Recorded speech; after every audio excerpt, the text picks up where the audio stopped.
오늘 저희 그 총 57분이 참가를 하실 겁니다. 57분이고 한 제가 대충 보고 나중에 뭐 다시 말씀드릴 텐데 한 30군데 정도 NGO들이나 또 학교나 연구기관에서 참여를 하실 거고요. 그래서 저희가 오늘 워크숍은 혹시 어제 국제회의 참여하신 분? 네, 좀 파악해 볼게요. 알겠습니다. 반 이상은 그래도 오셨었네요. 근데 이제 어제 또 바쁘셔서 못 오신 분들이 계시기 때문에 어제 국제회의 내용을 사실 좀 더 깊이 있게 들여다보자. 우리 아주 훌륭하신 스피커분들이 오셨는데 그 내용을 좀 더 깊이 보자라는 취지로 워크숍을 계획을 했었는데 또 어제 못 오신 분들도 계시니까 그 얘기도 또 어떤 얘기들이 오고 하는지 살짝 알 수 있도록 말씀을 드릴 겁니다. 지금 첫 시간은 저희가 이 워크숍을 사실 이제 개최를 한 이유가 먼저 말씀드리고 싶은데요. 보통 이제 국제회의를 열고 나면은 이 훌륭한 스피커분들이 정말 10분, 20분 정도 발표하시고 돌아가시잖아요. 항상 너무 아까웠었어요. 그래서 오시고 나면은 이제 같이 더 깊이 얘기 나누고 또 이렇게 네트워킹도 할 수 있는 기회를 다음 날에 워크숍을 만드는 게 좋더라 하는 경험이었었고요. 사실은 이제 우리 스피커분들을 저희는 또 저희가 또 이제 자문을 구하고 할까 하다가 사실 우리 같이 일하잖아요, 우리 커뮤니티에서. 그래서 이제 저희가 이렇게 또 어떤 컨설테이션 받아서 또 다른 컨설팅 하는 것보다 그냥 다 모여서 같이 듣자라는 생각으로 하게 됐고요.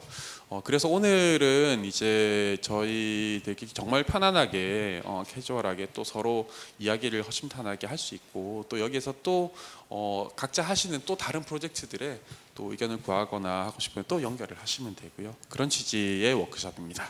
그래서 저희 오늘은 뭐 아주 편안하고 이제 새로운 친구 만나는 생각으로 하시고요. 커뮤니티에서 서로 아시는 분들도 계시지만 또 처음 보신 분들이 있으시지만 점심시간 또 이제 하루 종일 오늘 같이 계시게 될 테니까 또 새로운 이제 분위기를 우리 커뮤니티에서 만들었으면 좋겠다는 생각입니다. 아까 이제 우리 패트릭 볼 박사님이 얘기를 하셨잖아요. 세 가지 주제 중에 뭘 했으면 좋을까? 어떤 방식으로 얘기하면 좋을까 제안해 주셔도 되고 투표를 할까요? 그냥 다시 한번 설명드리고 정해놓으면은 왜냐하면 준비할 시간도 필요하니까요. 네, 첫 번째는 그 데이터베이스의 디듀플리케이션이라고 얘기하셨는데요. 디듀플리케이션은 뭐냐 이렇게 중복되는 이름이나 중복되는 사건들이나 이런 것들 나왔을 때에 단일한 이게 유일한 사건, 유니크한 거를 찾을 때에 뭐 여러 개의 명부를 합치거나 데이터를 합치거나 했을 때 어떻게 이거를 만드는 목록화 작업을 하는 게 좋을지 실제로 가장 많이 겪는 일들이긴 합니다. 그래서 그 디듀플리케이션, 중복을 제거해서 고유한 명부나 파일화를 시키는 작업 말씀을 하셨고, 두 번째는 이제 statistical estimation이라고 해서 이거는 이제 우리가 가지고 있는 기록 사건들 이외에 우리가 기록하지 못하거나 접할 수 없었던 사건들이 얼마나 많을지 어느 규모가 될지를 추정하는 굉장히 이제 통계학적인 그 연구 추정이나 이렇게 가정 연구를 하는 것이고요. 우리가 하다 보면 우리가 조사할 수 있는 건 제한되고 훨씬 더 우리가 큰 부분을 어떻게 그 좀 추정치를 내든지 하면 좋을지 그래서 이제 statistical estimation 관련된 얘기를 하셨고요. 세 번째는 아까 이제 머신러닝 말씀하셨어요. 우리 AI 머신러닝에서 기계학습을 시켜서 우리가 갖고 있는 기록과 또 이용하지 않는 다른 공개된 데이터를 어떻게 또 활용을 해서 머신러닝 기법을 요즘에 이제 이렇게 조사 기록 데이터베이스를 하는 쪽에서 새로 도전을 하면서 새로운 기술을 우리에게 필요한 것들을 탐색을 하고 실제 적용을 하고 있는 게 있습니다. 세 가지 다 듣고 싶은 얘기긴 한데요. 우리 다 해달라 그럴까요? 아니겠죠. 네. 네. I have a question before I vote. With option 3, are utilizing the content you will be covering in option 3 would require a huge amount of money because of the access to the AI tools? I'm not using LLMs. Oh, okay. These are LSTMs, Okay. and you train them on a local machine. Ah, got it. 자, 그러면 제가 첫 번째 라운드로 투표 먼저 해보겠습니다. 네, 이렇게 해서 비슷하게 나오면 좁혀서 하든지 해볼게요. 네, 안녕하세요. 저는 아까 말씀드렸던 것처럼 강제실종 프로젝트 매니저인 강정현이라고 하고요. 어제 오신 분들은 들으셨겠지만 저희가 어제 런칭한 풋프린츠라는 웹사이트를 만들었는데 그 과정을 모두 오늘 첫 번째 세션에서 말씀을 해주실 휴리독스와 함께 했습니다. 그래서 제가 소개를 하기 위해서 나왔고요. 저희가 화장실 갔다 올 동안 계속 얘기를 해야 되기 때문에 제가 좀 더 길게 얘기를 하면 저희가 가지고 있는 데이터의 형태가 굉장히 다양했어요. 그래서 여러 단체들로부터 명단을 받고 여러 가지 형태를 받았기 때문에 그 정보들을 어떻게 모아서 어떤 구조를 통해 우리가 보여줄 수 있을 것인가부터 저희가 휴리독스와 함께 얘기를 시작했거든요. 그래서 강제 실종에 있어서 우리가 꼭 보여줘야 될 점 무엇인가, 무엇을 보여주길 원하는가, 이런 것부터 컬럼 하나하나, 그러니까 보통 엑셀 스프레드시트에서 우리가 이걸 어떻게 구성할 것인가부터 우리가 함께 구성을 하기 시작했고요. 그런 것들을 함께 구성하고 또 이거를 비주얼라이제이션하는 전문가들이라고 보시면 될 것 같습니다. 그리고 오늘 스피커 중에 한 분은 보노 올가도이고요. 저희가 2021년에 첫 번째로 런칭을 할 때 그 전부터 함께 했으니까 거의 2020년부터 함께 했다고 보시면 되고 다큐멘털리스트로 기록 전문가입니다. 그리고 전혜빈 휴리독스 프로그램 담당관은 저희 풋프린츠 프로젝트의 지금 담당자이시고 풋프린츠 2.0의 거의 모든 개발과 구성을 함께 했다고 보시면 될 것 같습니다.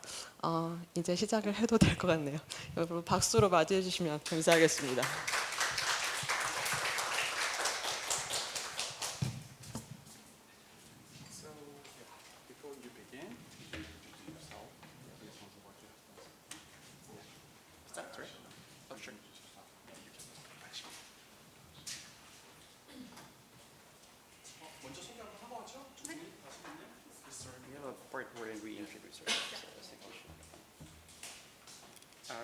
Okay, let's do this. Good morning, everyone.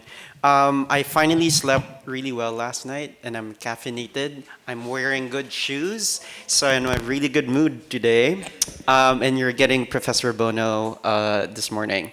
And I'm inside the classroom, which is my favorite place in the world. So I'm quite excited.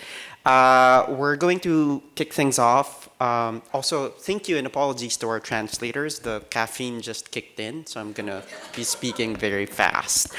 We're kicking things off by talking about data structure and how it is a fundamental part of any of our documentation initiatives. And as Patrick mentioned this morning, our talk basically lays the foundation for the succeeding sessions, right? Like if we get the data structure right, so to speak, then we'll have better mechanisms for data analysis, visualization, machine learning, and so on and so forth. So for this particular session, this is our primary learning objective. We only have 60 minutes, so we hope that by the end of this 60 minutes, you'll have an understanding of data structure and how they relate to human rights documentation.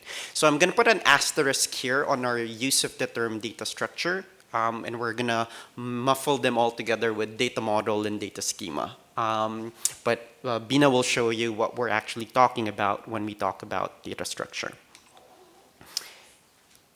Okay, so this is how this workshop will go. We'll first start off with a discussion on data structure and documentation. What is the relationship between the two? What actually impacts and influences our data structure? And how does data structure actually shape our documentation initiatives? After this, we'll zoom in on a particular case study, which was mentioned earlier.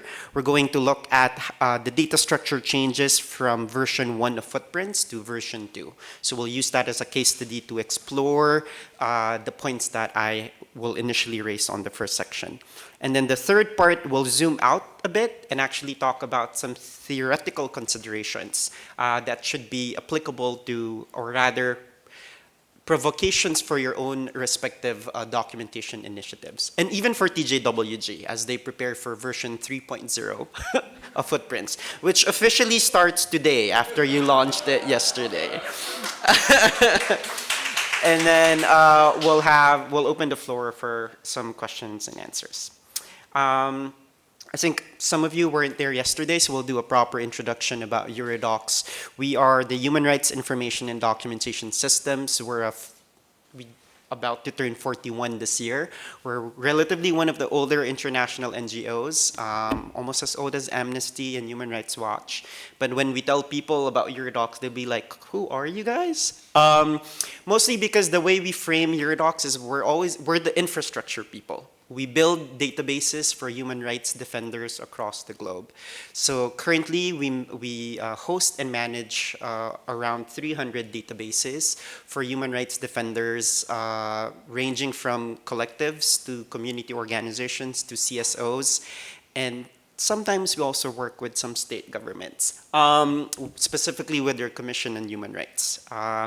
So our main services or our main set of interventions, as I mentioned, is developing databases, providing consultation specifically with regards to the use of information and technology.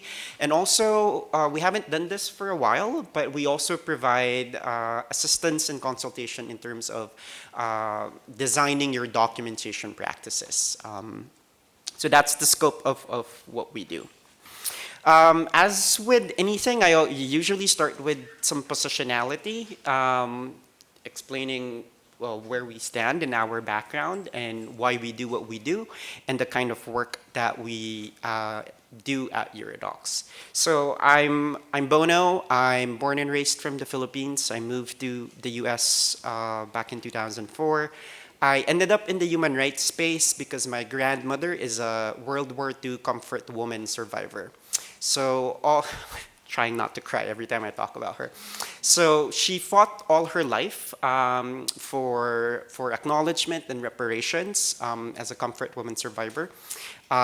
She had a box with her. Inside the box is a piece of fabric from a Japanese person who raped her. She had a tally of the number of people who came inside the brothel and violated her, and also a small grasp of the soil that she kept with her. So the idea of a box of evidence and data stuck with me as I was growing up, and that's why I do what I do. So my grandmother, similar to a lot of people here in South Korea as well, and throughout East and Southeast Asia, I'm pretty sure have the same set of narratives, right? So that's how I ended up in this space. I'm an archivist by profession, a documentalist. If you're European, you prefer to call me a documentalist as opposed to an archivist. And I joined HURIDOCS in 2021. So initially as a program manager for Asia Pacific. And so that's how I met Bina and two other amazing Team Asia Pacific members. Now I'm the documentalist. So what I do is I provide general internal services consultation to our team members if they need input with regards to documentation practices of our partners, or if they want someone to review the information infrastructure, data models, schema, and so on and so forth of our organization. I am also tasked to answer the question, what is the future of human rights documentation? I don't have any answers at this point. But for the last 3 years, I've been studying the politics of the development of databases, to which I'm going to point to at the end of this presentation. I'll hand it over to Bina to introduce herself and then provide more context on our workshop today. Thank you, Bono, for the introduction. 저는 아까 소개했다시피 전혜빈이고요. 제가 처음 인권 분야에서 일을 시작하게 된 건 대학생 때 워싱턴에 있는 HRNK라는 북한 인권 단체에서 처음으로 커리어다운 커리어를 시작하게 됐었어요. 그때는 당시 인턴이었는데 그 당시에 TJWG의 보고서를 봤었는데 한국에서는 그 당시에는 크게 소개되지 않았던 인공위성 관련된 보고서를 처음 보고 TJWG를 알게 됐고요. 그 이후에 제네바에서 공부를 할 때 대표님을 만났어요. 제네바에서 휴먼 라이츠 카운슬 참가하러 오셨었는데 그때 만나서 이런 북한 이런 방식으로 인권을 연구를 하고 일을 하고 계신 분들이 있구나라는 소개를 받게 됐고요. 그 다음에 석사를 마친 이후에 제네바에서 조금 더 실용적인 기술 기반에서 인권에 대해서 연구를 하는 기관인 휴리독스를 알게 돼서 일을 시작을 하게 됐고요. 저는 지금 아태평양에 있는 프로젝트를 맡고 있어요. 그래서 지금 현재 하고 있는 프로젝트는 사모아, 피지, 호주, 말레이시아, 태국 이 정도 지금 프로젝트를 하고 있고 그 중에 하나가 한국이고요. 저로서는 굉장히 신기했던 게 TJWG가 이미 휴리독스랑 일을 하고 있었고 제가 마침 한국어 구사자고 제가 아태평양 팀에 배치가 됐기 때문에 저한테 풋프린트 프로젝트가 넘어왔어요. 그래서 제가 보고서로 대학생 때 봤던 TJWG를 함께 파트너로 만나게 돼서 일을 시작하게 됐고요. 네, 제가 오늘 소개할 부분은 사실 저희가 그 워크숍 내용을 어젯밤에 다 바꿨어요. 원래는 휴리독스에서 일반적으로 하는 데이터베이스 구동 방식에 대해서 설명을 하려고 했는데 오디언스들을 참가자분들을 만나고 얘기를 해보니까 대부분 북한 인권 관련된 일을 많이 하고 계시고 그래서 북한 인권 관련된 풋프린트에 조금 더 집중을 해서 이야기를 하면 훨씬 더 연관성이 높겠다라는 생각을 어제 구조를 좀 바꿔서 오늘 소개를 해드릴 것 같고요. 번호가 조금 이론적인 어떻게 보면 조금 한 발 물러서서 저희가 접근하는 방식에 대해서 소개를 한다면 저는 제가 어떻게 풋프린트 프로젝트를 진행을 했고 버전 1에서 버전 2를 어떻게 재구조화를 했는지 데이터베이스를 어떻게 조금 더 강화시켰는지 이 부분에 대해서 좀 실용적인 얘기를 하게 될 것 같아요. 그래서 많은 분들이 아마 엑셀 시트나 다른 방식으로 북한 인권에 대한 조사나 연구를 하고 계실 것 같은데 그런 부분에서 조금 더 와닿지 않으실까라는 생각이 들고요. 네, 천천히 얘기해 보겠습니다.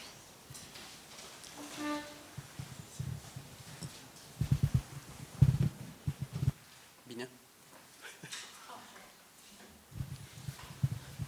저희가 휴리독스에서 프로젝트를 진행할 때요 여러 가지 단계를 거쳐서 진행을 하는데 대부분 맨 처음 저 휴리독스와 함께 데이터를 만들고 싶습니다라고 하면 유저 니즈 어세스먼트 부분에서 먼저 시작을 해요. 데이터베이스를 사용하는 유저는 누구인가? 어떤 목적으로 이 데이터베이스를 만들고 싶어 하는가? 데이터베이스에서 싣고 싶은 데이터의 범위는 어디인가? 전체 지금까지 가지고 있는 모든 데이터를 옮기고 싶은지 아니면 지금 최근 가장 중요하게 생각하고 있는 데이터에 집중하고 싶은지 스코핑 작업을 먼저 하고요. 이 데이터베이스를 가지고 전달하려고 하는 메시지가 무엇인가 굉장히 기본적인 이야기를 해요. 이 단계가 좀 뻔하게 느껴질 수도 있고 저희가 계약서를 단계별로 쓰기 때문에 처음에는 이 단계를 시작하는 걸 좀 꺼려하시는 파트너들도 있어요. 왜 우리가 했던 얘기를 또 해야 하느냐, 우리는 지금 시간이 없다, 데드라인이 있다, 3달 안에 데이터베이스가 나와야 된다, 보고서가 나와야 된다, 이 단계를 스킵하고 우리 시각화 먼저 하면 안 되겠느냐 이런 요청도 많이 받아요. 근데 저희가 지난 경험을 토대로 설득을 열심히 해요. 저희랑 첫 단계부터 시작해 주세요. 저희가 한 단계 한 단계 조금 더 심층적으로 접근을 해서 이 데이터베이스에서 좀 더 깊게 알고 싶습니다라고 설득을 열심히 하고요. 그 유저 조사 단계가 끝나면 그 다음에는 구조에 대한 논의를 굉장히 오래 해요. 사실 풋프린트도 2021년에 저희랑 두 번째로 프로젝트를 시작하셨을 때 바로 시각화 단계를 논의를 했었어요. 저희가 맨 처음부터 다시 시작하면 안 될까요? 열심히 설득을 해서 유저 조사 단계 그리고 그 데이터베이스의 구조 단계만 거의 6개월 가까이 얘기를 했던 것 같아요. 그만큼 저희한테는 중요하게 생각하고 있는 단계이고 오늘 좀 더 집중적으로 소개할 부분은 데이터 구조를 저희가 어떻게 짜는지에 대한 이야기입니다. 데이터 구조에 대한 결정을 하고 나면 당연히 데이터베이스 컨피규레이션의 약자인데요. 데이터베이스가 나와야겠죠. 그래서 첫 번째로 데이터베이스를 런칭을 해요. 그리고 그 데이터베이스를 실제로 저희가 사용하는 게 아니고 프로젝트가 끝나면 모든 오너십을 다시 파트너들께 넘겨드려요. 파트너 분들이 직접 데이터를 데이터베이스에 입력하고 사용해야 하는 직접적인 유저다 보니까 그분들을 트레이닝하고 어떻게 하면 이 데이터베이스에 데이터를 엔터할 수 있는지에 대한 트레이닝을 진행을 하고요. 데이터베이스를 첫 번째 런칭을 한 다음에는 보통 공개로 바로 전환하지 않아요. 충분히 유저 트레이닝을 하고 충분히 데이터 엔트리를 할 시간을 드리고 그 다음에 시스템 테스팅을 좀 합니다. 이런 게 잘 작동되시나요? 제 구조화를 머릿속에서 생각해 봤을 때와 실제로 입력해 보니 다르신가요? 구조를 다시 한번 점검해서 바꿔야 될 부분이 있을까요? 라는 논의를 보통 하고요. 이 단계에서 완전히 다른 논의가 시작되기도 합니다. 근데 결과적으로 저희가 원하는 건 사용자가 느꼈을 때 굉장히 직관적이고 편한 데이터베이스이기 때문에 이 단계도 꼭 중요하게 생각해서 넣고 있어요. 그 다음에 데이터베이스를 만들었고 트레이닝도 했고 점검 작업도 마쳤다면 그 다음에 대한 논의도 하는데요. 보통 그 다음에 하는 논의가 데이터를 시각화하고 싶습니다. 혹은 저희의 옛날 가지고 있던 데이터를 이쪽으로 옮기고 싶습니다. 혹은 이런 특정한 데이터가 있는데 이 특정한 데이터를 보여주기 위해서 저희를 위한 커스터마이징 피처를 좀 만들어주세요. 이런 논의들을 합니다. 근데 이게 보통 선형적으로 1단계에서 5단계까지는 진행되지는 않고요. 보통 3단계에서 저는 바로 지난번에 이미 프로젝트를 진행했기 때문에 데이터 시각화 디자인에 대한 논의를 바로 하고 싶습니다. 혹은 데이터 시각화까지 다 끝냈는데 다시 한번 구조를 점검하고 싶습니다 하고 다시 2단계로 넘어가기도 하고요. 선형적인 단계라기보다는 조금 더 유기적인 다이나믹한 단계라고 보시면 될 것 같아요. Yeah, so I'll just second what Bina just mentioned, which is this is not, even though we present this seemingly as a linear one, it's actually not. To echo what I mentioned yesterday, the process of developing databases is iterative in nature. So we improve it over and over and over again, and the point of improvement really depends on what the pain points are, or the issues are showing up, and what we actually want to do. What I do want to reiterate, though, as Bina mentioned, is that often we have human rights groups or partners, because they have limited time and resources, they want to skip certain steps. 99% of the time, they would still end up actually going through the entire process, because they realize that, oh no, we'll just want to skip here. And then we'll push back, and then they're like, no, but we really want to just focus on data visualization at this point. And then we come back to them and say, well, this is the only thing you can do, because this is the schema that you have. And so we work with them, we try to advocate for the proper process, but we of course understand the constraints and limits, and the precarity and the urgency that the work entails. Bina will then talk about this. Sorry. 제 부분에서 다시 조금 더 자세하게 설명하겠지만 저희가 데이터 재구조화라고 하면 상당히 어렵게 느껴지기도 하잖아요. 근데 기본적으로는 저희한테 데이터를 좀 보여주세요. 어떤 식으로 데이터를 수집하고 그런 데이터들이 어떻게 정리가 돼 있나요? 라고 여쭤보고요. 주로 엑셀 시트에 많이들 저장을 해놓으시더라고요. 그래서 보통 지금까지는 풋프린트도 그렇고 스프레드시트에서 많이 작업을 했었어요. 그래서 제가 지금 소개하고자 했던 거는 기본 컨셉인데요. 처음에는 이 윗부분, 여기 있네, 컬렉션이라고 제가 써놨는데 컬렉션 단위로 일단 여쭤봐요. 피해자 컬렉션이 있고 가해자 컬렉션이 있고 사건 파일이 있습니다. 그러면 저희는 3가지 컬렉션으로 데이터를 지금 저장하고 있습니다.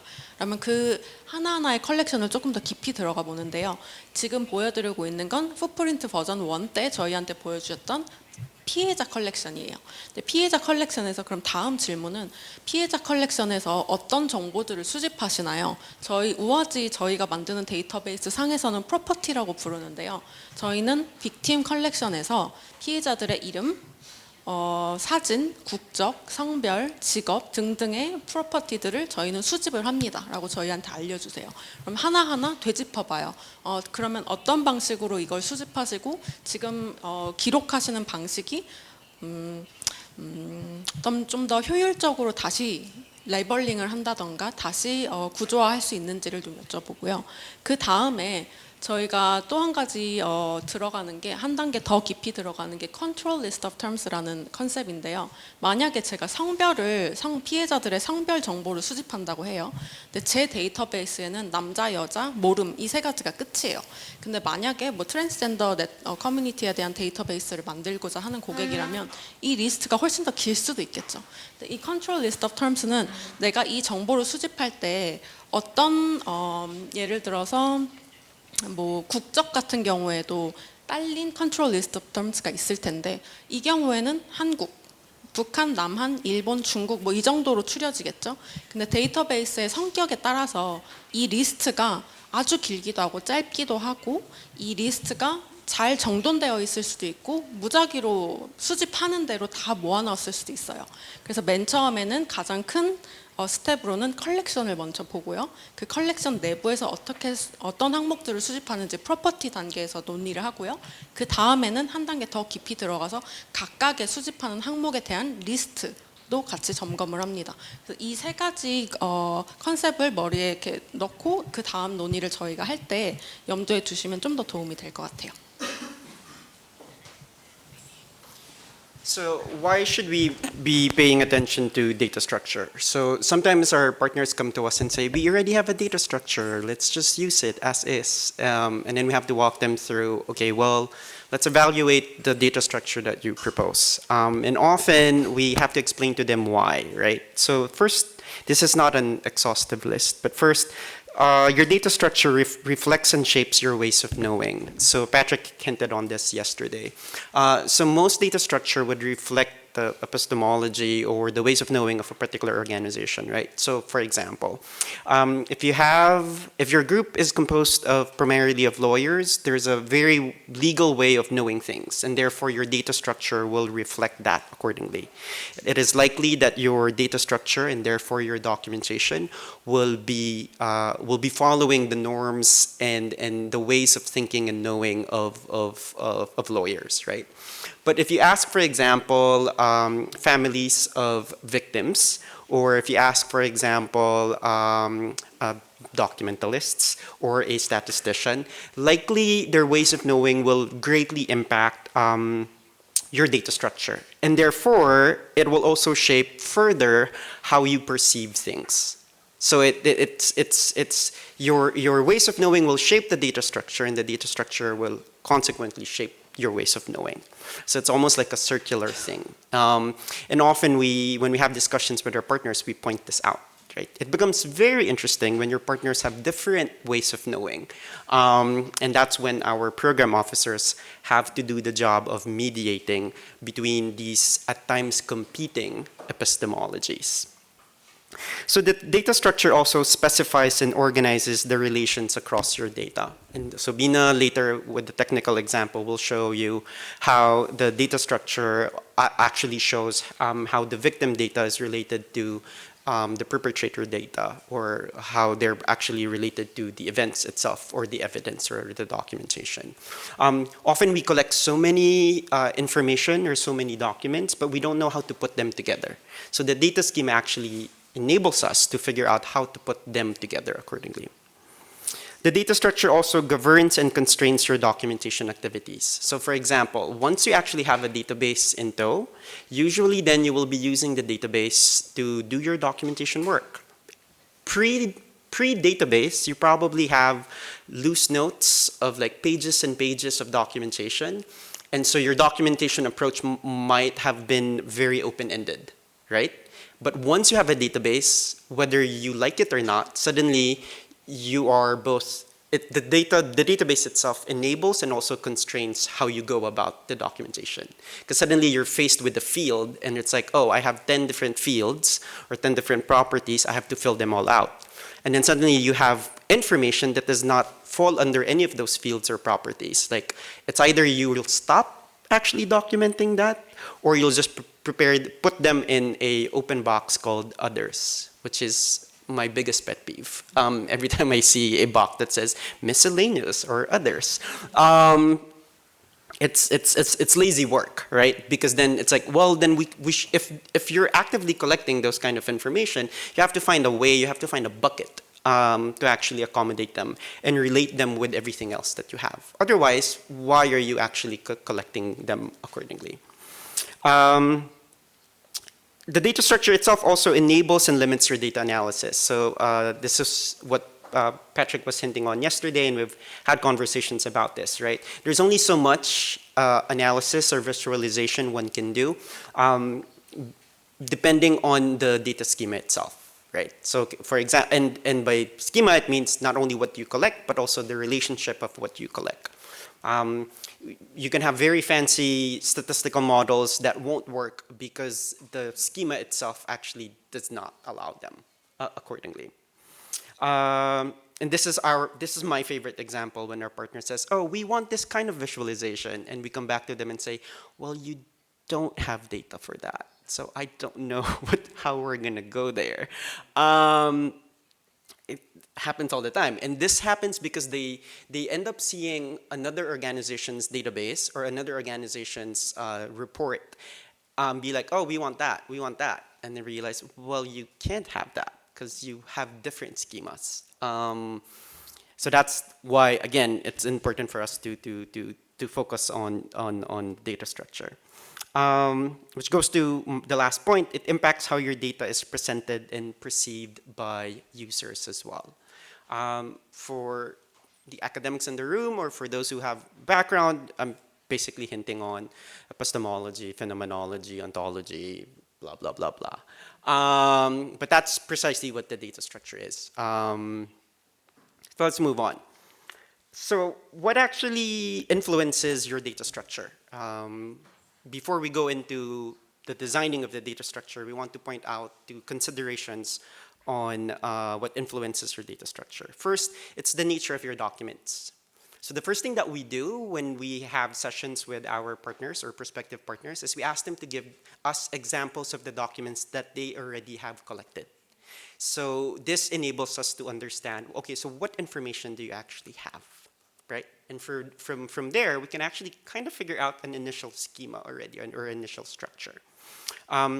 Because we can't come up with something that you don't have unless you're creating a database so you can actually start collecting them. Which goes to the second point, which is the process of your documentation. During the discovery phase at HURIDOCS, we ask our partners to walk us through how you actually do the documentation, right? For certain partners, for example, for me, in the Philippines, databases for the drug war, I actually asked them and joined one of the documentation field work. So there's this amazing group in the Philippines called Night Crawlers. So they're the night beat. And so they follow, these are photojournalists who document the drug war during the Duterte's regime. That was probably one of the most traumatic experiences of my life. Just being with the photojournalists and seeing dead bodies after dead bodies after dead bodies within the span of 12 hours. But it was important for me to understand how they're doing the documentation work. So in the case of TJWG, when you have a network of human rights organizations and CSOs who actually do the documentation, it's important to understand, well, where are they getting the information? How are they actually getting it? Are there similarities of methodologies between these different groups?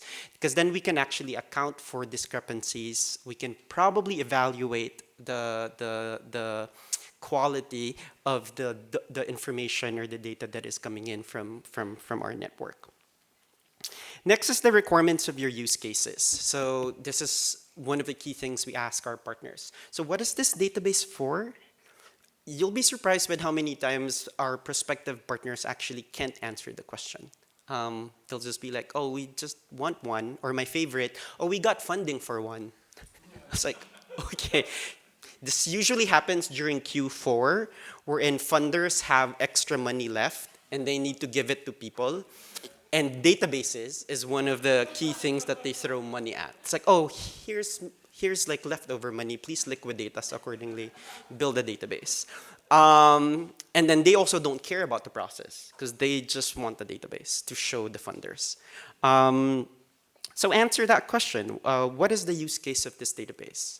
And usually this is attached to, in our case, various transitional justice mechanisms. Is this for legal accountability? Is this for memorialization purposes? Who is it for? Is it for the victims' families? Is this directed towards name and shaming advocacies by the state or to the state? Identifying these use cases will help us actually build a schema that makes sense to the end goal, which is connected to the fourth point, which is the needs of your end users. So who will actually be using your database? Because if we're able to identify the end users of your database, then maybe we'll be able to figure out the use case. Because sometimes organizations can't identify the actual use case, but they can identify the end users. If they can identify the end users, then we can ask the end users, okay, so what do you want the database to do, right? So this is very interesting once you talk to families of victims, right? The families of the disappeared, right? It's like, what is the database for you? Like, how would you want to use it, right? What questions do you want the database to answer? Then we'll be able to come up with a data structure that actually supports those use cases by the end users. But even if you have use cases and end users, the technical affordances and constraints of the database system will also shape your data structure. What do I mean by this? If you pick a particular technology or database solution, in this case, OASI, or an Excel sheet, or insert solutions here, databasing solutions here, certain systems will have limits and constraints. Like for example, it will say, oh, we can only do this, right? We can only have, what is a good example of our constraint for OASI? The level of 3, 4? Is it 3 or 4? Or 2? 2. So in terms of hierarchy, we can only go 2 degrees, 2 levels down, right?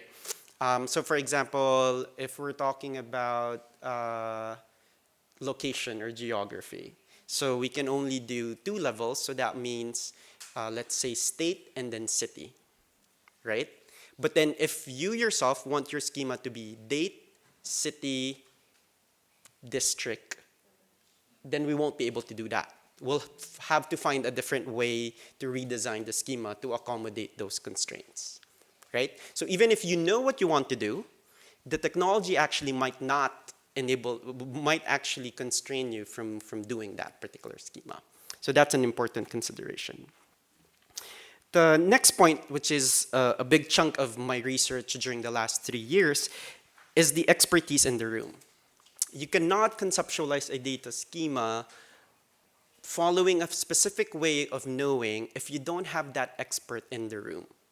So for example, if you want to do a hardcore statistical analysis and you don't have a statistician during the data schema creation process, likely you won't have inputs to actually be able to do that, right?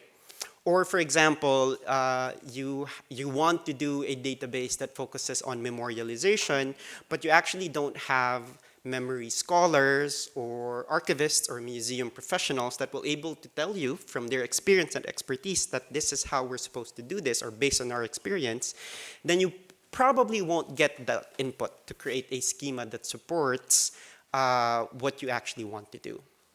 And expertise here comes in different shapes or forms. We're not just talking about individual human beings. It's also possible that you're looking at expertise product, right? So Bina will be showing, I believe, an example later on occupation, right? So it's like, how do we come up with a controlled vocabulary for occupation? There are 1,000 possible occupations in the world. But there is a group of people who have figured it out, right? Like they've sat down and discussed things for months or whatever and came up with classifications of different occupations. If you bring that standard in, that is an expert object. So even though you don't have that expert in the room, you have that expertise, that form of expertise to be considered. But the most important thing that people tend to forget, actually, besides from the objectives, because clearly your objectives will shape your data structure, is the values of your initiative. And we're slowly seeing this from our partners now. which actually pushes us and challenges us, right? So a partner will come to us and say, we want a victim-centered database. And we'd be like, but what does victim-centeredness mean to you? We don't have that answer because those are your values, right? Or a partner will come to us, we said, we're a feminist group. And so we want, our feminist theoretical values embedded in our database. How does that translate, right? How does that translate? Or my personal preoccupation, right, which I'll talk to about later, is a very specific, like, decolonizing global South episteme, right? We want to come up with something that is rooted in the experiences in the global South, right? Or very specific values, for example, for Filipinos, like, for example, we want to have a database that embodies the notion of kapwa, or otherness, or othering, or being with others, right? So how do we actually do that? And that for me is exciting, right? Because then you start creating schemas that is not based on templates, that actually kind of pushes you a bit on how to do things. So these are like mid-level considerations, these two slides, right? What does your data structure do? And how is your data structure influenced accordingly? So I appreciate the nods on TJWG, and they're probably thinking, oh, that's what they're trying to do. That's what Bina has been trying to do. That's what Bono has been trying to do. Because we can't give you like, oh, this is what we're trying to do. The process itself, technical as it is driven by specific approaches to data modeling, so to speak. And it really varies, and it really changes from organization to organization. I would say 15, 20 years ago, it's a very different approach for HURIDOCS, right? We have the event standard methodology, which is a very, very specific violations-based schematics of like who did what to whom. The exciting thing about for us now at HURIDOCS is that there's a lot of databases and schemas that actually go beyond that traditional violations-based model and schematics. It's unnerving because then Bina will be attending meetings and be like, oh, we want this, this, and this. And suddenly, because we don't have experience on what they want to do, it becomes an open field of trying to figure things out. But I think that's where the excitement is. And the work, which now I will hand over to Bina, with regards to the revisions of TJWG, points out to some of these directions. And so we're gonna go zoom in on the actual technical part, which is good because Bina is going to deliver it in Korean.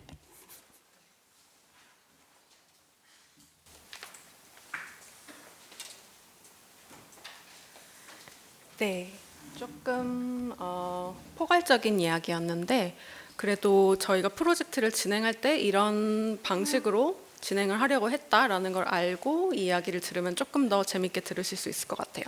저희가 했던 프로젝트는 2021년에 맨 처음에 풋프린트 버전 1이 출시가 됐었어요. 근데 그 당시에는 그렇게 충분한 시간이나 예산이 저희 쪽에서도 그렇고 TJWG 쪽에서도 없어서 저희가 이 버전 1 프로젝트를 만들 때는 이 데이터베이스를 만들 때는 저희가 앞에서 설명했던 단계들을 좀 철저하게 거치지는 못했어요. 근데 그 다음에 저희가 그래서 다음에 이 데이터베이스의 버전 2를 만들어 보자 해서 어제 처음으로 이 데이터베이스 버전 2를 출시를 했는데요. 그 프로젝트 과정에 대해서 조금 설명을 해드리려고 해요. 근데 저희 쪽에서도 굉장히 흥미로운 프로젝트였는데 앞에서 보노가 설명했던 그 단계들을 사실상 처음부터 끝까지 다 거쳤던 프로젝트 중에 하나여서 사례로도 굉장히 흥미로울 것 같고 또 북한 인권에 대한 일을 하고 계시는 분들이 많으시기 때문에 수집하는 데이터나 그 데이터를 보여주는 방식에 있어서 좀 연관성을 잘 느끼실 수도 있을 것 같아요. 맨 처음에 버전 1이 출시되고 2021년에 그 해에 다시 풋프린트 팀에서 연락이 왔어요. 저희 버전 1에서 이러이러한 좀 문제점들이 있습니다. 이런 부분을 좀 향상시키고 싶습니다라는 피드백이었는데요. 첫 번째는 이상하게 데이터베이스가 너무 느린 거예요. 사실 그 당시엔 한 10,000건 정도의 빅팀 레코드가 있었는데 그렇게 많은 숫자는 아니거든요. ORG 기준에서는 저희가 사용하는 데이터베이스에서는. 근데 이상하게 속도가 굉장히 느렸어요. 그리고 그 사용자 측에서 이 데이터베이스 설정 쪽에서 사용자들이 맨 처음에 이 웹사이트에 들어와서 어디를 클릭하는지, 얼마나 머무르는지, 다음 페이지로 넘어가는지 아닌지를 볼 수 있는 어떤 분석이 있는데, 그 분석에 따르면 랜딩 페이지에 오래 머무르지 않고 랜딩 페이지에서 머물렀다가 다른 페이지로 이동을 했다가도 빨리 그냥 그 창을 닫는다던가 이런 유저 인터랙션이 조금 관찰이 됐었어요. 그래서 어떻게 하면 이 데이터베이스가 북한 인권에 대한 정보가 많이 없는 사람들로 하여금 딱 처음 왔을 때 재밌다, 흥미롭다, 다음 페이지 좀 넘어가서 더 보고 싶다, 다음 페이지에 넘어가서 실제로 데이터베이스를 한번 들여다볼까 하고 라이브러리까지 넘어오는 유저 인터랙션을 만들려면 이 전반적으로 랜딩 페이지 디자인부터 구조까지 조금 향상이 되어야 될 것 같은데 어디서 어떻게 시작해야 될지 모르겠다라는 게 메인 포인트 중에 하나였고요. 그리고 이 과정에 대한 충분한 논의가 더더욱 중요했던 이유는 당시 풋프린트 측에서 이미 데이터베이스에 올리지 않은 데이터가 7만 건 혹은 그 이상 더 있었어요. 기존에 있는 이 버전 1에는 10,000건 정도밖에 안 올라와 있고 이 나머지 7만 건도 올려야 하는데 이 전체 데이터를 올리기 전에 지금 이 데이터베이스가 잘 작동하는지, 이 구조가 충분히 유저들에게 매력적인지를 점검하고 그 다음 남은 데이터들을 올리든지 말든지 결정을 하고 해야 하는 그런 시점이었어요. 그래서 이게 저희의 2021년의 프로젝트의 시작이었고요. Collection Property Control List of Terms에는 아까 잠깐 얘기를 했으니까 좀 빠르게 넘어가고요. 아까 이 부분도 아까 설명을 했었죠. 그래서 실제로 한번 그 엑셀을 좀 보여드리면 아까 말씀드렸다시피 그냥 실제로 이 빅팀 컬렉션에서 어떤 항목들을 수집을 하고 계신지 하나하나 여쭤봤어요. 그래서 제가 이 미팅만 한 한두 달에 가깝게 했던 것 같은데 빅팀 컬렉션에서 수집하고 있는 항목들을 모두 적어주세요 하고 적었어요. 그리고 컬럼 하나하나씩 설명을 부탁드렸어요. 패밀리 네임이랑 기븐 네임이랑 코리안 네임 왜 따로 수집하시나요? 얘는 왜 수집하시나요? 중국인 이용자가 많은가요? 이 정보가 필요한 정보인가요? 뭐 국적이나 뭐 얘 같은 경우에는 잘 넘어가겠지만 항목별로 하나하나 다 붙잡고 여쭤봤어요. 굉장히 지루하게 느껴지실 수도 있고 왜 이렇게 피곤하게 하나하나 다 물어봐 이렇게 생각하셨을 수도 있을 것 같아요. 그리고 하나하나 제가 코멘트를 달았어요. 이거 왜 필요한가요? 이 항목 왜 필요한가요? 이 항목 왜 이렇게 제목이 설정되어 있나요? 하나하나 다 여쭤봤어요. 이게 데이터 구조화는 이미 짜여진 상황이었죠. 어떻게 보면 빅팀 컬렉션이라는 그리고 이미 10,000건, 90,000건의 자료들이 이 구조에 대해 맞춰서 저장이 되어 있기 때문에 구조화를 완전히 다 바꾸기보다 항목별로 실효성이 있는지에 대해서 좀 여쭤봤던 것 같아요. 그래서 이렇게 하나하나 얘기를 했고 왜 이 작업이 중요한지를 아마 몇 달 후에나 조금 인지를 하셨을 것 같아요. 제 쪽에서는 저도 이렇게 예시를 보여드릴 텐데 Family name, given name, Korean name in Chinese character 이 부분이 저희는 데이터베이스 전문가이기 때문에 데이터베이스의 입장에서 생각을 해요.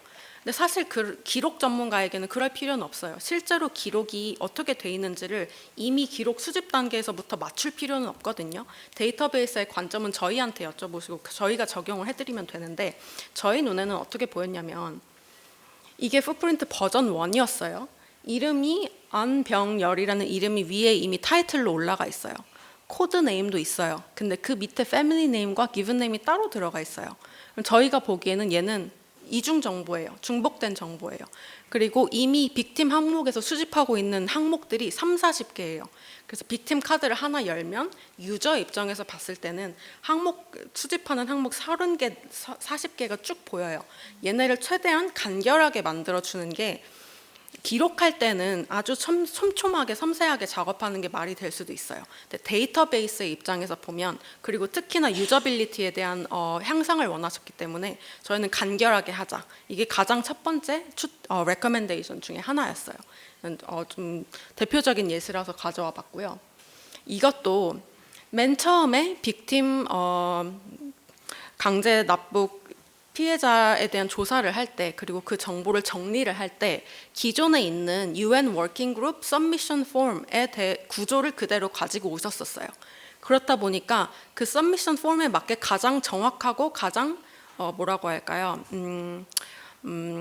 가장 정확한 그 제목은 길었어요. Age group at the time of arrest or abduction or disappearance. 굉장히 길어요. 사실 가장 정확한 제목이기는 해요. 근데 데이터베이스 입장에서 보면 내가 데이터베이스를 열었는데 각 항목에 대한 제목이 2줄이에요. 읽기가 굉장히 힘들어요. 그리고 스크롤 하기에도 끝이 없어요. 그래서 저희가 이름 바꿔요. Age group when taken으로 바꿉시다라고 제안을 드렸어요. 여기에 대해서도 저희가 또 다른 얘기가 있었는데 이 밑에도 below 18 at the time of arrest, abduction, disappearance 얘가 원 제목이었어요. 너무 길어요. 그래서 얘도 마찬가지 이유로 below 18 when taken 어떤 단어가 가장 잘 arrest, abduction, disappearance를 대표하나요? 라고 질문을 여쭤봤고 그래서 나온 새로운 버전 2에는 이렇게 들어갔어요. 마찬가지로 얘는 유저빌리티에 대한 또 얘기인데요. 강제 납북되어서 이 수용소, 저희 수용소에서 옮겨 다니면서 연쇄적으로 구금당하는 경우가 상당히 많아요. 여기서 처음 잡혀서 여기서 구금이 됐다가 다른 지역으로 옮겨져서 구금이 됐다가 한 4-5번까지 구금된 피해자들이 있어요. 그게 굉장히 중요한 정보고 9만 건 중에 몇 명밖에 그 사례가 없더라도 그 사례를 다 기록하는 것이 상당히 중요해요. 근데 기존 데이터베이스에는 어떻게 올라가 있었냐면 Region of Detention in North Korea, Region of Detention in North Korea, parenthesis 2, Region of Detention in North Korea 3, 4, 5 이런 식으로 기록이 돼 있었어요. 이 정보에 굉장히 익숙한 저희 입장에서 보면 딱 보면 알아요. 아, 4번 구금되셨구나. 5번 구금되셨구나. 근데 이 데이터베이스에 처음 들어온 사용자의 경우 3, 4? 이게 무슨 말이지? 라고 할 수가 있어요. 그래서 얘도 랭귀지를 다 바꿨어요. Region of first detention, second detention, first detention, 뭐 third detention 이런 식으로. 기록하는 전문가들 입장에서는 아무것도 아닐 수도 있는데 사용자 입장에서는 큰 변화일 수 있어요. 그래서 얘도 랭귀지를 바꿨던 사례 중에 하나였고요. 얘는 또 다른 유저빌리티 중에 하나인데 제가 사례를 한번 보여드리면 이게 지금 풋프린트 버전 2에 올라와 있는 총 5번 구금되신 피해자의 기록 카드예요. 근데 저희 쪽에서는 이 우아지가 어떻게 돼 있냐면 여기서 첫 번째 Region of Fourth Detention 4번째 구금은 이 지역에서 구금되셨네요. 네, 들어가 보면 첫 번째와 두 번째, 세 번째 구금된 지역이 어딘지를 매핑 포인트가 다 포인트를 할 수 있어요. 근데 이것도 버전 2에야 적용된 사례인데요. 버전 1에는 어떻게 올라가 있었냐면 각각의 디텐션 로케이션 정보가 각각 다른 지도에 표시가 돼 있었어요. 그래서 빅팀 카드당 하나당 많으면 지도가 5개, 6개, 7개까지 들어가 있는 거예요. 근데 이게 스태틱 맵이 아니잖아요. 이게 다이내믹 맵이거든요. 유저가 줌인, 줌아웃 할 수 있고 누르면 그 구금 관련 정보가 보이는 그런 다이내믹한 지도예요. 그렇다 보니까 우리가 올려야 할 데이터가 9만 건인데 각 빅팀 카드 하나당 지도가 4-5개, 많게는 뭐 10개까지 올라가 있으면 당연히 로딩 속도가 느릴 수밖에 없어요. 그래서 지금 현재 풋프린트 버전 2에는 10,000건 가까이 올라가 있어요. 근데 버전 1에는 10만 건. 근데 버전 1에는 10,000건이었어요. 지금 10배 가까이 데이터 사이즈가 커졌는데도 로딩 속도는 훨씬 빨라요. 근데 이거는 기록할 때부터 고려하기는 힘든 상황이에요. 왜냐면 아까 보노가 말했듯이 데이터베이스의 한계에 따라서 내 기록을 맞출 필요는 없거든요. 근데 이런 부분은 저희가 조언을 하는 부분이죠. 저희 쪽 한계상 지도가 이렇게 많이 다이내믹 지도가 이렇게 많이 들어가면 로딩 속도가 현저히 느려집니다. 피해자들이 그 사용자들이 들어와서 1분 동안 기다리다가 그냥 창 닫고 나가잖아요. 그래서 이건 유저빌리티를 저희 쪽에서 좀 해서 사실 이 컴바인 지오로케이션이라는 이 기능 자체가 TJWG 프로젝트를 위해서 개발된 커스터마이즈 피처예요. 그래서 이 부분에 대한 얘기도 했었고요. 아까 이 부분도 보노가 잠깐 얘기를 했었는데 제가 아까 각각 수집하는 항목에 따라서 컨트롤 리스트 오브 텀스가 딸려온다고 말씀드렸어요. 성별이면 성별에 대한 리스트가 있을 것이고 직업이면 직업에 대한 리스트가 있을 것이고 침해당한 뭐 권리라고 하면 그 권리에 대한 리스트가 따로 있을 거예요. 근데 기록할 때는 특히 뭐 직업 같은 경우에는 정돈된 방식으로 기록하기가 힘들어요. 그 피해자와 인터뷰를 했는데 초등학교 선생님이라고 한다. 그럼 초등학교 선생님이라고 적어요.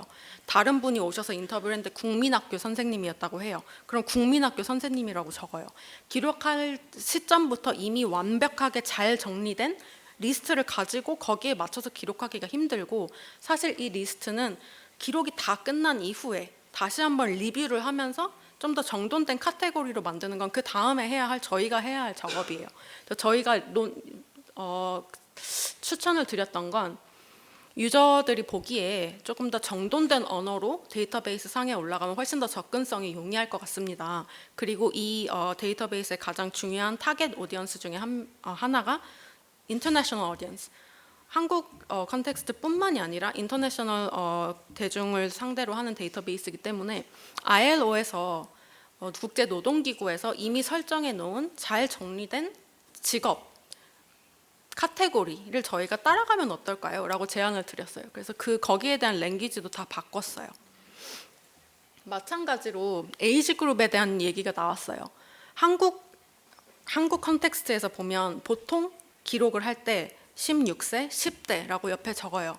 근데 국제적으로 잘 알려진 표기 방법은 아닐 수 있어요. Teens, 20s, 30s가. 그래서 저희가 처음에 제안드렸던 건 UN 보고서에서 사용하는 UN 데모그래픽 보고서에서 사용하는 기준을 따라가면 어떨까요? 라고 제안을 드렸어요. Children, Youth, Young Adult, Adult, Senior. 근데 결국엔 저희는 다시 첫 번째로 돌아갔거든요. 10대, 20대, 30대, 40대. 이게 좀 중요한 부분 중에 하나인데요. 모든 기준을 기존에 존재하는 카테고리나 스탠다드에 맞출 필요는 없어요. 만약에 내 데이터가 이 특별한 북한 혹은 한국이라는 지역적인 특성, 컨텍스트에 따라서 이미 잘 정리되어 있다면, 통일성이 있다면 첫 번째로 갑시다. 왜냐하면 한국인 유저가 보기에는 영어도 잘 안 알아들 수 있어요.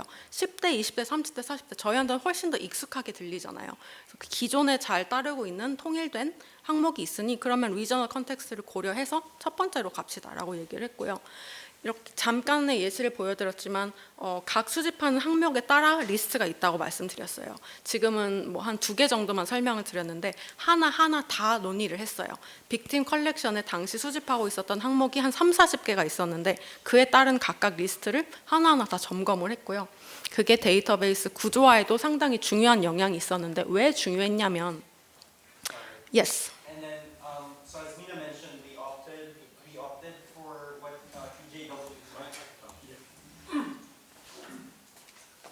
As Bina mentioned, we opted for what the partner want, TJWG, which is the 10s, 20s, 30s. I would love to sit down so that you can explain to me directly why we opted for that. It sounds like it's a culturally specific thing, but that personally for me that was painful. But I was like, no, the partner knows what they're doing.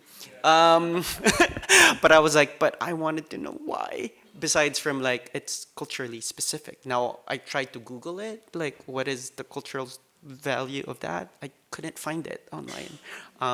So just a sidebar.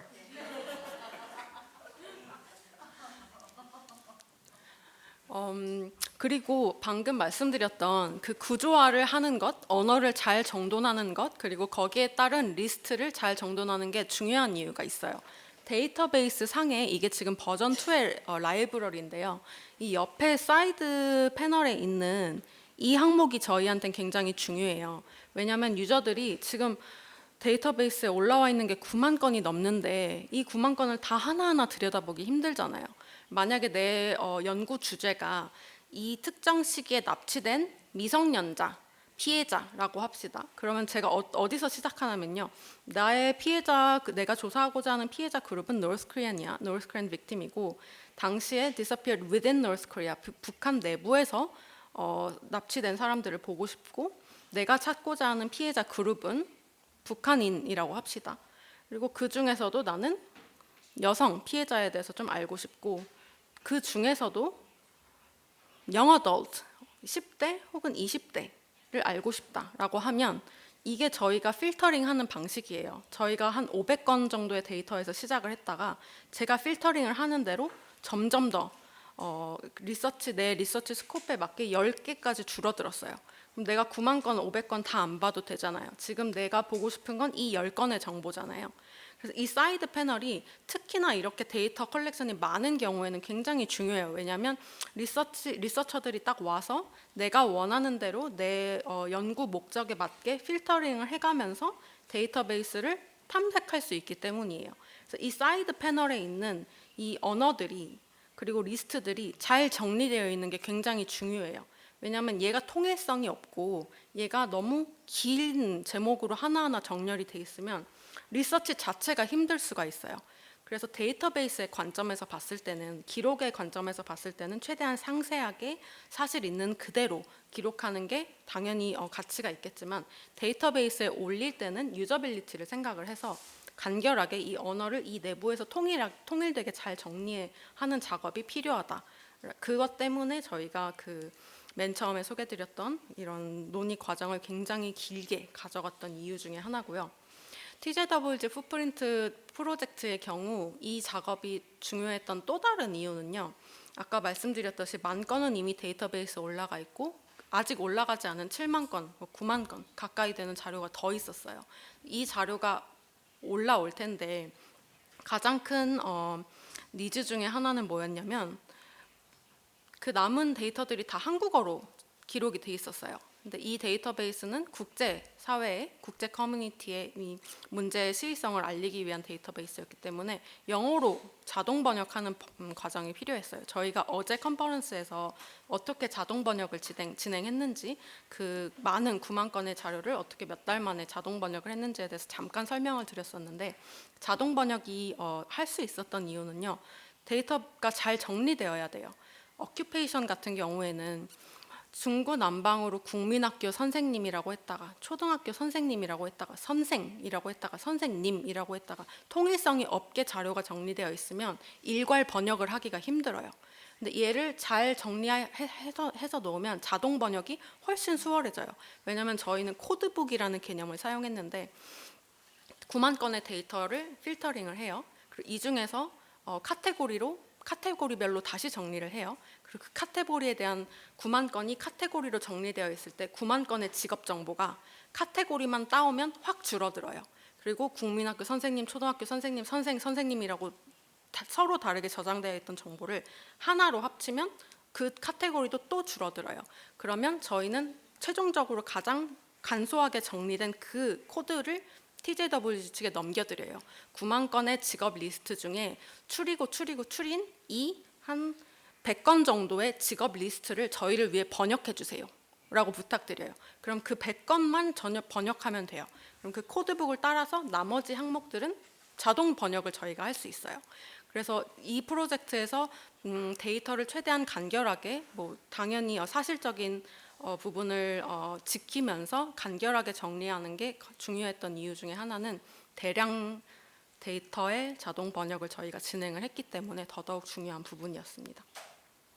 네, 제가 말씀드릴 거는 여기까지고요. 그래서 최종적으로 저희가 목표로 했던 거는 구조 자체가 간결하게 정리가 돼 있어야 한다. 그리고 데이터베이스에 올라와 있을 때 이 구조가 직관적이어야 한다. 그리고 그 용어 하나하나가 이 맥락을 잘 모르는, 북한 인권에 대한 정보가 많이 없는 사람들이 들어와서 보기에도 직관적으로 쉬운 용어로 쓰여 있어야 한다. 그리고 디자인과 페이지 레이아웃도 조금 사용자 친화적이어야 한다라는 목표로 진행을 했던 프로젝트였습니다.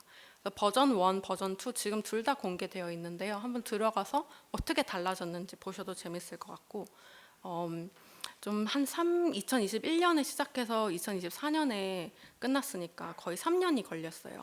그 중에 가장 오래 걸렸던 건 데이터 재구조화하는 과정, 그리고 자동 번역하는 과정, 이 과정 두 가지였는데, 그리고 그 다음에 물론 이제 잘 정돈된 데이터를 최종으로 이 데이터베이스에 올렸을 때 그제서야 데이터 디자인에 대한 논의도 훨씬 수월하게 할 수 있어요. 왜냐하면 데이터가 잘 정리되어 있지 않으면 어디서 무엇을 시각화할지에 대한 논의도 훨씬 오래 걸려요. 근데 얘가 잘 정리되어 있고 내가 보기에도 직관적이면 이 데이터베이스 내에서 어떤 정보가 중요한지도 자동적으로 보여요. 그게 잘 정리된 데이터의 힘인데요. 예를 들어서 피해자가 20, 30대가 굉장히 많다. 이게 무슨 뜻일까? 어떤 의미가 있을까? 이 남성 피해자가 굉장히 많다. 혹은 특정 지역에서 훨씬 더 납치가 많이 됐다. 데이터가 잘 정리되어 있는 순간 내가 분석하기에도 훨씬 쉬워요. 그리고 이 중에서 어떤 부분을 시각화해서 다른 데이터베이스 랜딩 페이지에 올릴 것인지를 결정하기도 상당히 쉬워요. 그리고 이게 Disappear 페이지에서 아마 들어가 있던 걸로 기억을 하는데 제가 시각화를 할 때 왜 특정 그룹에서 더 납치 피해가 많았는지에 대한 시각화를 들어가고자 해요. 근데 만약에 이 정보가 잘 정돈돼 있지 않았다면 이 시각화에 대한 결정도 오래 걸렸을 수 있어요. 왜냐하면 무엇이 더 중요한 정보인지, 무엇이 이 범죄에 대한 특성을 굉장히 직관적으로 보여주는지를 모르기 때문에요. 그래서 저희가 맨 처음에 시각화를 논의하고 싶어서 오셨던 TJWG를 2021년에 오셨는데 3년의 뒤에서야 이 시각화를 논의하게 된 이유도 잘 구조화된 데이터베이스에서 그제서야 어떤 정보가 중요한지가 더 나타나기 때문에 그렇게 진행을 했습니다. 제가 소개할 부분은 여기까지. 네.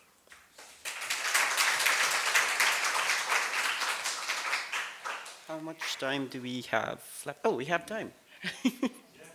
Okay, so we're gonna zoom out quite far, and talk to you about some theoretical considerations that is also guiding the way we're approaching things, or we're hoping to approach things at HURIDOCS. We've been at this for 4 decades, and I think it's our responsibility to revisit the way we do things. And we do this by going through our experiences with our partners, but also being informed by research and scholarship. The first thing I wanted to point out is this notion of inertia. Again, my apologies to the translators. So the field of science and technology studies talks about infrastructure, in this case, information infrastructure, tends to be invisible, right? We don't see infrastructure unless the infrastructure is broken. So this is the case with TJWG. We built version 1 and everything seems to be fine until it wasn't. And then when it wasn't fine, because it was slow, unwieldy, then you start realizing the substrate, the infrastructure beneath it, which is the data schema, isn't working. So we need to fix our information infrastructure, right? The thing with infrastructure is they don't exist in a vacuum. We tend to build infrastructure on top of infrastructure. For example, if our initial infrastructure are roads, as in the one we walk to, so we create a path, eventually that dirt path becomes an actual street, and then eventually we put pipes underneath that, and eventually we put trains or whatever, electricity, plumbing, pipe, so on and so forth. So the thing is, if the initial infrastructure in itself is not good or needs to be iterated, we might end up building bad infrastructure on top of bad infrastructure, right? And so the Bowker and Starr and Rudeller talks about this inertia. It's easier for us to just build infrastructure on infrastructure because we don't need to start from scratch. But that's the problem. What if the initial infrastructure is actually not working? So, and the thing with this infrastructure is it's almost always driven by expertise inertia. There are various experts and expertise who have decided to design this infrastructure, and it's easier to follow them as well, right? So, for those who are interested, Sally Engelmary wrote The Seductions of Quantification back in 2016. She did an ethnographic study following how human rights indicators are developed. And she realized that if you attend those meetings, that there are particular expertise that hog the space. There are particular perspectives, ways of knowing, and epistemologies that decides what these indicators are, right? So in one of her chapters, she actually argues that our notion of women's rights or women's trafficking is highly dependent on how the North perceives women trafficking. And then for people in the global South, we're like, well, we can't come up with new ones because we might not have the resources or time. It seems like what they're doing is correct, so we'll just follow them. And as more people use the same infrastructure that is arguably might not be good, it's harder to actually create alternative infrastructure against it. So we at HURIDOCS, we've been here 40 years, we are guilty of infrastructure inertia. We might be guilty of expertise inertia. So we need to evaluate, okay, so what are we doing here? So this is the reason why we want to sit down with our partners, walk them through the thing. Not to question what they want to do, but for them to articulate why they make certain decisions. Because if they tell us, well, that's how it has been, that's not enough of an answer. You need to be able to articulate why. Otherwise, we'll keep on pushing. We'll be like, well, how about this? How about that? Eventually, time and resources will run out, so we'll still be stuck with the infrastructure that there is. But this is something that we want to explore, and we want to remind everyone as well. It's easy to copy-paste templates. It's easy to look at what other people are doing. It will save you time. Creating new ones is painful. It's hard to resist things that already exist. But at certain times, because of the stake of what we do, we argue that we actually need to do that work. We need to question our existing infrastructure and articulate the claims of our current set of expertise. Because what we don't want to do is this what De Brito, who writes about transitional justice, called the sin of template, right? Wherein you have this one thing that is circulated over and over and over again. Templates are not bad, not necessarily, unless you're able to actually articulate why you're using the template or how you're able to appropriate and adopt that template to your particular context. So for organizations that is not TJWG, you can't just go to TJWG and say, oh, we're going to copy paste what TJWG wants. We'll be the first one to tell you we're not going to do that. We're going to sit with you and convince you to go through the process because what you're doing is different from what TJWG is doing. Or if there are similarities, fine, then we'll learn from what TJWG is doing and we'll share it with you accordingly. But you still have to be able to articulate why you're saying yes to the template. Because Fletcher, who's a lawyer based in UC Berkeley, wrote this amazing, quite beautiful piece actually, talking about the colonizing tendencies of our practice forms. So she talks about like the human rights imaginary. And at the beginning of her article, she admits that she herself, as an international human rights lawyer, made considerable mistakes because of the tendency of the practice forms of how we do things, right? So she eventually reflects throughout the paper and then points out that we need to question our current practice forms on how we're doing things. Specifically given unequal power relations within the human rights space, right? Whether we admit it or not, sometimes our funders have more power over us, right?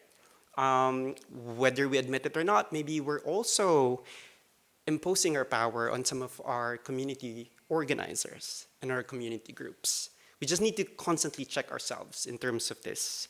Because what we don't want to do, as Madlingozi points out, is to commit epistemic violence, to silence different ways of knowing.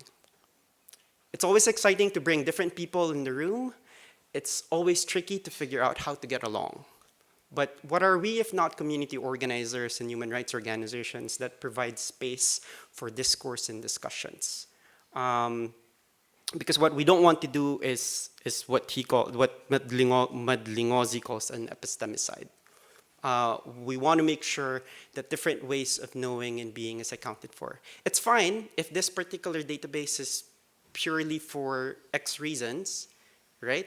And then maybe there's another database that can do something for Y or for B or for C, right? We likely cannot create a database that would function and satisfy every single user needs. But if we coordinate our efforts, maybe we'll be able to do certain things, right? Because we don't want to commit, I think there's like a growing concern now about over-documentation and under-documentation. I agree with Patrick, more sources are good, specifically for certain purposes. But there's also a human cost to over-documentation and under-documentation. We've painfully seen this in Burma during the Rohingya crisis. We see this in the Philippines as well, where you have different groups doing almost the same thing, not coordinating their efforts. My painful anecdote is there's this, the mother of a slain victim during the Philippine drug war. Within the span of 1 month, she's been interviewed by 6 journalists, 4 international investigators, and 2 local groups. When all she wanted was enough money to bury her loved one. And so you now have different documentations and databases wherein she says the same thing over and over again. From a legal standpoint, it's also tricky. There's a likelihood of inconsistency with the narrative that she says. Now, if you put that to court, doubt. She said 2 different things at 2 different times, right? Or it's also possible that there's under-documentation. Several people all documenting cases in Metro Manila. No one's doing anything outside of the nation's capital, right? And so I think these are things that we kind of wanted to point out. And internally at HURIDOCS, we're trying to figure it out, right? So the research in the past 3 years, I talk about like, so how can we actually decolonize databases? We're seeing this, right? For the lawyers in the room, we have a relatively short legacy of third world approaches to international law, or TWAIL, that is starting to like legally figure out, reconstruct how the way international law is practiced, specifically coming from the epistemologies of the global south, of the third world, right? We're seeing this as well in other fields. And so we kind of want to figure out, so how do we do the same move, the same overtures to decolonizing the way we do databases as well? On a technical matter, at the very least, it starts by articulating why we make certain decisions and then interrogating them thereafter. I'll end with Frank Haldeman's quote, which I kind of hinted on yesterday. If you haven't read the book, I highly recommend that you get a copy of it, Transitional Justice for Foxes. It's probably one of my favorite transitional justice books on transitional justice during the last 5 years. He ends the book by saying, "Our task is both impossible and necessary. Any response to radical evil is inescapably incomplete and inadequate. Nothing can ever undo what was done, recover what was lost. The slate cannot be wiped clean. To suggest otherwise would be not only naive and simplistic, but would also mean adding insult to injury. Our available vocabularies can hardly make sense of the nonsensical, repair the irreparable. And yet, those vocabularies may inspire responses able to contribute in whatever limited and valuable way to the very necessary task of resisting apathy and breaking with the past." And this incommensurability is what our database and documentation work does. What we do with our databases and our documentation is just a smidgen, a small part of the actual phenomenon or of the actual reality. It is infallible and inadequate by nature. And if we understand that, if we fully understand that, then the hubris of the documentation, the hubris of our databases can be duly encountered and critiqued, while not losing why we're doing what we're doing in the first place. So thank you, and we'll open the floor for Q&A.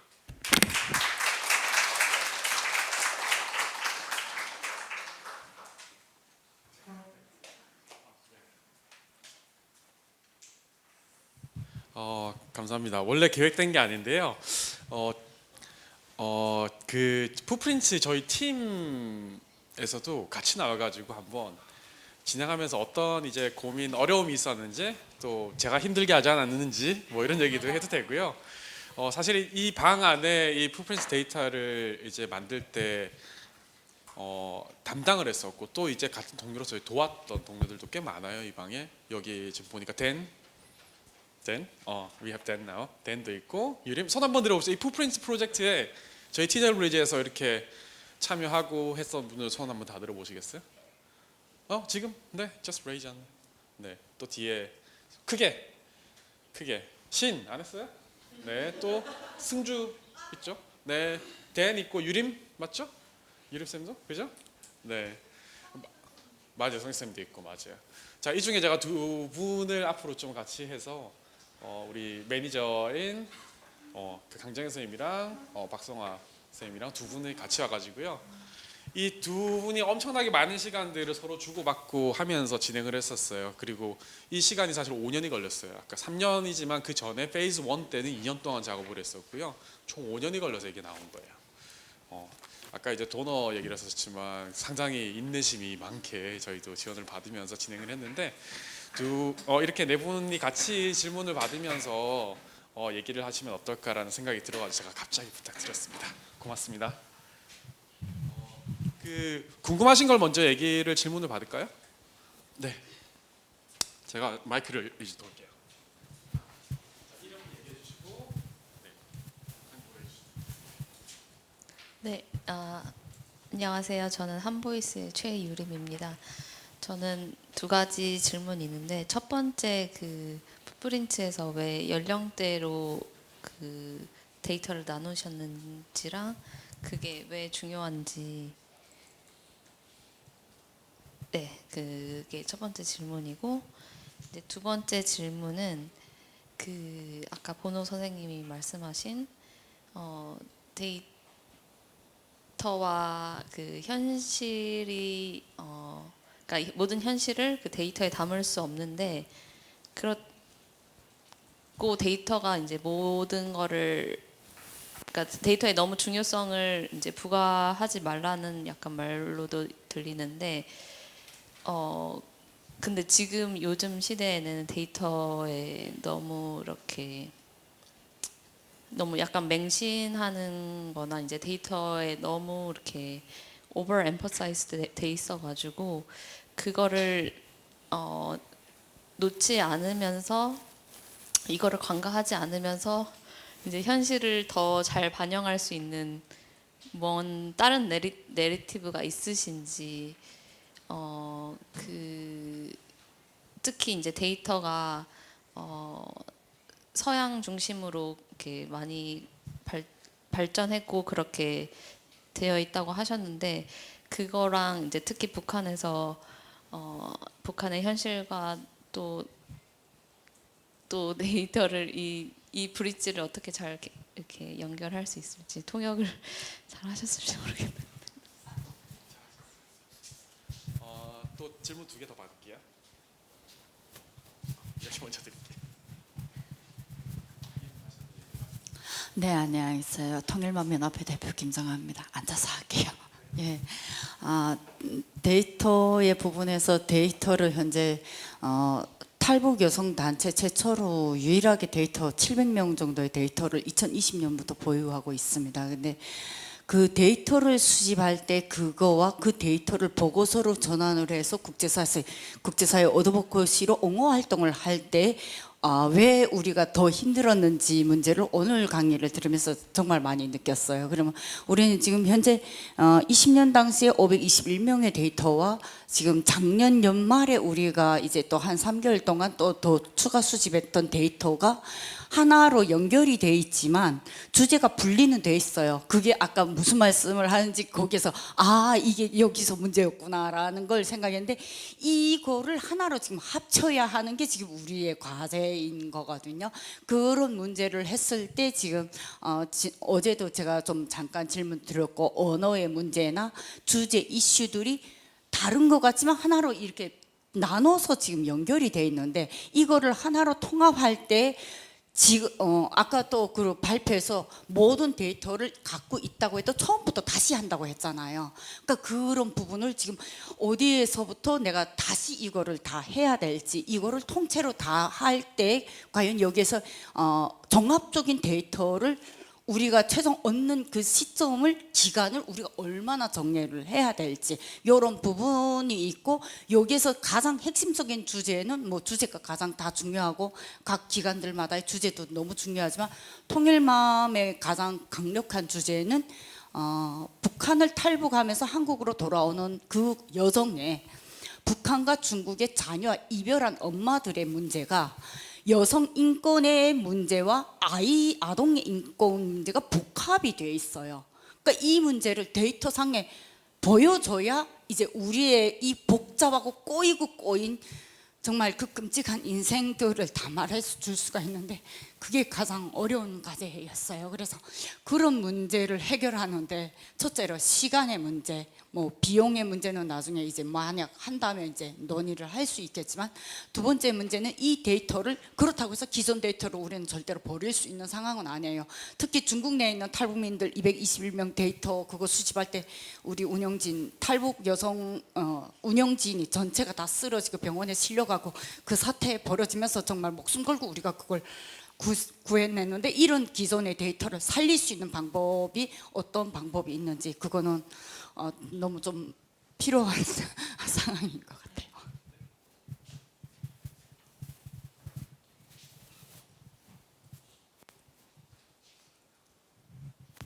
네, 되게 이건 테크니컬한 안녕하세요. 그 GRC 김예지입니다.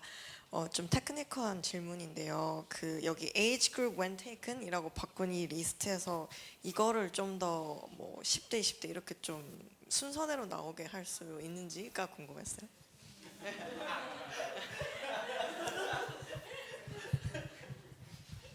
하나만 더 받을까요? 한 번에 그리고 모아서 다. 지금 여기까지만 일단 하겠습니다. 김한 하시겠어요? 해주세요. Hi, well, my name is Han, and I'm an intern at TJ. So, well, I recently worked on the Excel files and HURIDOCS, like data, like justifying data and some some kind of work.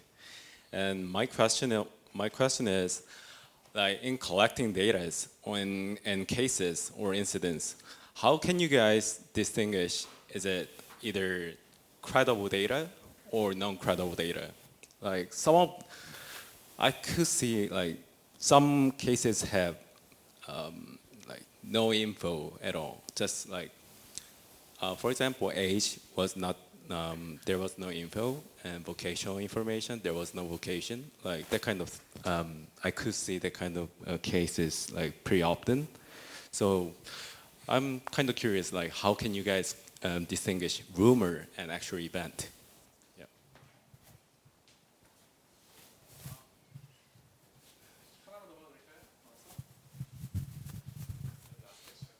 I think we talked. Oh, I was also an intern working at TJWG. So we also worked at the database, and we just talked about like the data structure is supposed to be formed in a way serves the purpose of the database. So I wonder, based on HURIDOCS and TJWG, what is our purpose or means of collecting those data and documentation? Thank you.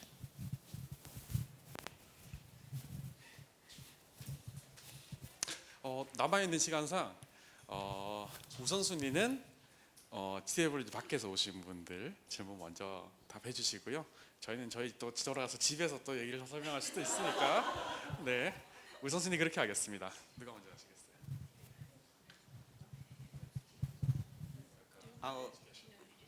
I'll answer the second point that she raised. I think the logic and imaginary of datafication is that more data will lead to X, right? So if you're looking at datafication in the healthcare system, purveyors of it would say more data will lead to better health services, right? So in our space, it's that claim that more data will lead to more justice or justice. And we need to question that, right? But I don't think in the way that we should stop doing what we're doing, because I think human rights organizations, community organizations, activists know, I hope we know, that our databases and our data are not the endpoint. They're just a small part of our larger set of mechanisms and strategies that we have been doing and pursuing for decades. The problem is sometimes, because that's where the funding is, that's the new shiny thing, we end up thinking that so we now have a dashboard, we now have a database, justice has been served. I don't think that is the case for most of us, right? I think the database, precisely because it's imperfect, precisely because it's just a tool, effective or ineffective as it is, we always situate it within our larger set of strategies. We don't know that. Like, we don't know what your strategies are. And I think Bina was asking me yesterday, so what's the next phase? So it's like the next phase is for TJWG to use the database the way they would use it for their strategies. We at HURIDOCS likely won't have a say with regards to that. And we trust our partners to know how to do that. Yeah. 연령대에 대한 질문 먼저 주셨는데 그 부분은 풋프린트 쪽에서도 나중에 말씀해 주시면 될 것 같고 그 연령대가 데이터베이스의 창에서 표시되어 있는 부분 얘기 저희한테도 하셨었는데 순전히 기술적인 문제예요. 저희 우아지 상에서는 가장 많은 수가 기록된 항목들 먼저 보여져요. 그래서 20, 30대 피해자가 가장 많다면 그 피해자를 먼저 보여지고요. 10대, 20대, 30대, 40대, 50대, 60대가 흐름상으로 이렇게 보여지는 것도 의미가 있겠지만 그 리스트가 굉장히 길 경우에는 밑으로 끝까지 내려야 가장 많은 피해자 수를 가지고 있는 항목이 맨 밑에 있을 수도 있잖아요. 그래서 우아지 설정상 가장 많은 항목이 기록된 부분이 먼저 표시가 되게 되어 있는 그런 기술적인 부분이고요. 데이터와 현실의 간극에 대해서 얘기를 하셨는데 굉장히 중요한 질문을 하신 것 같아요. 저희가 디자인 단계 시작할 때 드렸던 질문이기도 한데요. 지금 풋프린트 버전 2에 들어가 있는 대부분의 데이터는 사실상 전쟁 중 납북자예요. 근데 랜딩 페이지에서 가장 중요하게 표시하고 싶었던 피해자는 또 현재 북한 내부에서 일어나고 있는 납북 피해거든요. 실제로 우리가 데이터베이스 상에 가지고 있는 데이터에만 갇혀서 얘를 시각화하고 메시지를 전달하면 사실상 주제가 조금 다른 쪽으로 흘러가게 될 수도 있어요. 그래서 저희도 여쭤봐요. 저희가 데이터만 들여다보고 추정하기 전에 여쭤봐요. 어떤 메시지를 전달하고 싶으세요? 그래서 저희 랜딩 페이지나 뭐 상세 페이지를 들어가 보면 아시겠지만 Prisoner of Wars, 전쟁 중 전쟁 피해포로는 사실상 지금 데이터베이스에 올라와 있는 사례가 하나밖에 없어요. 근데도 저희가 그 자체 페이지를 따로 할애해서 그 부분에 대한 설명을 했어요. 왜냐하면 데이터가 적게 수집되어 있다고 그 데이터가 중요하지 않은 건 아니기 때문에요. 이런 피해가 있다고 추정하고 있지만 현재 기록되어 있는 실제 기록되어 있는 피해자 수는 1명밖에 없습니다. 근데 이 피해가 일어나고 있다는 말은 일어나고 있지 않다는 말은 아닙니다. 다만 그만큼 이 피해가 기록하기 힘들고 그만큼 더 많은 노력이 필요한 문제라는 걸 거꾸로 시사하고 있습니다. 라는 걸 글로 표현했어요. 왜냐하면 데이터베이스에 실제로 올라와 있는 숫자에 갇히면 메시지를 잘못 전달할 수도 있기 때문에 그 질문은 되게 중요한 얘기를 해주신 것 같고 아마 패트릭이 어제 발표했던 내용에서도 연관이 있을 것 같은데 기록되어 있는 데이터만 들여다볼 때 우리가 가지고 있을 수 있는 확증 편향 혹은 뭐 기록되지 않은 데이터를 어떻게 추정할 수 있는지 통계학적인 부분에서 좀 설명을 나중에 해주셔도 괜찮을 것 같고 그리고 탈북 여성 수집 데이터에 대해서 중요한 얘기를 해주셨는데 기간의 문제는 사실 저희가 6개월 걸립니다. 1년 걸립니다. 라고 말씀드릴 수 없어요. 왜냐하면 데이터를 들여다보지 않았기 때문에요. 그리고 데이터가 서로 다른 컬렉션이 있고 그 나름의 서로 다른 이야기를 전달하고 있다면 굳이 합치지 않아도 돼요. 따로 전달할 수 있고요. 우아지 특성상 만약에 내가 컬렉션 첫 번째 컬렉션, 두 번째 컬렉션, 세 번째 컬렉션이 각각 다른데 각각 수집하고 있는 항목이 같은 부분이 일정 부분 있다. 하면 이 부분만 따로 보여줄 수도 있어요. 연결된 것도 보여줄 수 있고요. 그거는 세부적으로 프로젝트를 저희랑 논의하실 때 이 특성을 어떻게 살릴 수 있는지를 고민하는 건 사실 저희의 영역이에요. 그래서 그 부분을 저희한테 여쭤보시고 저희 쪽에서 열심히 고민하고 만약에 이게 안 나온다 하면 새로운 피처를 고민할 수도 있고요. 그 부분은 나중에 프로젝트 상에서 충분히 논의를 할 수 있는 방법이고 그 때문에 맨 처음에 유저 조사 기간을 잡는 거고요. 이런 유니크한 문제들을 저희가 충분히 이해하기 위해서요. 그래서 그 부분은 네, 그렇게 이해해 주시면 될 것 같습니다.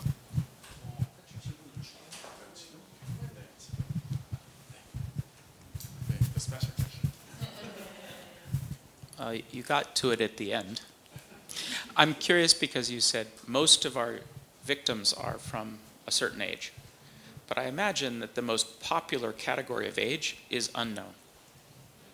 And I also imagine that because we don't know who the victims are who are not in the database, we have no idea what their ages are. This is always a problem when we're arguing from the records. We're stuck with what we see. I think, Bono, in your article about decolonializing databases, we should talk a lot about the problem of descriptive statistics blocking out reality. But I'm struck by that in particular because for your search purposes in the website, you list for each category the number available for that category, which seems to draw the eye to the largest categories. And I wonder if there's a way, I don't know that there is, but I think it's interesting to speculate about how we can design database interfaces in ways that constantly remind the user that they don't have it all, and to avoid the premature conclusions based on social visibility. And I, of course, this is my personal obsession, but I'm sharing it with all of you. And I think that in particular, in the light of how you closed your comment, which came right back to this point, I'm curious if you have reflected on this, because I imagine you have, and I'd be interested in your ideas.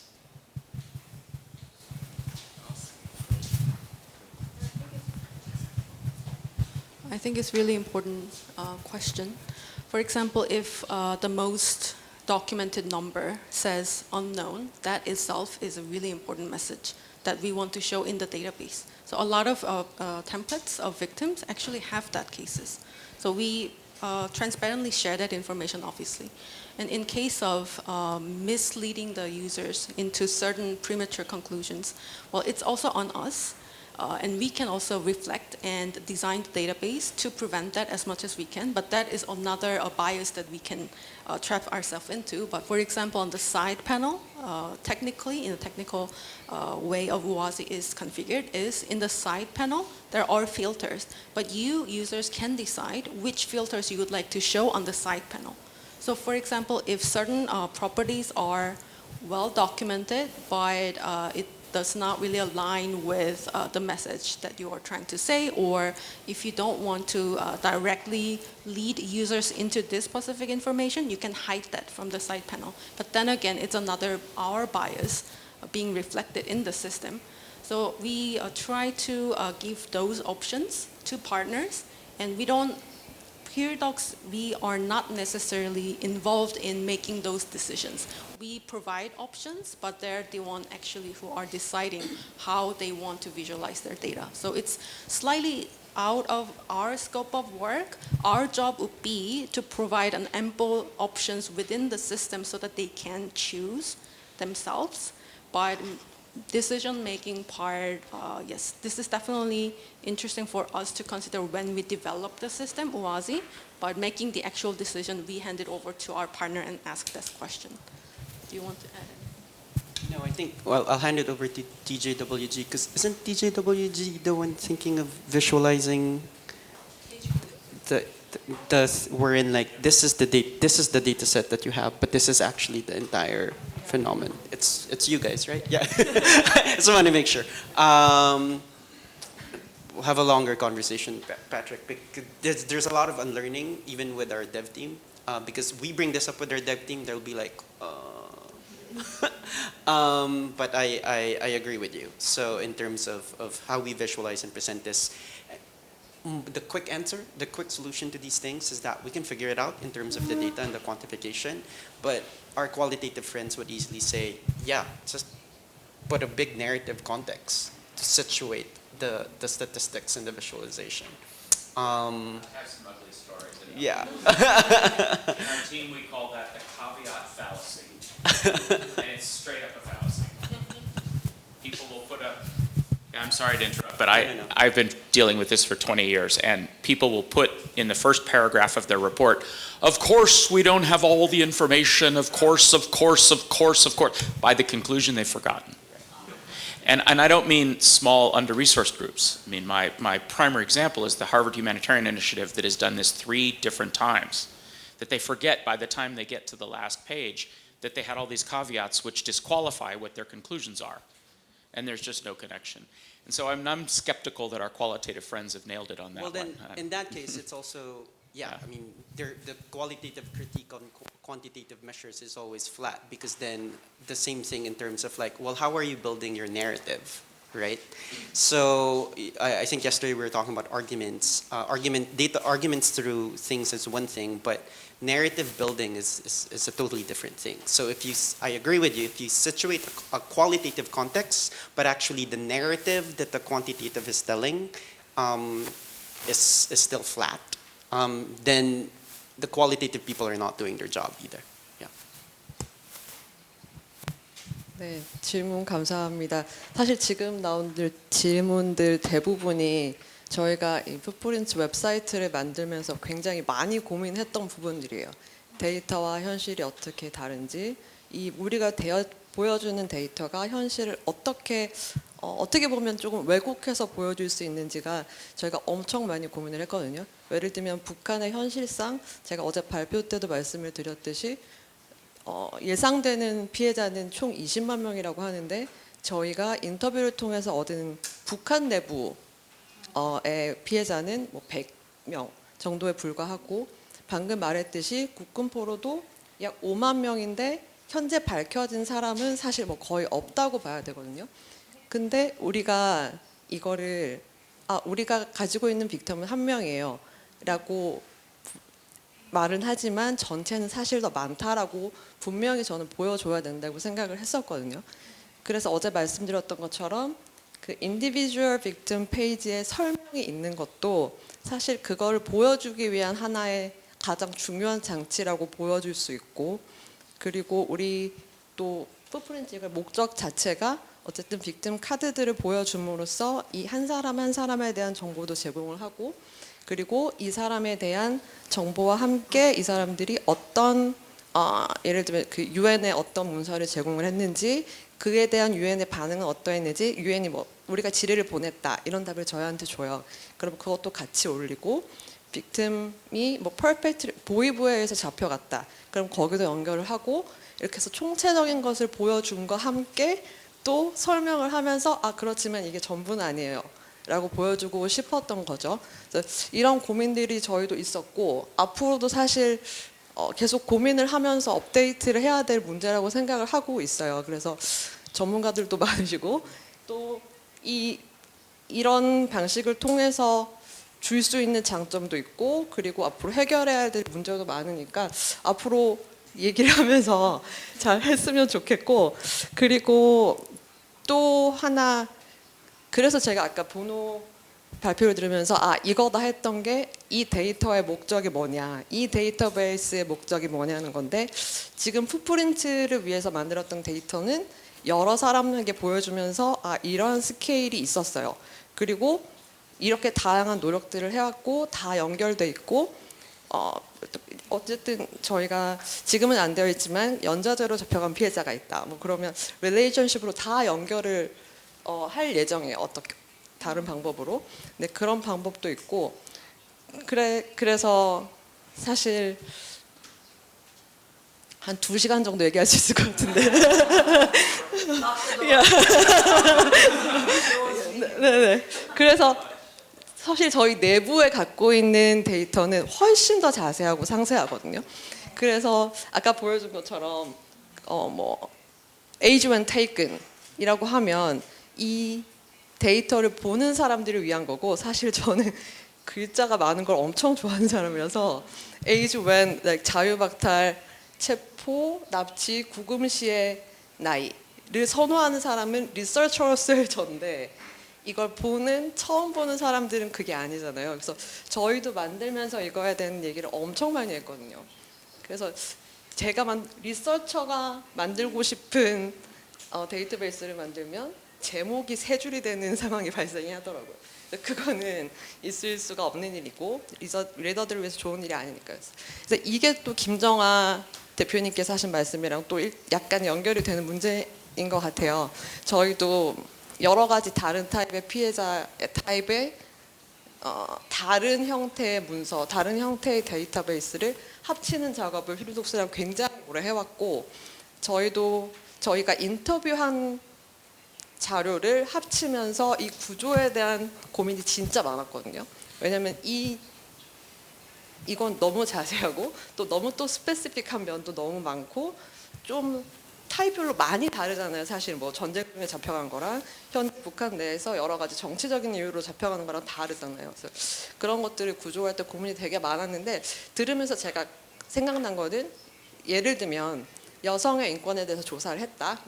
제가 그냥 혼자 생각한 거예요. 그래서 되게 다양한 타입의 인권 침해가 있을 수 있는데 예를 들면 그거를 뭐 인권 침해를 카테고라이즈를 하고 그에 대한 상세한 내용을 옆에 디스크립션 설명으로 적을 수도 있는데 이거를 어느 정도의 디스크립션으로 설명으로 적을까는 또 고민을 해봐야 되는 문제인 것 같아요. 왜냐하면 저희가 강제 실종을 조사하면서 중요한 거는 강제 실종의 요건상 뭐 누가 국가가 잡아갔냐, 뭐 자유의 박탈이 있었냐, 그리고 뭐 생사나 행방이 모르는 상태인가, 뭐 생사 행방에 대해서 정보를 밝히기를 거부했는가, 뭐 이런 문제까지 다 연결이 되기 때문에 그런 게 다 컬럼으로 되어 있다고 보시면 되거든요.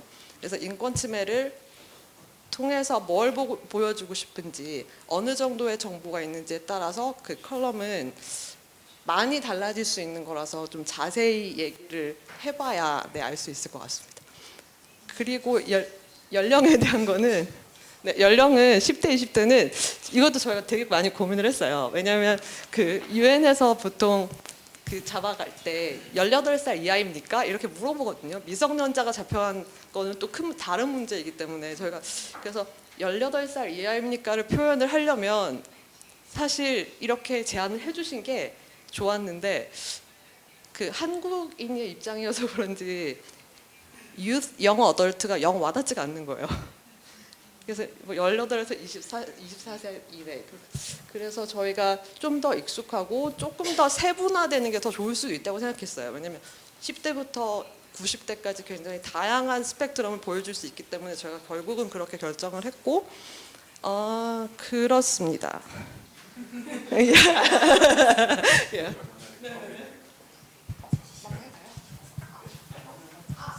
Okay, yeah, I think we're coming to lunchtime, so I'll keep my comment short and sweet. Just commenting on the age part a little bit. I think Chonghyun beautifully mentioned how the rationale behind like how we categorize it, why we categorize it. It's because we want this database to be used by a lot of people, and we wanted to use as one of the filters. And as Hyebin mentioned, it is one of the features that users go to when they go into our database, and I think age group is one of the main factors people think of when they want to identify a person. So that's why we have categorized the victims into different age groups. And just one last comment, I think our fellows didn't raise their hands when we asked who participated in the footprints database work. They put in a lot of work doing the data auditing right before the launch, so I just wanted to give them a quick shout out. And I think we're all ready for lunch. 네, 굉장히 첫 회의를 아주 꽉 차게 또 실질적으로 만들어서 감사합니다. 뭐 다 답변할 시간 없었지만 따로따로 또 이렇게 답변하고 더 얘기를 하시면 좋겠고요. 두 번째 시간은 주제는 이제 데이터 인터로게이션 애널리시스라고 공지는 했었는데 저희 아까 앞에서 했듯이 주제를 저희 정했습니다. 저는 이제 패트릭 볼 박사님 소개를 좀 더 하고 나서 넘겨드리려고 하는데요. 좀 특별히 소개를 좀 더 하고 싶은 이유가 있습니다. 저희 어제 국제회의 했던 자료집이 여기 여유분이 있는데 거기 안에 사실 오늘 스피커 우리 연사분들 프로필이나 뭐 어떤 연구를 하셨는지는 다 있고요. 뭐 이렇게 있으니까 참고해 주십시오. 제가 하고 싶은 얘기는 이제 이 부분인데요. 제가 패트릭 박사님을 알게 된 게 이런 분이 있다는 걸 알게 된 건 딱 10년 전이었었어요. 10년 전에 2014년에 저희가 단체를 만들 때였는데 만들 때에 저희가 하고 싶은 일이 뭔지 안 잡힐 때였었어요. 그래서 이제 구글링을 막 하다가 이런 그 휴먼 라이츠 크라임을 NGO나 아니면은 시빌 섹터에서 어떻게 해왔는지를 조사를 막 하고 있었어요. 그때 이제 캄보디아 기록센터의 육창 대표 캄보디아 기록센터의 일도 알게 됐었고, 그리고 이제 그때 알게 된 것이 오늘 휴리독스에서 우아지라는 소프트웨어를 얘기했었잖아요. 저희가 10년 전에 보고 있었던 게 마투스라는 소프트웨어였었어요. 그 마투스라는 소프트웨어를 1세대 First Generation 그 다큐멘테이션 툴이라고 얘기를 했는데 그 역사를 찾다 보니까 패트릭 볼 이름이 나왔었어요. 그리고 또 다른 케이스 스터디로 ICTOI 구 유고슬라비아 형사재판소 관련되는 스토리를 막 찾아보니까 거기에 또 패트릭 볼이 나오는 거예요. 이분이 대체 누군가 싶어서 이분을 이제 프로파일링을 해보기 시작했었어요. 그때 보게 된 저희를 완전히 눈이 뜨이게 한 다큐멘터리 비디오가 이 Solving for X예요. 네. 처음에 저희 단체를 만들 때 파운더가 여기 댄 빌레펠드 씨도 와 있고 신희석도 있고 저희 동료들이 다 같이 이 다큐멘터리를 보면서 저희가 결국 이 길을 걸어가야지 되는데 이 길을 먼저 걸어가신 분께 배워야지 되겠다 생각을 했었어요. 맨 처음에 저희가 기금을 후원을 받고 첫 해외 출장을 패트릭 볼을 찾으러 갔었어요. 저희는 막 만들어진 단체이고 인터넷에 찾아도 한 페이지, 웹페이지 하나밖에 없는, 활동은 아직 없지만 하고 싶은 건 많은 곳이었는데 이메일을 드리면은 바쁘실 게 뻔하니까 저 비행기 티켓을 끊고 가겠다. 그래서 와라 하셨던 거예요. 그래서 이제 댄하고 저하고 배낭을 메고 팔로알토, 샌프란시스코에서 팔로알토에 찾아갔더니 그때 패트릭이 저희를 매우 환영해 주셨어요. 이날이었었어요. 10년 전이었는데 그때는 있죠. 네. 지금 여기가 이제 executive director를 하고 있는 메건 프라이스. 이때 패트릭이었었고 이때 이제 뒤에 있는 포스터들이 사무실에 가면 포스터들이 있어요. 그 포스터들에 뭐 과테말라, 라이베리아, 그 패트릭이 이때까지 그 도와줬던 나라들의 컬렉션들이 모여 있더라고요. 그래서 이제 그때 저희가 가서 저희가 이제 다큐멘터리 시작하려고 하는데 매핑을 하면서 뭔가를 하고 치매 사건들을 뭔가 모아서 뭔가를 하고 싶어요. 어떻게 하면 좋을까요? 근데 저희의 질문이 이랬었어요. What to do를 물어보지 않았고요. What not to do를 물어봤었어요. 하면 안 되는 게 뭔지, 저희가 실수하면 안 될 거, 많은 시간을 버리게 될 게 뭔지를 얘기했더니 그때 패트릭이 저희한테 그런 얘기를 했었죠. 모은 기록들, 정보들, 진술들 아무것도 버리지 마라. 다 그냥 써놔라. 다 적어놔라. 데이터베이스를 만드는 건 나중에 할 일이기 때문에 잘 기록이 자세히 되어 있으면 구조를 만들고 데이터베이스를 구축을 하는 거는 뒤에 그걸 보고 할 일이다. 우리 맨 처음에 얘기할 때 오늘 휴리독스 팀에서 그 얘기했었죠. 뭘 갖고 있는지를 보고 빌드업을 할 수 있다고 했던 얘기 같은 얘기였었어요. 저희는 그때 마음이 급했었거든요. 뭔가를 빨리 첫 기금을 받고 2년 안에 뭔가를 빨리 만들어서 보여줘야겠다는 조급증이 있었는데 패트릭 What not to do에서 아무것도 버리지 말고 처음부터 뭔가를 설계하지 말라는 얘기를 했었어요. 그래서 저희가 처음부터 바로 시작할 수 있어요. 제대로 시작을 할 수 있었고 2, 3년 지나서 저희가 처음에 그 북한 처형 매핑 보고서를 2017년 냈을 때 보여드리고 저희 점수를 매겨달라고 한 분이 패트릭 볼이었었어요. 이때 이제 서울로 패트릭을 초청을 했었죠. 2017년에 어제 국제회의에 7년 전에 제가 국제회의 있었다 그랬잖아요. 그때 어메싱 에비던스라는 컨퍼런스를 열었었고요. 지금처럼 이제 데이터 통계 전문가로 스태티스티션으로 모셨고 또 법률가. 그래서 어제 권호건 재판관님하고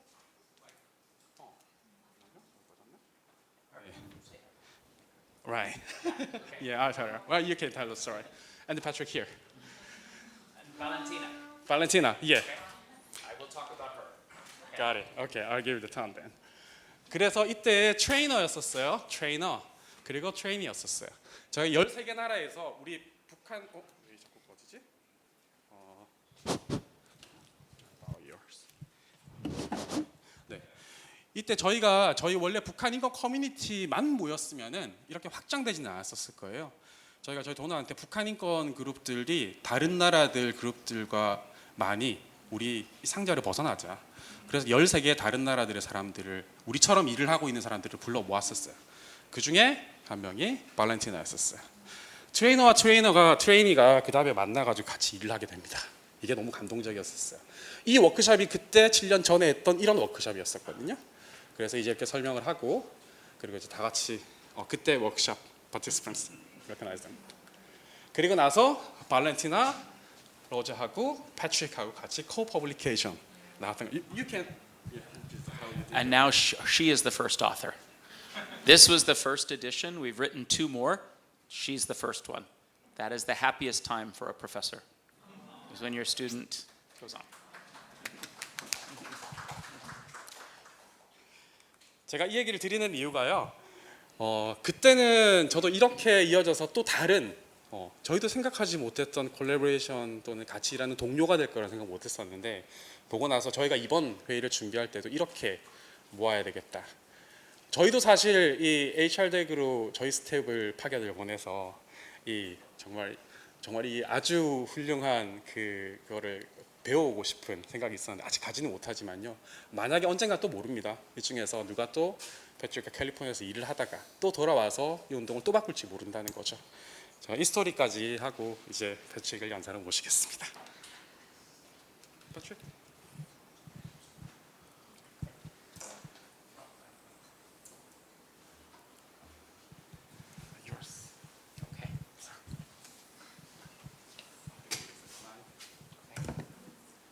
I'm or not.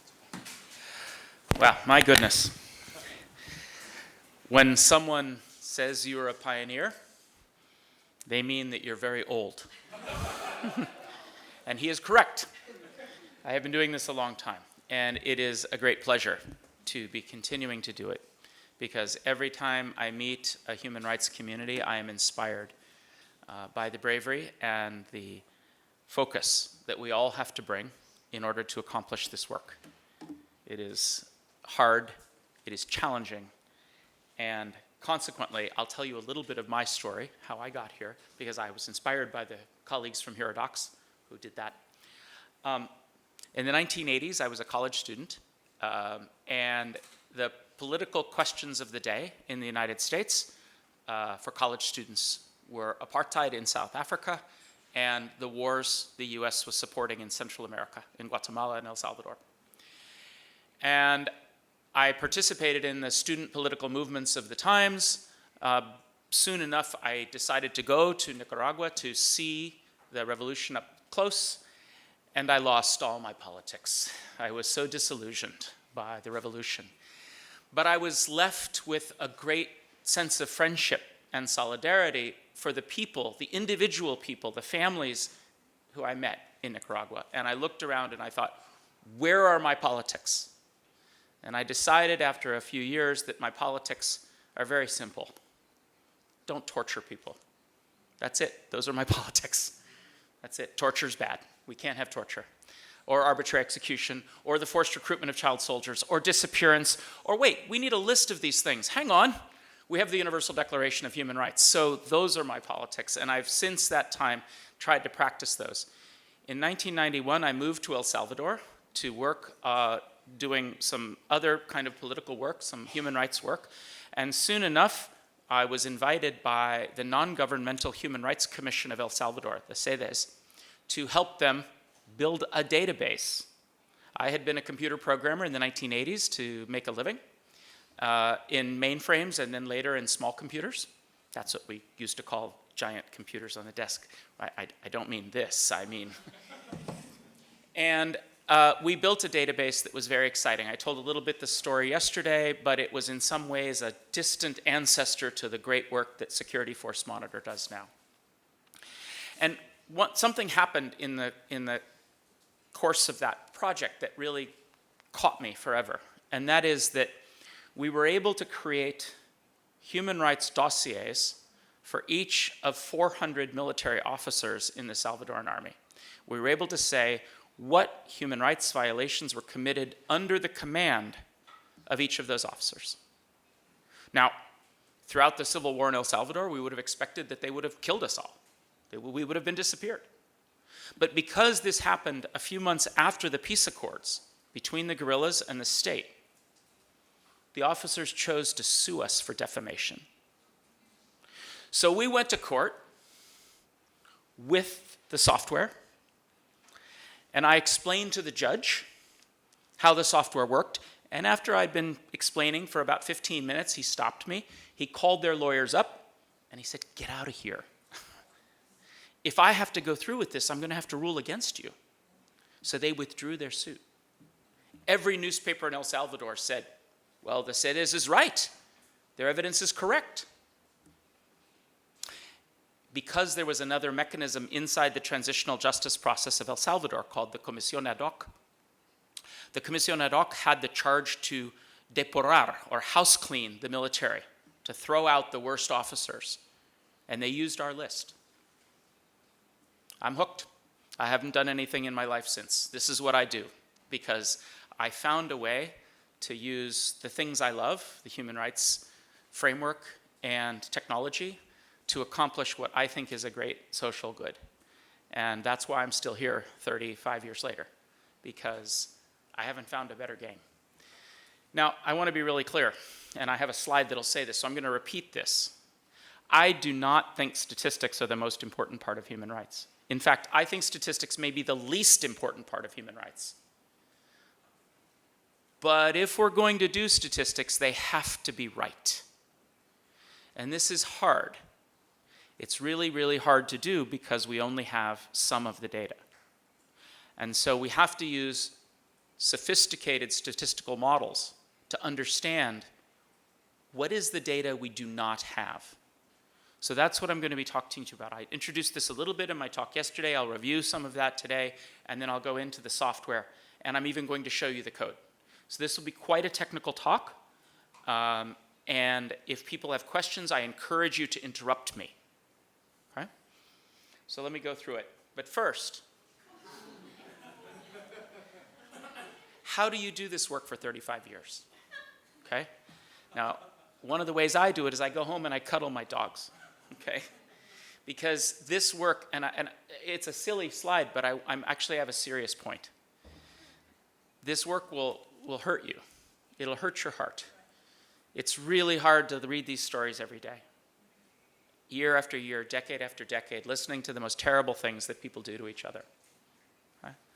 So it's really, really, really important that you find ways in your life to relieve that, to reconnect with your mission, with your vision, and with the tenderness and kindness that I think is at the heart of human rights work. But for me, it's my big silly dogs. This one is joining my family on Saturday.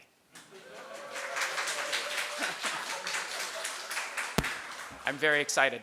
I would stay in Korea for a few more days, but I have to go. All right. So let's talk a little bit about why we do statistical estimation. Okay? Sometimes people think, well, you have to estimate the unobserved total in order to get the big number right.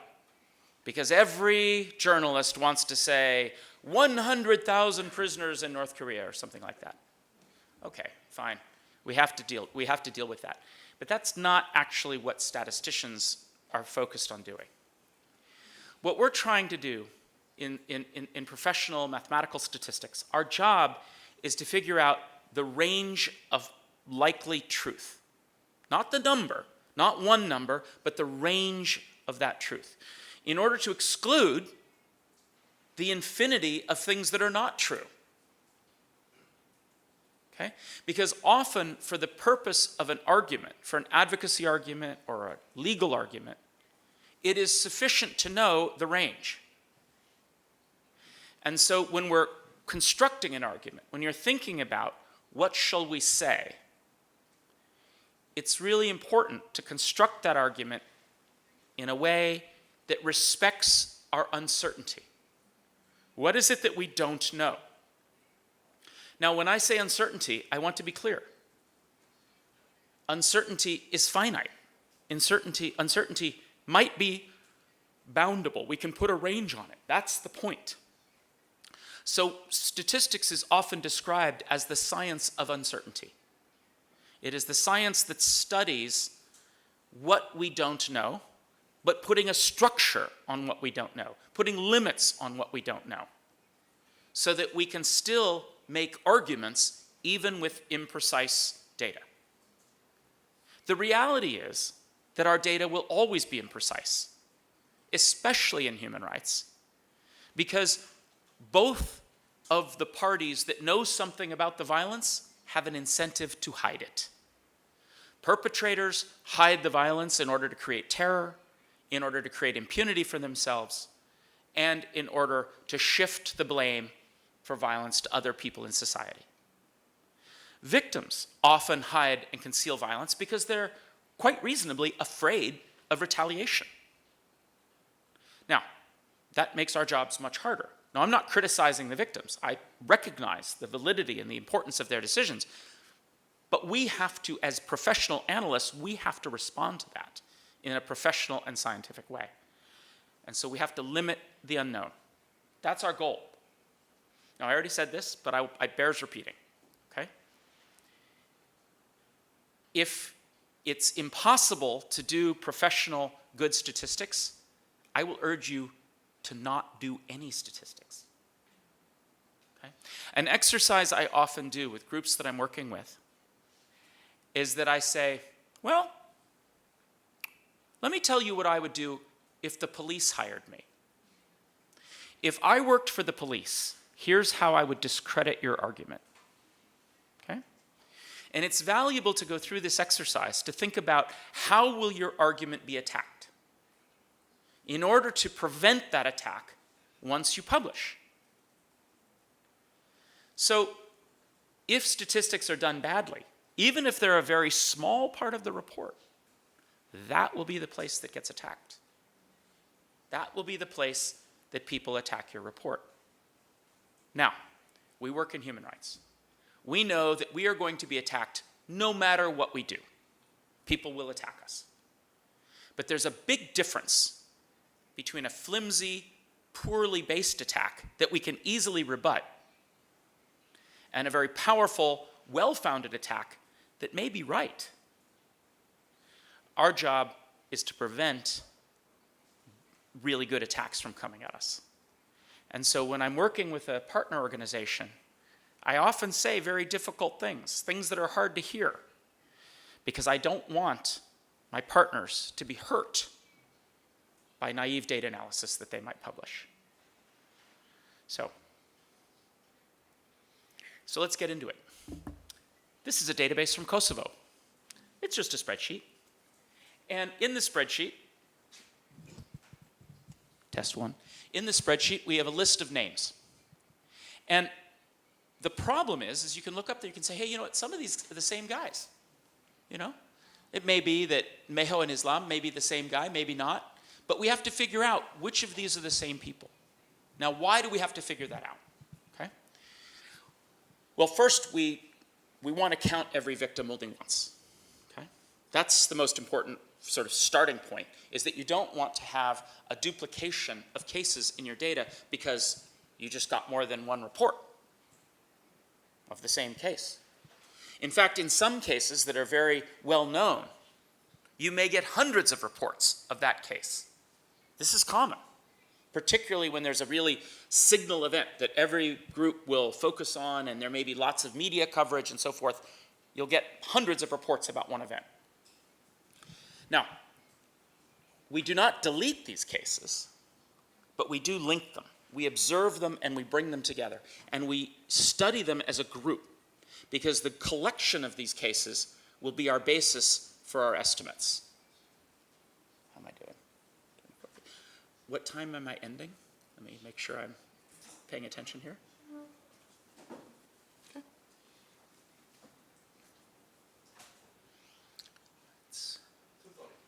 2:30. Okay, so I have 45 minutes. Okay, great. Here are some cases from Syria. Now, the names are sort of funny, and that's part of why I keep them here. These are funny names because we translated the names directly with Google Translate.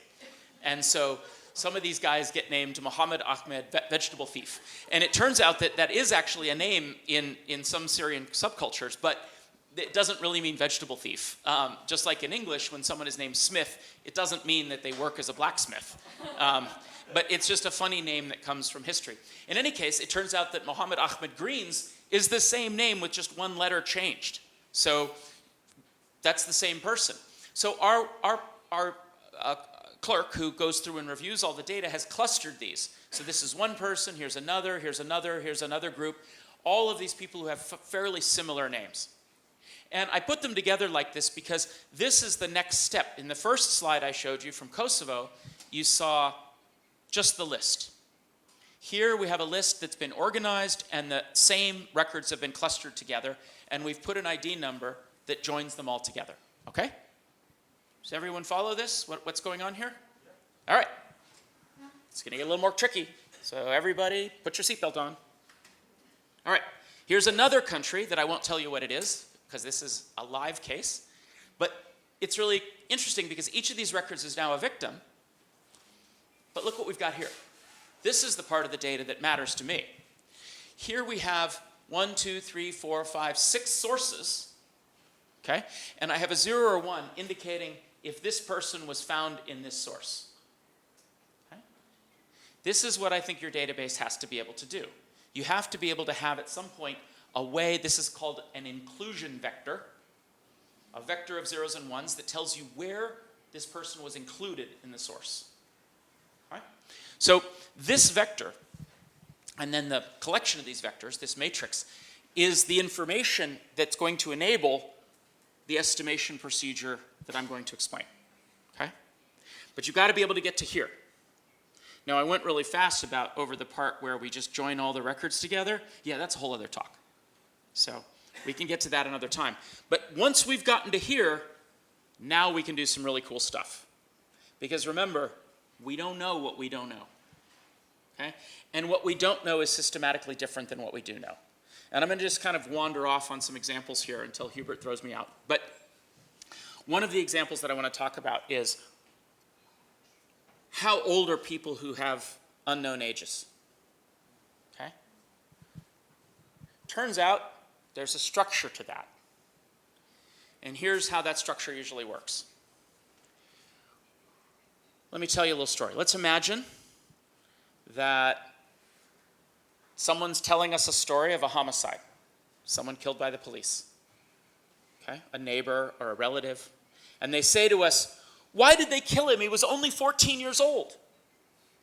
Okay? We can imagine that story, right? All right? Now let's imagine a similar story where that person comes up to us and says, why did they kill him? He was only 45 years old. No one would say that. Okay, why? This has to do with the notion of salience, of relevance. When you have a missing age, it's an adult. Because children and elderly people, age is part of their identity. But once you turn early 20s into your mid-60s, it's no longer relevant. Now, why is that important? Okay, let's say we have a list of victims and half of them have missing ages. And we do an analysis of the ages that we know and we say, my God, half of them are children. Okay, do you see the intellectual error we're making? The error is we are assuming that the people with unknown ages have the same ages as the people with known ages. And that's wrong. That's wrong. We will get a bad conclusion by making a bad assumption about missing data. Now, let me make it worse. What about all the people who are not in our database at all? Are they like or unlike the people we do know about? Clue, they're unlike. And what is the difference? Here's another little story we tell in our team based on a lot of experience. When a lawyer is killed at high noon in a city square, the entire world knows about it before dinner time. But when a farmer is killed 3 days' walk from a road at night, we will never hear about it. Sometimes people say, oh, technology, that fixes all this. Everybody's got a cell phone now, even people in rural areas. And this misunderstands how people in rural areas relate to people who are not from rural areas. One such person who misunderstood this was then Secretary of State Hillary Clinton when she came to Congo in 2009. I was working for the UN at the time. And she thought that one of the reasons that small Congolese villages when they were attacked by a militia, they never called the UN. She's like, well, maybe because they don't have cell service. Okay? And so the UN gave a truly vast amount of money to South African cell phone companies who covered Eastern Congo in cell phone coverage. You get better cell phone coverage and faster internet speeds in Eastern Congo than you do in the Santa Cruz Mountains an hour south of San Francisco. Okay? Like half an hour from Palo Alto. Nothing changed. Nothing changed. Still, those communities didn't call for the UN peacekeepers when the militias came. Why? Because rural communities know that nothing good ever comes from outside. And this is true in Congo, this is true in Colombia, this is true in Kentucky in the United States. All right? This is a thing. This is a rural-urban thing. So, information is complex. The structure of visibility is complex. And that structure of visibility is determined by 100 factors, some of which are universal and global across humanity, some of which are specific to that particular culture and region. But when we're thinking about data, when we're thinking about what we're going to analyze, you have to start with, why do we have this data? And what is it that we don't have? And if you think about it in terms of what has made this data visible to us or to the data collection group, that will be your central intellectual tool for making this kind of determination. So again, I'm going to review a little bit of what I discussed yesterday and give you a few more anecdotes along the way. Let me check in. Is this all clear so far? I haven't showed any code. There hasn't been any math. Okay, it's coming. So we're collecting 3 databases, okay? And our partner organizations have shared this data with us, and we put the data together, and through the magic of deduplication, we've made them intersect. And so we know what cases are in between, right? We know what's shared. Great. Which world do we live in? The white circles are the same. But we don't know if we live in this world where we only know a tiny bit of it, or we know almost all of it. Okay? We can't tell from here which world we live in. And it matters because it might be that different parts of the society have different reporting rates. In some parts of society, we might know almost all the cases because it's highly visible. And in other parts of society, for example, a different perpetrator, we may know only a small fraction of it. And you can see the intellectual error that we would make if we made the determination about responsibility simply based on the observed data. We would screw it up. And making determinations about responsibility for mass human rights crimes is one of the most important things we do. Can't afford to screw this up, especially at a Truth Commission. You got to get it right. So you have to take this into consideration. All right, more anecdotes. Here we go. So when I worked at the UN in 2009, 2010, a little bit of 2011, in Congo, one of the most important topics of the time was violence by a militia group that was originally from Uganda but was in northeastern Congo called the Lord's Resistance Army. Okay? Now, for those of us working in Congo, we had questions about why the LRA was so important, given that they were about the 7th or 8th most important perpetrator. But there was a whole subsection of the UN mandate, the MONUSCO mandate for the UN mission at the time that focused on the LRA. Turns out we figured out why it is, and it was internal politics in the United States. But we'll leave that aside for now. We focused on the LRA. In fact, because it was important, because it was in the mandate, we had an office in a little town called Dungu, which is about 2 hours motorbike ride from Kisangani in the northeastern part of Congo. And this office in Dungu was focused on documentation of violence committed by the LRA. And I knew the people who worked in that office. They were among the most dedicated human rights investigators I've ever known in my career. They were amazing. Working in Dungu is extremely hard, okay? It's really hard. The physical conditions are very hard. People who are not from the region tend to be sick all the time. And the conditions are very difficult to access the villages that are being attacked by this militia. And you have to get on your motorbike and go there to do your investigation. All right. Now, if you work in a hardship zone of the United Nations, what happens? Well, every 8 weeks, you have to leave the country for 2 weeks of rest and recuperation. Now, I'm not complaining. This is actually a really, really important and valuable thing to do because otherwise people would psychologically break down. You have to do this.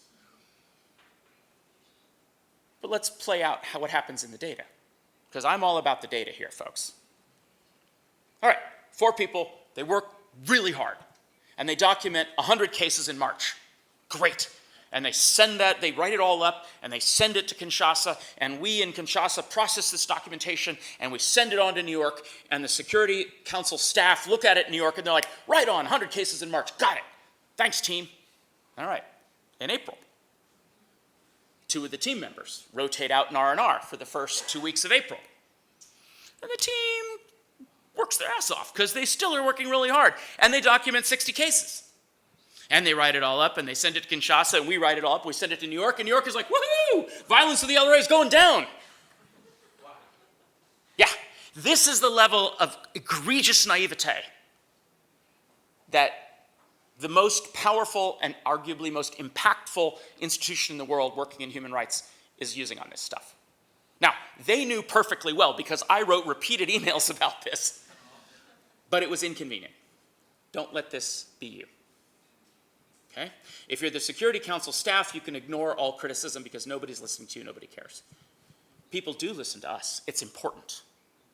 So don't make analyses that are that naive. You think I'm done? I'm not done. I'm going back to Congo for another example. Okay? One of the most important kinds of violence that occurs in Congo in the context of the conflict is sexual assault. And throughout eastern Congo, there were many, many, many women who suffered sexual assault, and as a consequence of sexual assault, they suffered a vaginal fistula, which is a very, very terrible injury, very painful, and it can be life-threatening. There is an important hospital there called Panzi Hospital, and Panzi Hospital developed specialists, and people came from Europe and the United States, and then Congolese surgeons learned how to do the cutting-edge, just best work in the world correcting this injury, vaginal fistulas. And women benefited from this. Great work.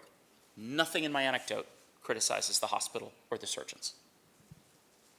But Harvard, yeah, so Harvard sent a team to review the records at Panzi Hospital. And they wanted to characterize statistically the pattern of fistula repair that the hospital had been conducting.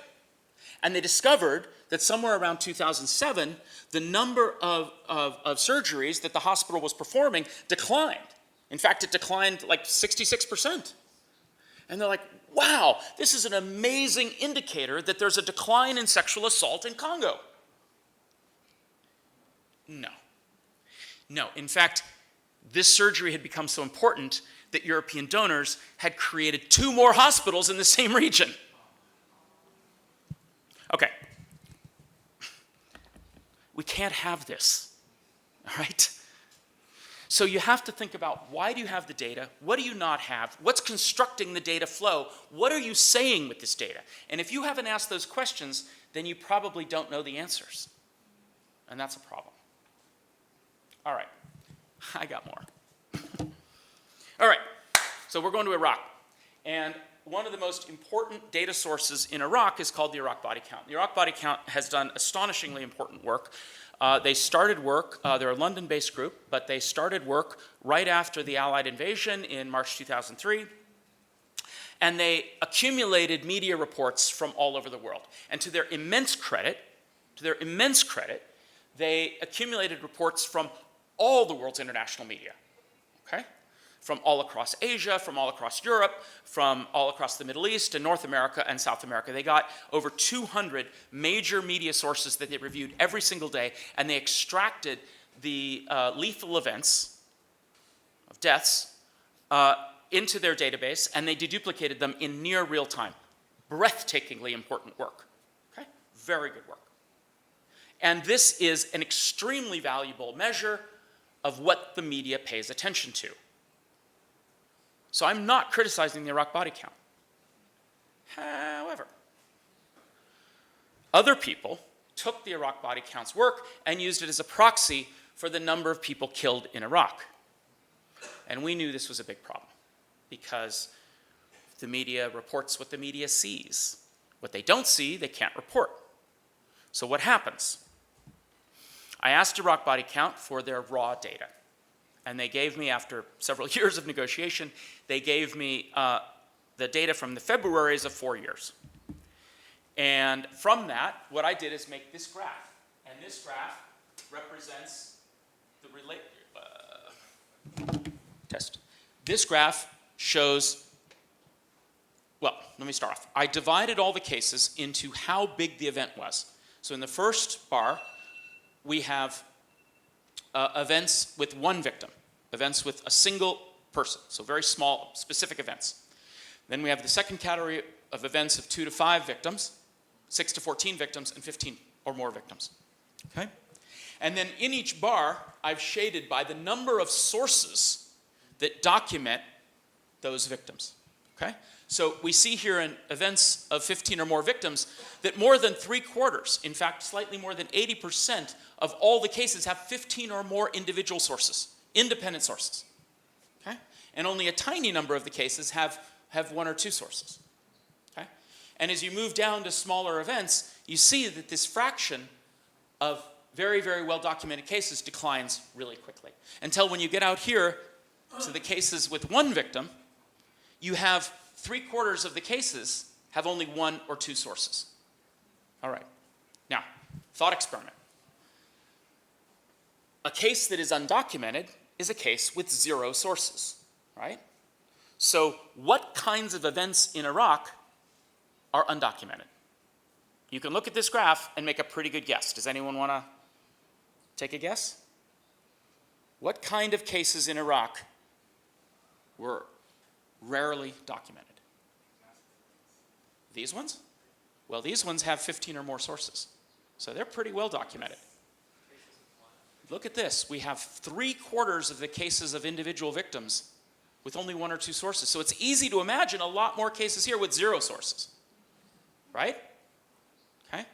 Turns out there is a statistical method which is not especially great, but it's good enough for me to figure out that the probability of reporting for an individual case was only about 0.2. Only about 1 in 5 of the cases of individual victims were reported, but essentially all of the cases with 15 or more victims were reported. Now, why does that matter? Because small events and large events were completely different conflicts. Completely different things were happening at the same time. Small events were committed by Shia militias using firearms. Their victims were almost exclusively adult men, and their goal was ethnic cleansing. They were trying to drive Sunni people out of Baghdad. Okay? Large events were committed by Al-Qaeda in Iraq or the coalition itself. They were IEDs or airstrikes or massacres. They had a random selection of victims, randomly selected, old people, young people, men, women. And the goal was either destabilization by Al-Qaeda in Iraq or control by the Allied forces. Totally different conflicts. Which one did the international media pay attention to? This one. Which one did the international media largely ignore? This one. And what happened because we ignored this conflict? Oh yeah, ISIS.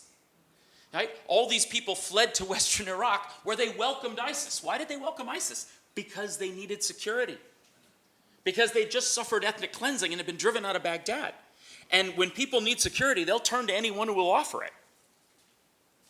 Now look, I'm not going to blame the rise of ISIS on bad data analysis, okay? That's a stretch. But look, we turn to data analysis to think about the world. We turn to data analysis to think about whether or not our observations are correct. And if we do data analysis in a naive way that reinforces our presuppositions, not only have we failed to learn something, we have reinforced our belief in the wrong conclusion. We have anti-learned. It is worse to read bad data analysis than have no data analysis. Because now you're convinced of your incorrect conclusion. I hope I've scared you enough. I'm going to stop with my examples, but I could go on all afternoon. And if there were beers in front of us, I would be hard to shut up. All right. Let's do some algebra. That's always bracing. Kind of gets us back into reality, right? Yeah. Okay, I did this yesterday. How many people would like me to review it? Okay, 1, that's all it took. Here's the problem, right? The problem is we want to use math, probability theory, and some assumptions to figure out what we don't know. And what we don't know in this diagram is indicated by n, this whole big oval that's gray. Now, what we can observe are these 2 projects, A and B. These are the projects that have actually done the work. They've gone to the field, and we now have a list of deaths documented by Project A and a list of deaths documented by Project B. And again, we've done the deduplication that I've showed you, so we know what M is in between. Okay? And so now we have these 3 things we know, A, B, and M. We have a thing we don't know, N. So let's see if we can relate them. And we can relate them using elementary probability theory. Okay? So the first theorem of probability is that the probability of an event is the number of intents of the event divided by the number of observations, or the number of possible events. And there's some complexity to that. Are they repeated? Are they independent? Okay, just leave it there for now. So the probability that a death in the population N has been documented by Project A is A divided by N. Okay? Similarly, the probability that a death in the universe N has been documented by Project B is B over N. And because we know M, the probability of being in both data sets is m divided by n. But m is something else, okay? Because the probability of two independent events is equal to the product of the individual probabilities. So m over n is equal to a over n times b over n. 7th grade algebra, maybe in Korea 4th grade algebra. We rearrange the terms and we get an estimate of n. ab over m is equal to n. Now, n gets a little hat, okay, which is the way that statisticians designate an estimate, okay? And that estimate is subject to variance or error. And I'm going to talk a lot about that in my subsequent slides. But the basic idea here is that we now have learned something that we didn't know before. We have some sense of how big n is. And this is our first little tiny handle on rejecting the naive data analysis, which I've been complaining about for the first 45 minutes of my talk. Okay? If you want to know more about it, here's an article that Megan and I wrote a few years ago, and it has a very, very, very long bibliography, so please be encouraged to help yourself to sleep. Okay? Okay? And now I'm going to start talking about software. Now, I put the full references in because I'm assuming I'll give these slides to TJWG, and then you can look at them and so forth. But the idea here is that there are two packages in the software language R. How many people here have used R? A few, okay. R is really my recommendation for most sort of classical statistics tasks. And I like it, and I'm going to show a little bit of our code. There's lots of other languages. Don't get stuck in Python. Keep going, keep going. And in particular, if you are really interested in data science, learn Julia is the language I recommend. But let's move on. And if you're really interested in data science, don't call it data science, call it statistics. Just saying. All right, let's move on. So this is a package called DGA. This is one of the approaches. And there are two approaches, both of which operate in a Bayesian framework. And a Bayesian framework is a new way to do statistics. It's not that new. It's been around since really since the 80s, but it's become much more popular and much more common, and there's very good reasons for that. And so both of the software packages I'm going to recommend produce Bayesian estimates. DGA is one of them, LCMCR is another. You can play around with them, and I'm going to show one example from each, I think. So now, what are we going to do? Oh, we're going to go look at code. Woohoo, yeah, all righty. Let's look at code. So this is a little program. Which one is this? This is DGA. So let's start with LCMCR. Okay. So this code, written by Valentina Rosso, okay, my very esteemed colleague. And basically, I put this up just to show that essentially the entire thing, once you've got the data organized, all we're really doing is making one function call. Okay? We're going to do one function call here, and we're going to do one more down here, and that's the end of it. And you've got your estimates. So the reason I put the code up is not so that you'll read the code, memorize it, and be able to use it later. No, you won't. But I put it up there because the actual estimation part of the work is very, very simple for someone who programs in this language. If you don't program in this language, I understand it's complicated, but this is for people who read and write in R, and I hope it will motivate maybe more of you to study reading and writing in R. So it's actually really, really simple. And what we get is right here. Here's the sampler, this little section right in here. I guess the purple doesn't show up here. Here's the sampler, and then we call it here, and it runs. Okay? And that's it. And now we have the result. So what is the result? Thanks for asking.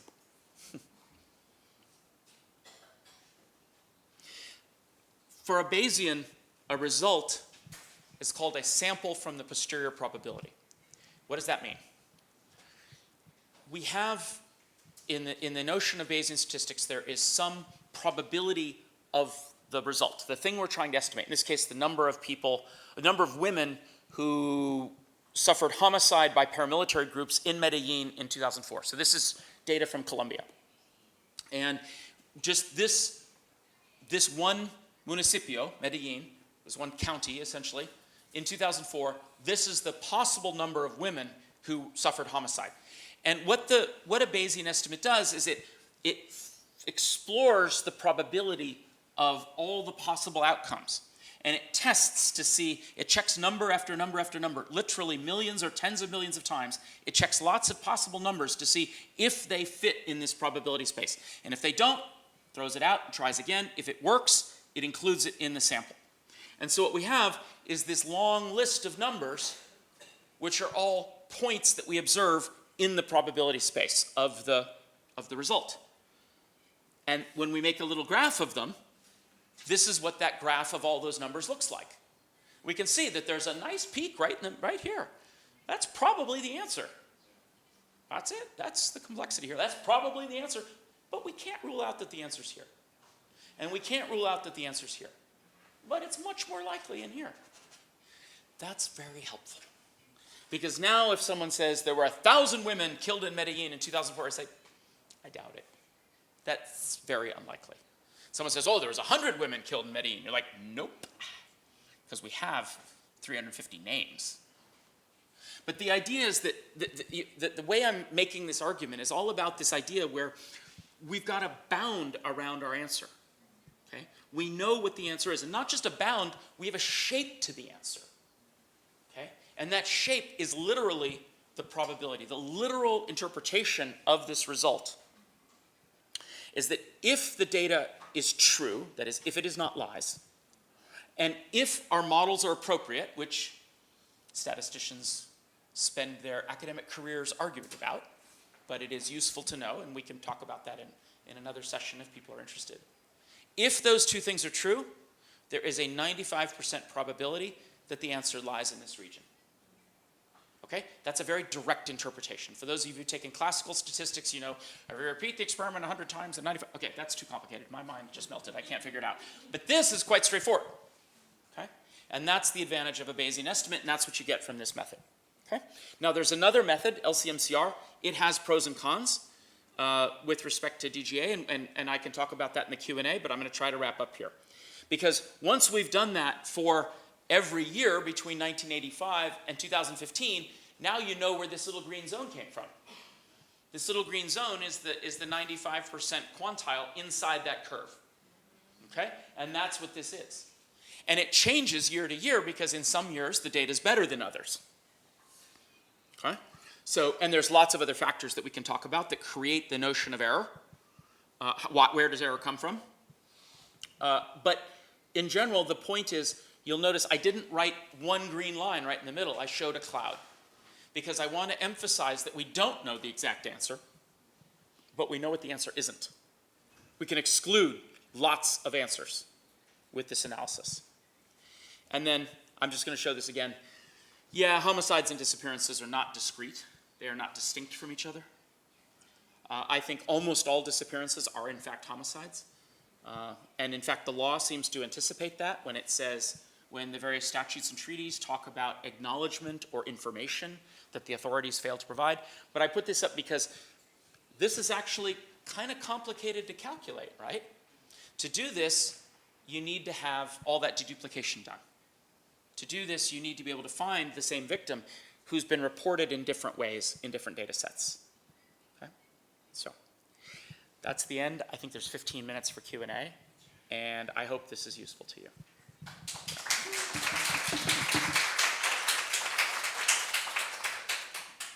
Oh, I was going to run the code. This is pretty exciting. Here we go. I'm running it. That's it. It's running. Oh my God, it's so exciting. It's still running. It may be running for a while. Let's move on while it runs. Are there questions? What do people think?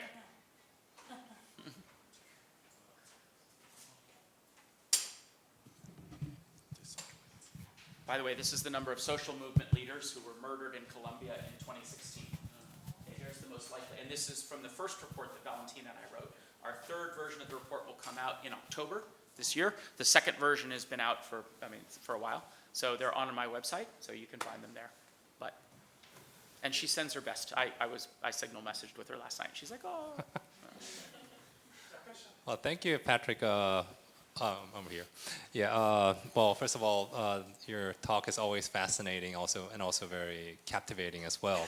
And I'm really glad that you have, when you met Valentina in 2017, it really blossomed into this really great joint work. So, again, kudos for that.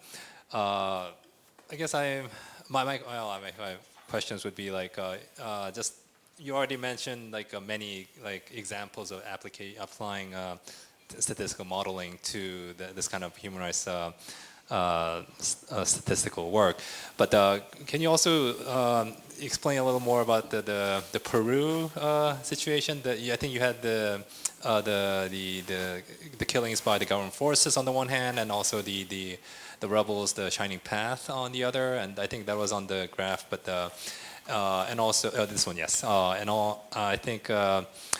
Yeah, can you also explain again about the duplicating the enforced disappearances cases on the one hand, and the killing cases in the Colombian example? Thank you. Okay, so let's start in Peru. The challenge in Peru comes back to the thing that I started out with. It comes back to social visibility. Okay? So Peru is a country of many ethnicities, but for the simplicity of this argument, I will say there are indigenous people and non-indigenous people. Okay? Among the indigenous communities, there are several different ethnicities, and they are not even all that closely related, but for the purposes of social visibility, they tend to share a lot of invisibility from the point of view of not just the people in the capital, the non-indigenous people. They also are not very visible to each other, okay? Because some communities live in the Amazonian jungle, in the eastern and southern part of Peru. Some people live in the central Cordillera, which is the big mountains, the giant mountains, very, very high, inaccessible mountains. And as a consequence, when you live on this mountain, getting to that other mountain is very hard. You may not communicate that much. Okay? And these killings happened largely in the 1980s and early 1990s, before cell service. Social visibility was compounded by a law in Peru that if you speak to Peruvians about their civil war, they will remind you that unlike the rest of Latin America, Peru was a democracy throughout their entire civil war. And one of the consequences of that democracy was a law entitling people to compensation if their families were killed unjustly by the state. Okay? So a number of NGOs were organized to facilitate the claims for compensation and to make legal claims against the state, which gave people a really good reason to document cases when their family members were killed by the state, which meant that nearly everyone who was killed by the state ended up in a database. So when we ran the Truth Commission from 2000 to 2003, people brought us their databases. We got a lot of cases about the state. Okay? Now, throughout the war, these NGOs had been denouncing killings by the state. That is our job. That is what we do. I'm not criticizing them by any means. This was what they did. But there was relatively less information about Sendero Luminoso. The killings by Sendero Luminoso were happening way up in the mountains. And most of the people killed by Sendero Luminoso were indigenous people who did not have strong communication networks with people in cities. And perhaps even more importantly, there was no incentive for anyone who had a relative killed by Sendero Luminoso to make any claim about it. Nobody was going to give you compensation. No one was going to protect your family from Sendero coming and retaliating against you for having denounced this case. And as a consequence, a small fraction of Sendero cases were documented before the Truth Commission. Now, Sendero was largely annihilated by the late 1990s, and by the time the Truth Commission started up, these communities were ready to talk, and so when the Truth Commission went up there, people told their stories. But we didn't get all the stories by any means. The Truth Commission has a limited budget, it had limited logistics, and not every community trusted the Truth Commission. And those are all factors that govern social visibility. So we only had a certain number of cases from Sendero. Now, at the Truth Commission, they were freaking out because they had all these cases. Nobody had any idea before the Truth Commission how many people had been killed by Sendero Luminoso. And the Truth Commission was like, how is it that we have all these cases? So they invited me to come and look at their data, and I said, there's more. And they said, oh boy, that's a problem. So we did this analysis, and we discovered that, in fact, the reporting for the Peruvian army was pretty good. We had most of the cases, but reporting for Sendero had been relatively weak. We had a small fraction of their cases. So when we did the estimates, it turns out that Sendero had killed about half again more people than the army had. Well, this was a big conclusion. This was a big deal in Peruvian society. It's a bit controversial to this day. Because if you lived in Lima, you didn't see it. Right? What you saw was the government killing intellectuals. You didn't see Sendero Luminoso killing indigenous leaders, because that happened way up in the mountains, far away from TV stations, far away from lawyers. So there was no way for people to know. So it contradicted people's lived experience. Now, we should ask, why is there that lived experience? But this creates an interesting challenge. Now, I don't think it's as controversial in Peru today, but there are still people who are fighting with me about it. So that's the first of the stories. And the other story was, Ethan, remind me. Oh, right. Okay, so what we did in Colombia is we took all the cases of killings and we deduplicated them in one model. And we took all the cases of disappearance, kidnapping, and forced recruitment of child soldiers, and we deduplicated them in a second process. Okay? And then we linked them. We deduplicated across. Now, the advantage of this is that think about a kidnapping, which is very common in Colombia, or the forced recruitment of a child soldier, and a disappearance. Notice that the difference between these three, from the point of view of the family whose loved one is gone, is information. Okay? You don't know what happened to your family member. Were they disappeared? Were they kidnapped? Were they recruited by the guerrillas to be soldiers? You don't know, necessarily. You might know, or you might learn, because if you're going to go look, you're going to go try to find out, and you might figure it out, but you might not. So, from our point of view, it's very difficult to tell those three apart. When we linked them across from homicide to the other three categories, that's when we could calculate the intersection between the two. Okay? And because at the root of all those violations is a person, is a victim, you have to build your models to be adequate to handle that linkage. And I believe the internet meme is now, don't ask me how I did it, I just did it, it was hard. So, but that's a whole separate talk. And it's a lot of fun, and there's some really cool machine learning stuff in there, and there's some really nice interaction between human training of machine learning models and how it is that we as human beings make decisions that we may make inconsistently, but a model can tease out and figure out and then apply at scale. And that's a kind of cool hack.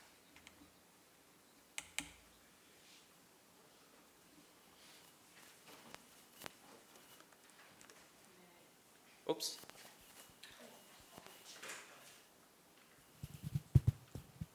네, 안녕하세요. 통일만민협회 대표 김정아입니다. 지금 교수님 펼친 그 다음 슬라이드 좀 펼쳐주시겠어요? 다음 슬라이드. 아래. Yes, thank you. Oh, excellent. 아까 이 부분을 설명할 때 가장 저는 흥미로웠습니다. 왜냐하면 많은 데이터는 오히려 외부에서 다뤄준 게 상당히 많다. 너무나도 피해자, 당사자 입장에서 너무나도 공감하는 데이터 부분이고요. 특히 작은 데이터 하나의 문제 해결점을 진짜 우리 피해자들이 해결하고 싶은 문제예요. 이것이 가장 그동안에 많은 모순을 좀 겪었던 걸 저는 피해 당사자로서 너무나도 많이 안타까운 사례인데, 지금 어떤 상황이 하나가 있냐면 직접 경험자가 정신질환으로 증언을 할 수가 없어요. 그리고 오히려 521명이라는 그 수많은 피해자들이 50%에 넘는 사람이 이 피해는 반드시 있습니다 라고 말하는데, 이들이 직접 피해자가 아니에요. 목격자 혹은 간접 증언자예요. 이런 사실이 있는지 들었습니까? 그 당사자가 너무 없어서 우리가 데이터에다가 이런 피해 사실이 있는지 혹시 들은 거 있나요? 라고 한국에 있는 탈북 여성 중국 남편과 중국 안에 있는 중국 남편과 인신매매로 살고 있는 탈북 여성에게 다 같이 물어봤는데 거의 대답이 동일했습니다. 이것은 사실이다. 근데 피해자가 없어요. 그럼 결국은 저한테 지금 있는 거는 직접 증언한 피해자 당사자 데이터는 없는데 간접 데이터가 지금 있는 상황인 거죠. 교수님 입장이라면 이 데이터를 어떻게 활용하시겠습니까? I love this question. I love this question. So what this question does is it opens another aspect to how a Bayesian statistician thinks about a model. Okay? So all statistical models make subtle but complicated assumptions about internal probabilities inside the model. Okay? So for example, let me give you just one kind of simple example. When I'm making an estimate of the total, I may have to, as part of specifying the model, writing down the math, I have to say approximately how much do I think is missing and how wide is my uncertainty.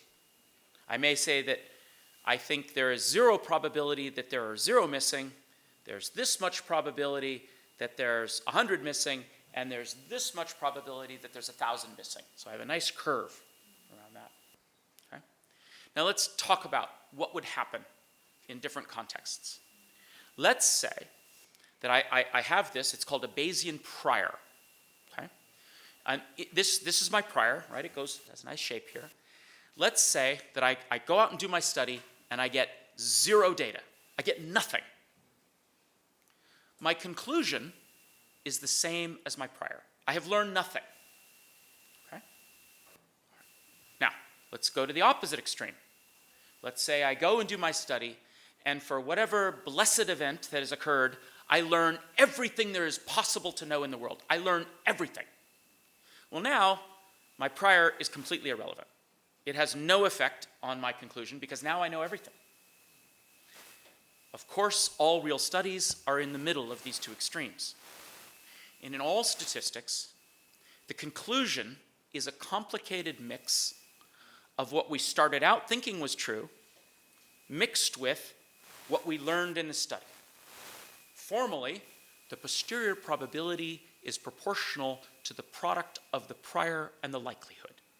So if you take a Bayesian statistics class, this will be your mantra. The posterior probability is proportional to the product of the prior probability and the likelihood. The likelihood is the data and the model. And the prior probability is this curve that I've assumed. Where does one get such an assumption?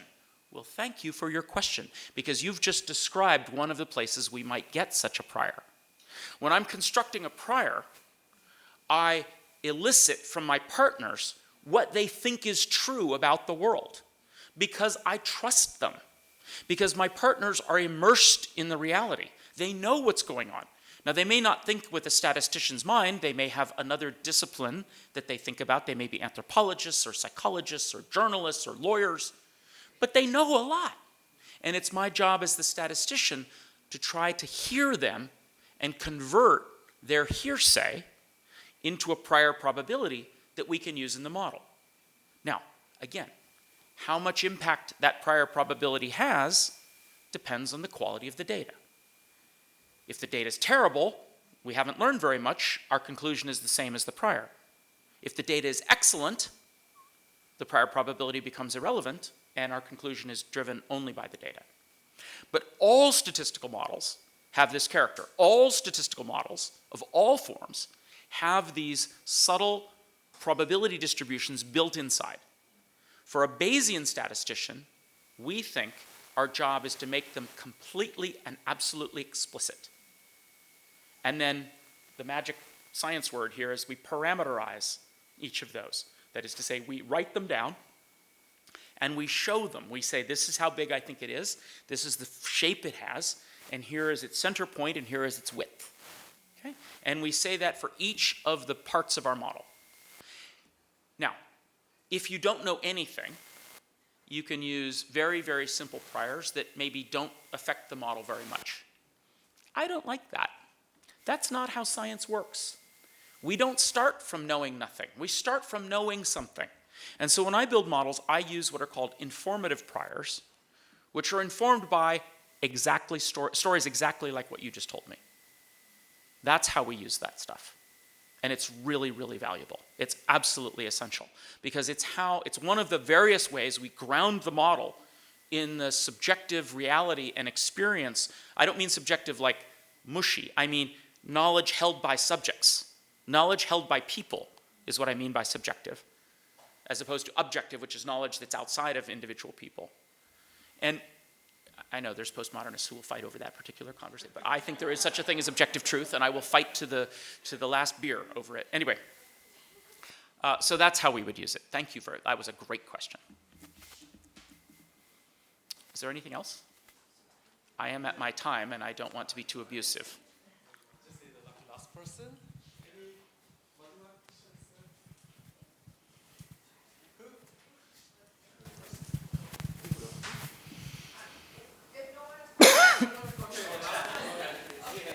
You could catch me last one. Okay, I'll make it short. Hi, I'm April from TJWG. I think earlier in your slides with a list of names, and if the information is all identical and a slight variation in their spellings of their names, if I'm understanding you correctly, you can say like these two people are the same person.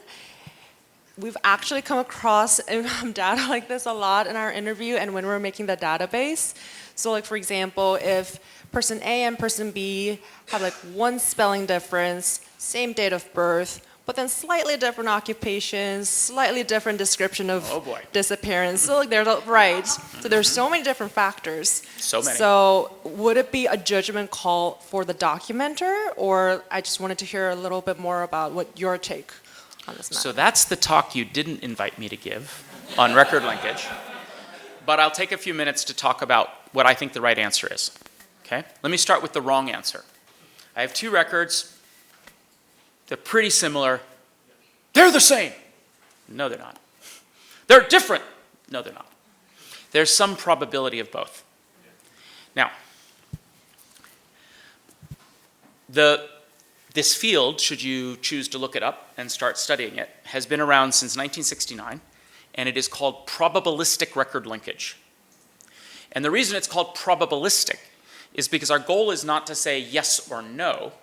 Our goal is to assign a probability that any pair of records refer to the same person, which is to say they are co-referent. Okay? So you're trying to assign a probability that any pair of records is co-referent to the same underlying person. Okay? Cool. How do you get there from here? Human beings do this. Not to all the data, but to samples of it. Okay?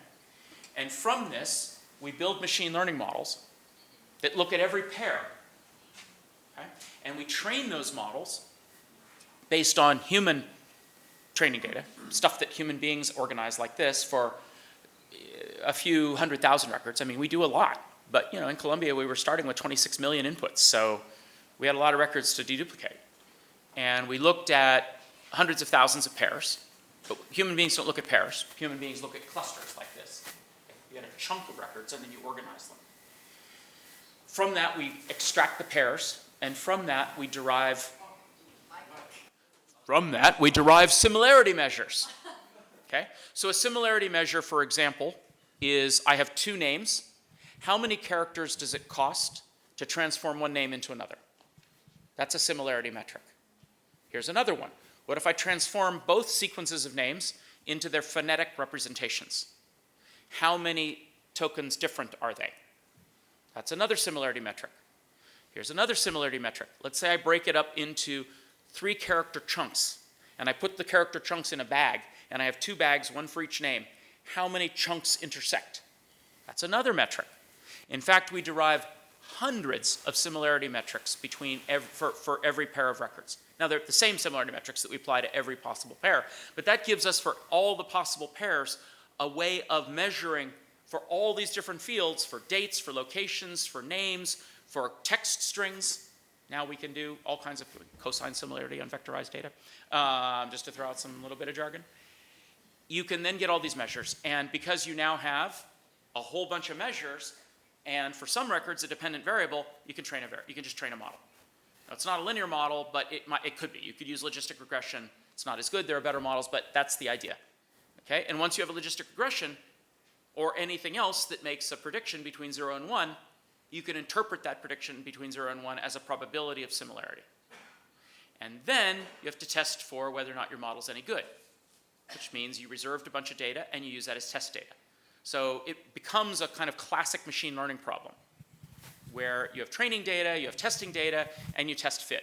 And then you go back and adjust your feature set, which is to say your similarity metrics, or you add training data until you're comfortable with the quality of your model.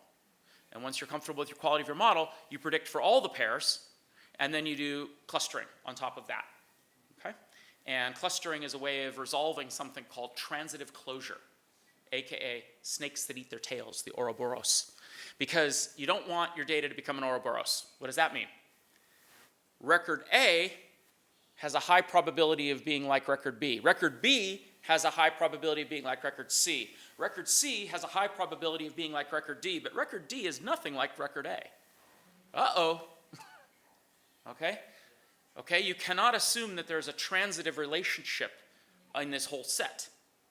So, you do something called hierarchical agglomerative closure, is the algorithm that's used from computer science. This is an old algorithm. It's from the 80s, I think, early 80s.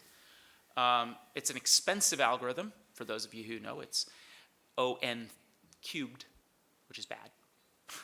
That you have to figure out how to reduce your problem, but this is why we have programmers. We have programmers for other reasons too. Yeah, sometimes they'll buy you beer. But that's the basic logic. The basic logic is you convert pairs of records into a single vector of a similarity metric, use that vector of a similarity metric to train a model based on a dependent variable which comes from training data that looks like this. Okay? That's a whole nother talk, longer than this one. And there's many other steps but all the other steps are about managing computational tractability. The problem is that in order to do this, you have to compare every record to every other record, which means you have a problem on the order of n squared. It's actually n times n minus 1 over 2. Let's not pick nits. It's n squared, which means that you have trillions of calculations very quickly.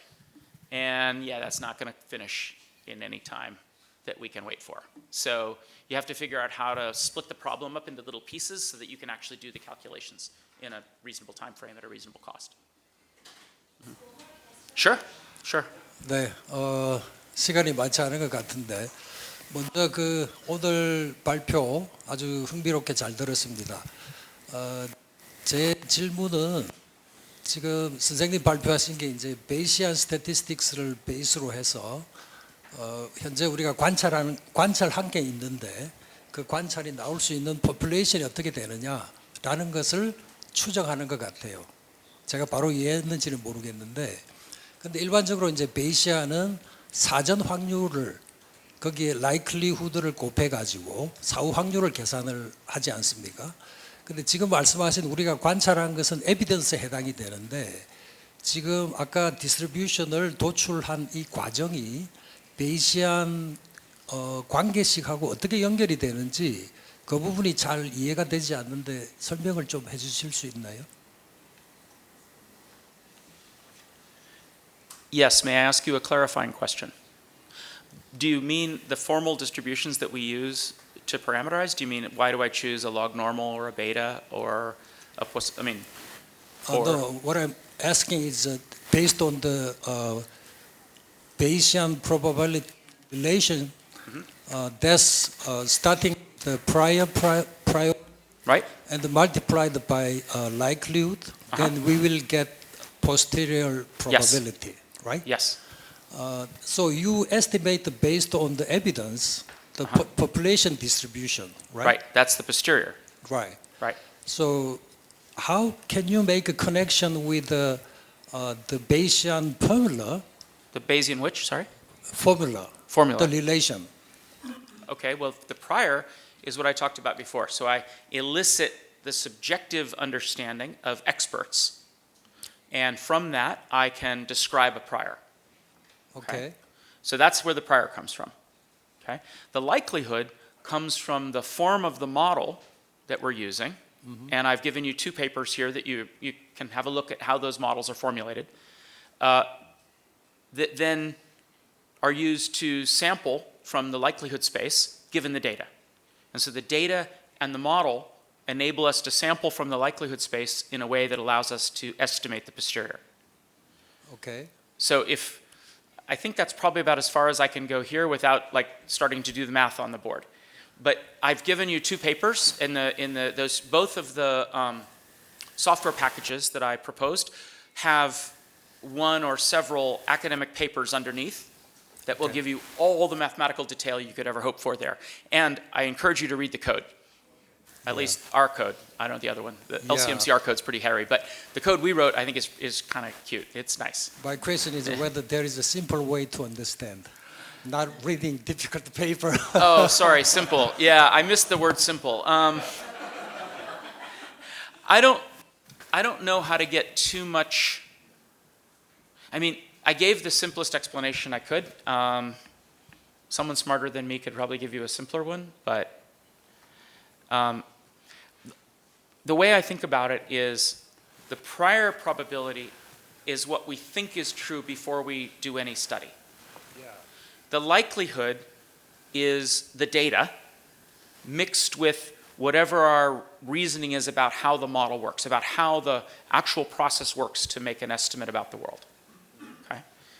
And by multiplying those two together, we get the posterior. Okay? But the multiplication is a little bit tricky because it's weighted by the quality of the likelihood, the strength of the likelihood. So the stronger the likelihood is, the less the prior has any effect. And the weaker the likelihood is, the stronger the prior's effect. They balance out. Okay. I'm sorry that's maybe not as helpful. Thank you. Otherwise, I mean, yeah, I'm stuck. All right, I'm done. Thank you. 세 번째 이제 조사 기록 그 특강 강연 또 워크숍은 Security Force Monitor 팀인데 SFM. 여기가 콜롬비아 그 로스쿨 안에 이 팀이 들어가 있습니다. 토니 윌슨을 저희가 처음 알게 된 건 2019년이었었어요. 2019년에 저희가 뉴욕에 가서 비공개 세미나를 저희가 하러 갔다가 그때 이제 이 SFM 팀 프로젝트를 알고 있었어요. 그래서 이제 학교로 찾아갔죠. 콜롬비아 로스쿨 찾아가서 토니를 처음 만나고 저희가 뭘 하고 있고 왜 왔는지 설명을 했습니다. 그때 저희가 드렸던 설명이 저희가 한 6년 동안 조사를 하고 보니까 빅팀 레코드는 많은 거예요. 피해자, 바이올레이션 이거는 많은데 가해자에 대한 조사가 우리 커뮤니티 전체가 많이 안 돼 있었고 저희도 안 되어 있었고 그래서 막 시작하려고 하는데 어떻게 나중을 생각하고 모으기 시작하면 좋을까라고 하면서 처음 갔었고요. 그리고 이제 코로나가 3년 동안 묶여 있었죠. 2021년에 이제 코로나 때문에 여행을 하기 직전에 저희가 운이 좋게 한 번 더 갈 수 있었어요. 그리고 2023년에 뉴욕을 또 갔었어요. 세 번을 이제 뉴욕을 가서 토니를 만나고 갈 때마다 저희가 다른 일을 보고 저희끼리 비공개 워크숍을 한 3번 정도 진행을 한 후에 저희가 온라인으로 또 이렇게 컨설팅을 받다가 꼭 한국에 모시고 오고 싶다. 그런데 이제 이번에 올 때는 컨설턴트 니코 파라까지 같이 올 수 있게 되어서 이번에 처음으로 한국으로 초청할 수 있었습니다. 어제 이제 국제 회의를 할 때에 그 미얀마의 군부 조사를 한 것들 이제 어제는 굉장히 그 작은 부분만 보여줄 수 있었고요. 오늘은 이제 저희가 보통 하고 나면 이제 어떻게 시각화를 시켜서 전달할 건지 그래서 데이터 비주얼라이제이션이라는 주제로 저희하고 그 많은 얘기를 나눠달라고 부탁드렸습니다. 박수로 모시겠습니다.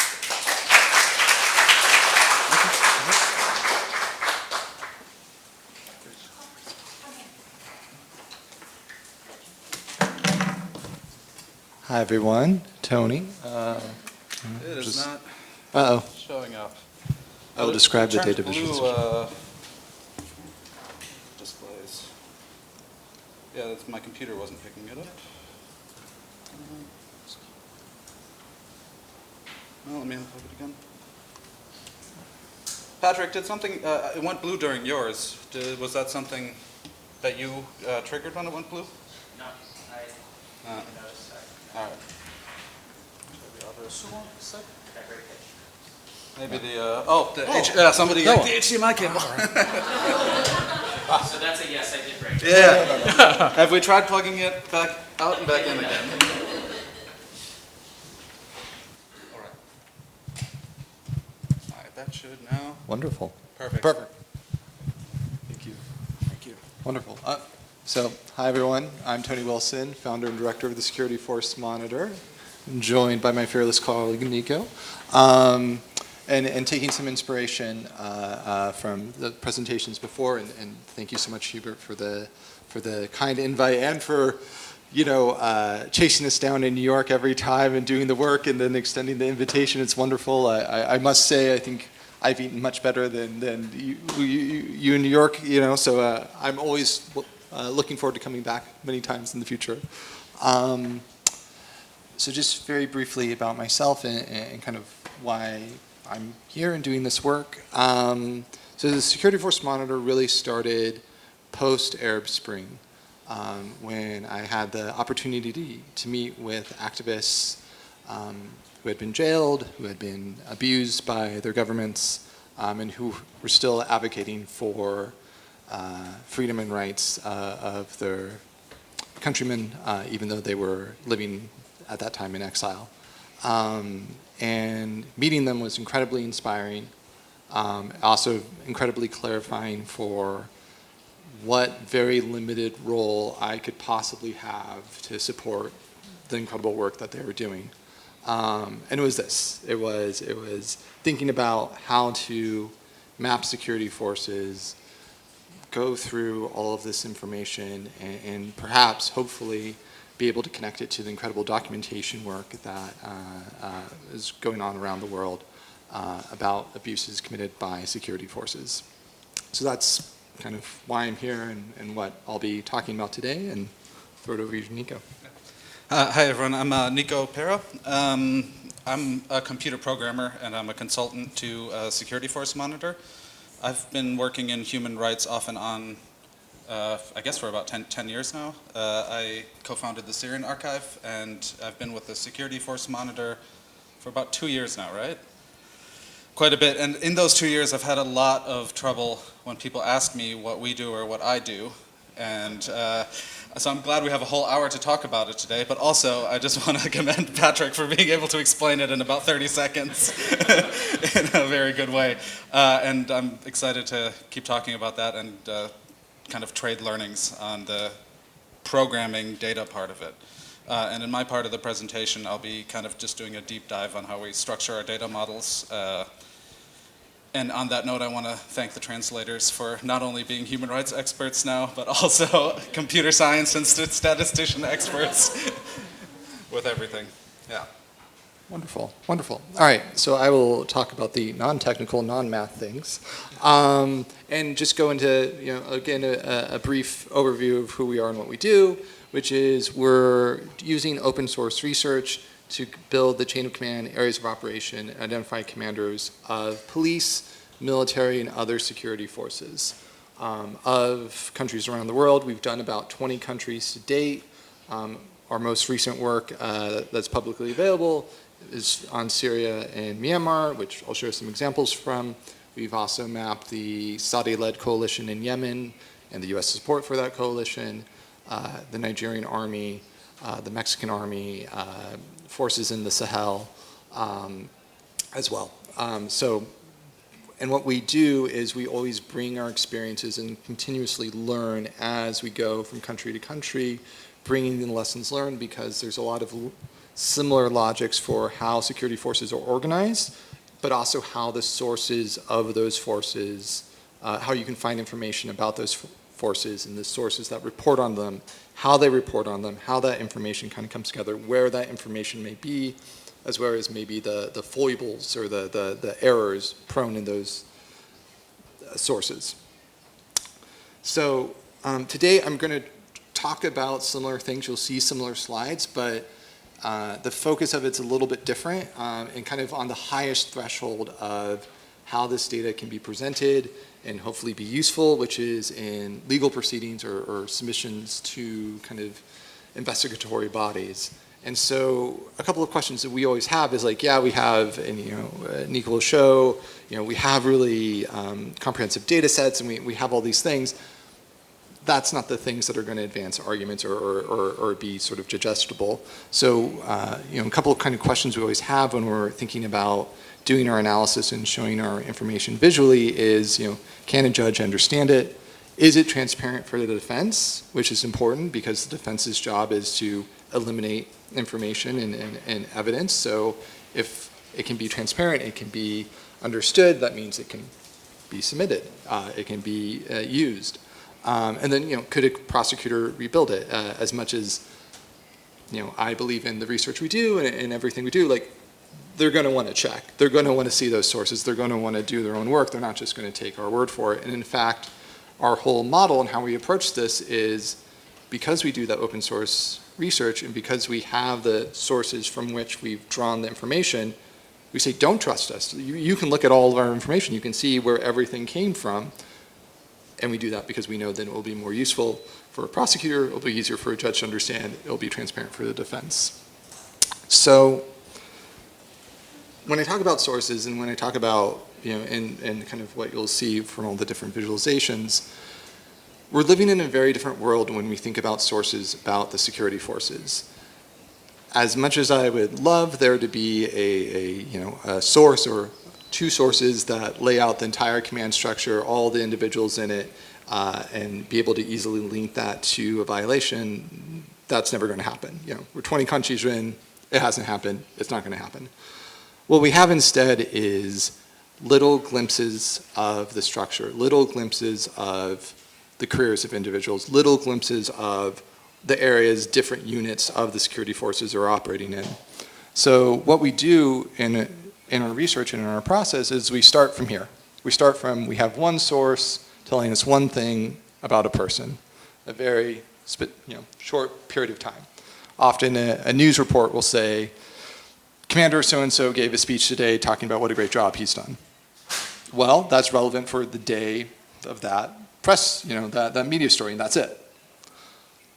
But as we get more sources, they might say, oh, the commander who's been on the job for a month, or, another speech, or, reporting on operations, that his soldiers have done over the last couple of months, or whatever. We start to build a picture of the person's career.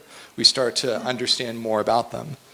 And this is true for everything. This is true for the location of a police station, that a battalion reports to a brigade in the army structure, or whatever sort of information we're building, be it that chain of command, be it the commander, be it where units are operating or where they're located, it's going to follow this same sort of logic of sources telling us things through time, that we build the puzzle together and bring the pieces of the puzzle together to understand that structure, to understand people's career, to understand where units are operating. What that means is we're always going to have information that's contradictory. And what we can do, because we've built together that picture through time, is we can see, okay, one, it is contradictory. We can figure that out. Two, we can see well, is this source correct or is it incorrect? How does this person's career match up with other people's career? How does the operations of this army battalion match with the operations of other army battalions? How does the claims about the chain of command for this police station match with other claims about the chain of commands of other police stations? And so from there we can kind of see, okay, it's contradictory, this is incorrect, but we do keep that, which is important as we kind of move forward. When we're presenting evidence or submitting information, we can only say, for when the defense asks or if a prosecutor asks, do you have any information that contradicts what you have? We can say, well, yeah, here it is, and this is the reason why, and here are all the sources, da-da-da-da. But it's important that that's always going to happen, and it's not going to be because a government or a force is being nefarious or they're trying to hide information. 99% of the time, it's going to be simple human error. Simple just, governments around the world have gotten the geography of their country wrong. Or they said, oh, it happened in county, county X. County X doesn't exist. Why they made that mistake, I don't know. They just do. They just do. Or this person's in this posting. You would think it's a very senior, army commander. They must be getting the information correct. It's from the government. It's in a press release talking about what a great job senior army commander did. It's incorrect. It's just what they do. So this is just a general kind of approach of how we're building the information, how we're pulling it together.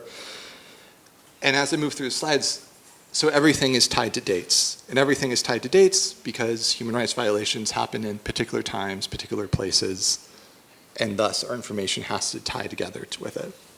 So the first example of our work, and this is a sanitized version of an actual submission, is mapping the operations of the Syrian army in specific parts of Syria in specific timeframes. And so what's important with this is, because we've organized our data this way, and because that's also just what the sources of information are, we're able to say, okay, this brigade was in whatever location at these particular points in time, and then on these particular dates, or on these particular dates. And so that allows us to see where there's linkages, or where maybe they were there before or after an event, or continuously through an event's time period.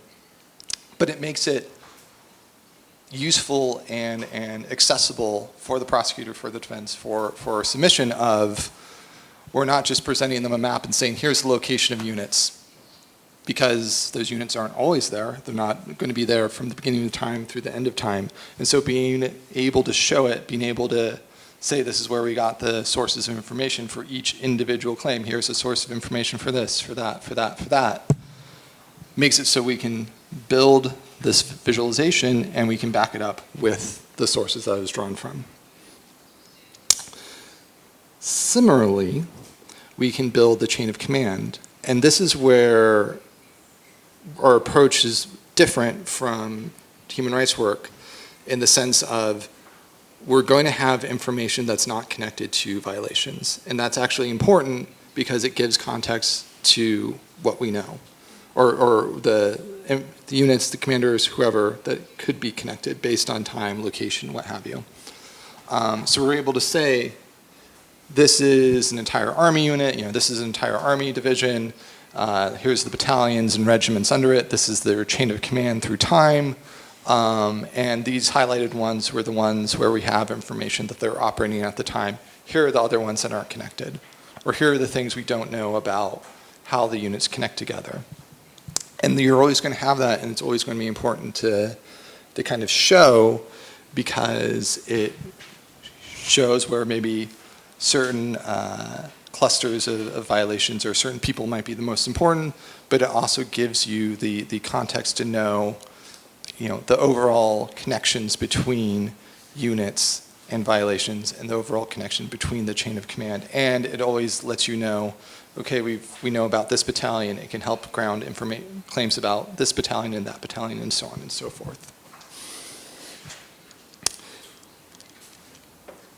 And so one of the things we did with this submission and with this information is, we're also able to break down between each individual unit the dates and range of information we have connecting it, from this battalion to this regiment, from this battalion to this regiment, from this battalion to this regiment, all of which are different based on different sources and can be clearly labeled for the prosecutor, for the defense, for the judge, for them to understand kind of what they're looking at and when things can be backed by the sources that we have.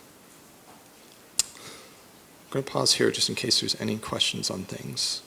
So yeah, and at any point, please jump in, or if at any point I'm not using the mic and it's making translation difficult, please let me know.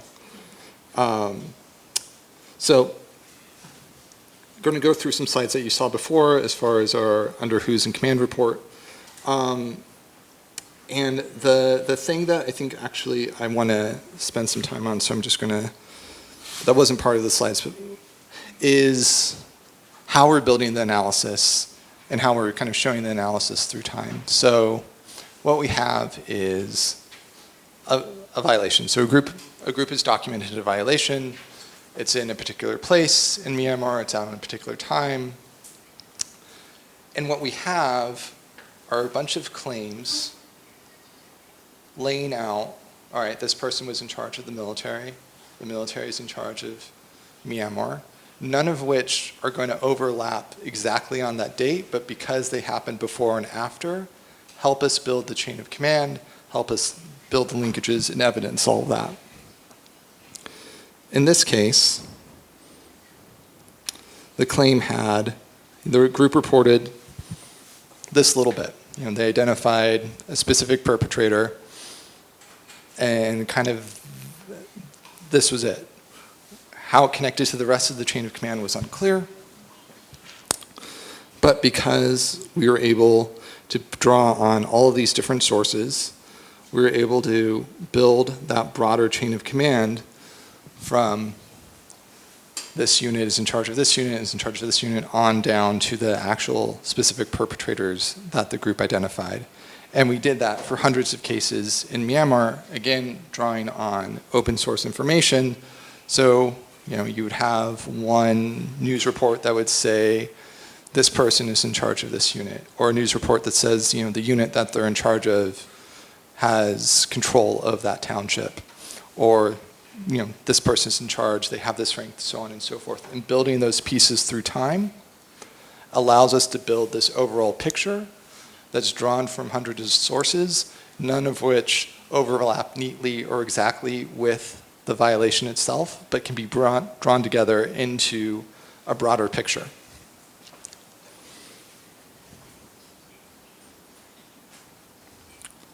And so because of that, we were able to build our analysis and say, these commanders, this is the overall picture of commanders of the Myanmar Army during that 12-year time period. Again, we have commanders that aren't necessarily connected to violations, but here are all the commanders, more than 60% are. And again, that's important because if we're thinking about showing and helping evidence claims of systematic violations, claims that these violations were part of state policy, that they're widespread and systematic. This is a way to kind of build that argument and ground it with an overall picture of what the chain of command is, who the people were, and how that overlaps with what groups have documented. Again, I don't want to spend too much time on it because we presented it yesterday. We're also able to visualize the chains of command. So we go from individual officers to the overall chain of command, showing the concept of how many times did people hold these positions during this 12-year time period. Again, that's important because it helps, then you can make the argument, well, everyone who ever served here had violations. Everyone who ever served here had violations. Many people that served here had violations during their command. Almost everyone who served here had violations during their command. And that's really critical and important, again, for building that case, or building the argument that this was systematic. It wasn't, a particular commander was bad. It was basically everybody. Also, it's not just that the Army always is committing violations. It didn't commit violations in the capital, or we have no documented violations in the capital. We have no documented violations when people served in the capital, but when they went out to the countryside, when they went out to rural areas, then they're connected to violations. Or if they served in these rural areas and then got promoted to the capital and moved up, suddenly, the violations don't happen.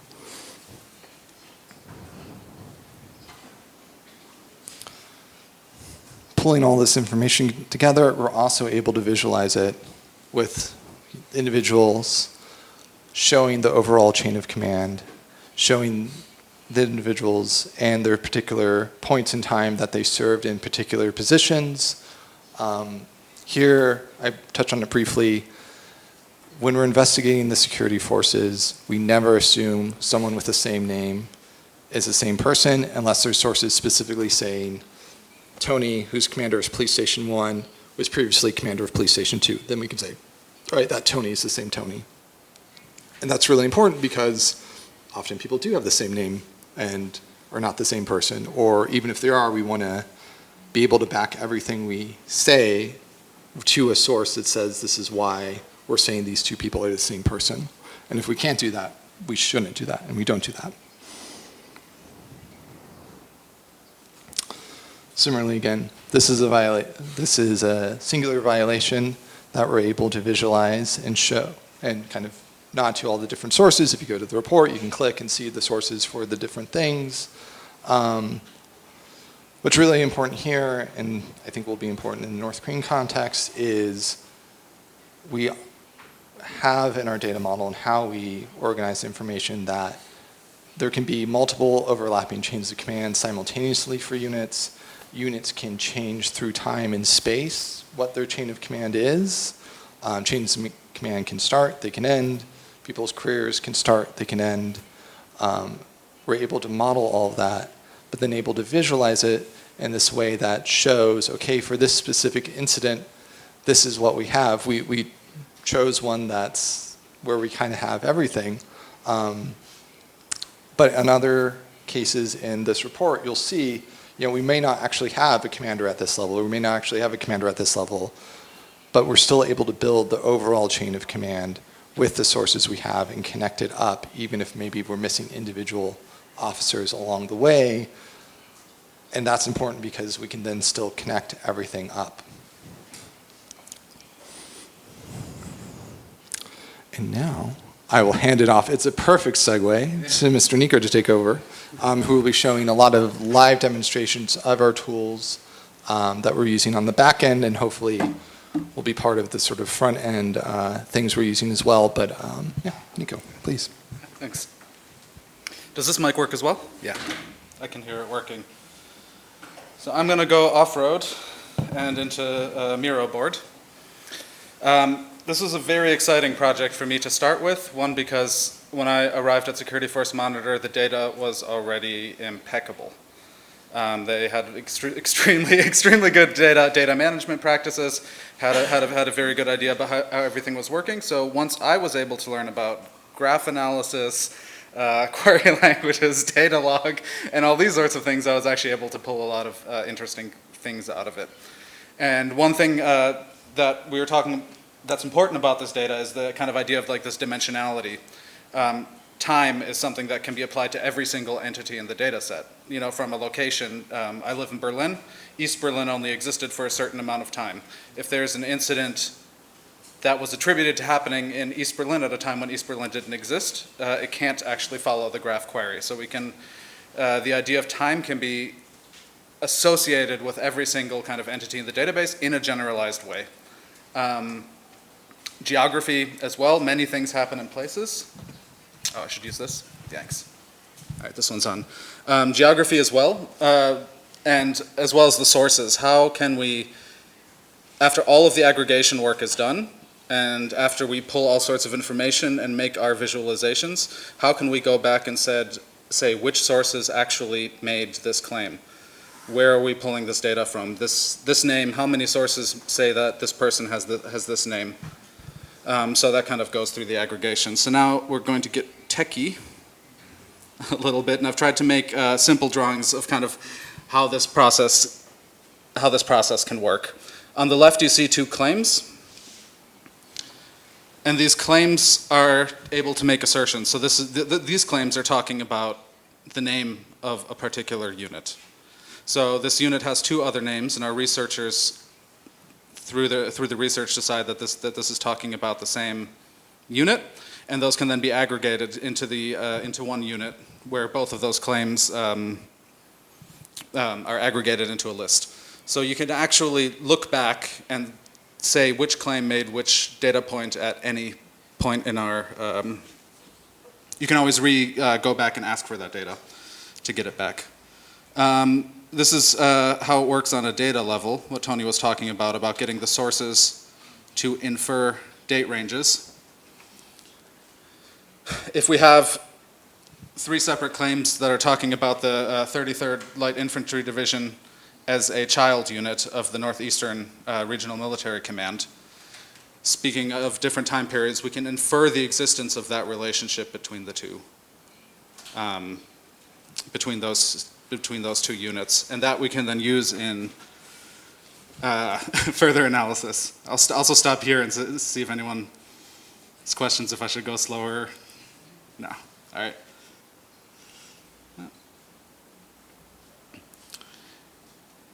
Using that, using that, we can actually make the relationships between particular entities, we can actually make recursive queries and kind of go up the chain. if those things existed in the same time period, and place an incident as a positional to the first bureau because that was in a region that contained the township or the sub-region that the incident happened in.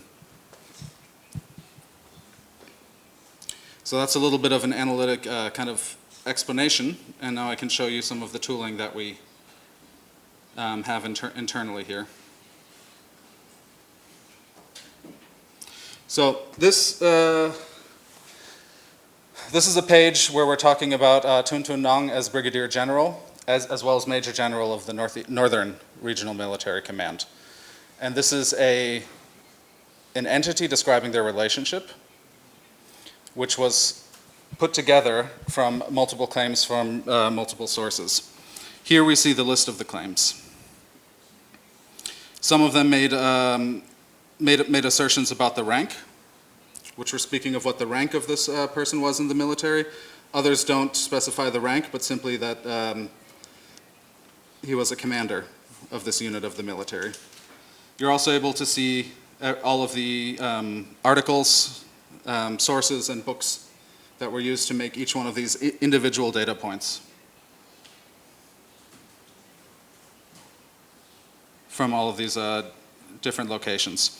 They also have the date ranges inside of them for which the claim is true. Using all these claims, we can infer the existence of this relationship, or this posting as we call it in our internal vocabulary. So we can infer the entire range of this person's posting using the spots of the claim. So this is showing the kind of the programmatic way that that's happening, what Tony was talking about in the other slides. We have a way of representing imprecise claims. So this is likely a claim that said in 2013 this person was appointed. We don't know when in 2013, so we draw a long line that says at some point within this. So we have the concept of different types of date ranges which say some dates within the state, for some dates within the state range it's true, and other date ranges which say for all within the state range. We are then able to make a map of all of the subordinate units, peoples, and incidents of that happened while this person was Major General of Northern Regional Military Command. You'll see in blue the relevant ranges. That's Regional Operations Command. You'll see that Tun Tun Nong for this blue range can be traced to actually being in command of this unit. We can look to an example that I picked out, which is the 77th Infantry Battalion, which makes it clear the relevant range here for which this person was in command.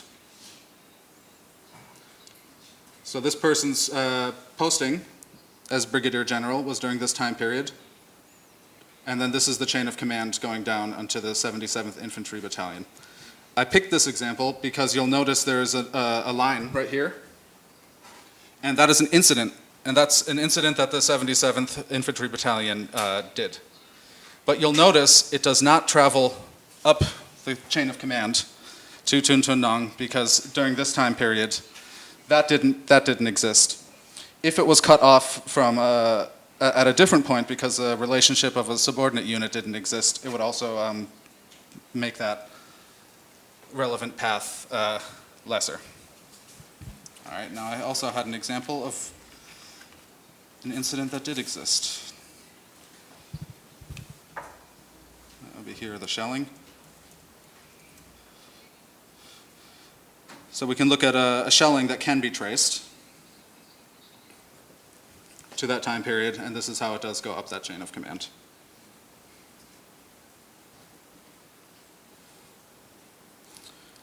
Using the kind of this on a scale, we're able to make these renderings of the chains of command, and we have two separate algorithms for doing that. The first is the actual chain of command of how the research is put together. And that you'll see that here on the right But not all of these, we don't count all of these for an incident traveling up, because some of these units were not positioned in the location where the incident happened.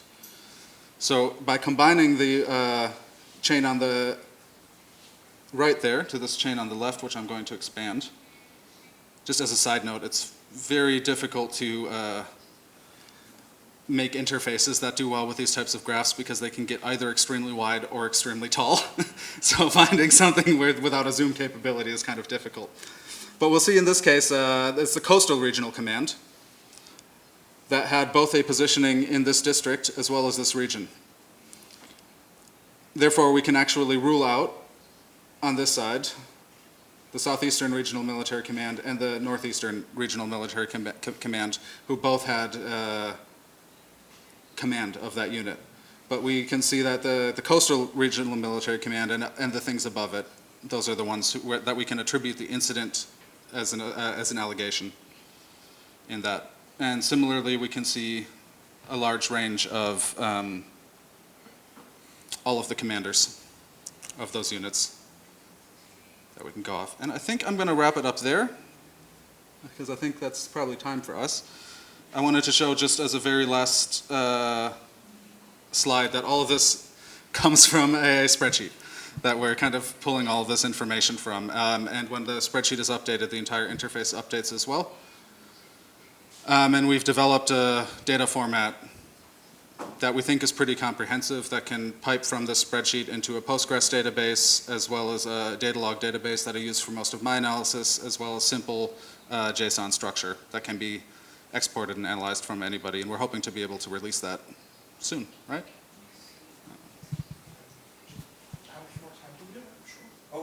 Let's keep going. Tony's turn. All right, we're talking spreadsheets. We're talking spreadsheets, so I get really excited. Yeah. I was like, oh, this complicated technology. Let's go back to spreadsheets. So much easier. It's so much easier. So much more user-friendly. But I just wanted to say, so yeah, so this all comes from a spreadsheet. It's all fairly simply organized around just kind of bite-sized concepts of, you have individuals who have names and maybe biographical details. You have units that have names and, sort of exist through times.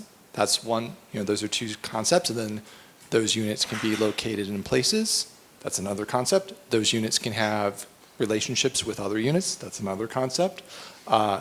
Individuals can have jobs. They can have postings. That's another concept. And then you can have incidents that have locations and time. And just pulling them all together, that's what allows us to do that analysis, the very sophisticated analysis and things that Niko is showing off. But the kind of fundamentals of it are hopefully very straightforward and could be used to tie together with documentation around those kind of simple concepts of date and location, and maybe description of perpetrator, police, army, what have you, or an individual perpetrator. But all of this is learnable, easy to do-ish, takes time, but also very open and hopefully accessible. So. If we do have a little bit more time, I can show off one more. Do it. one more part.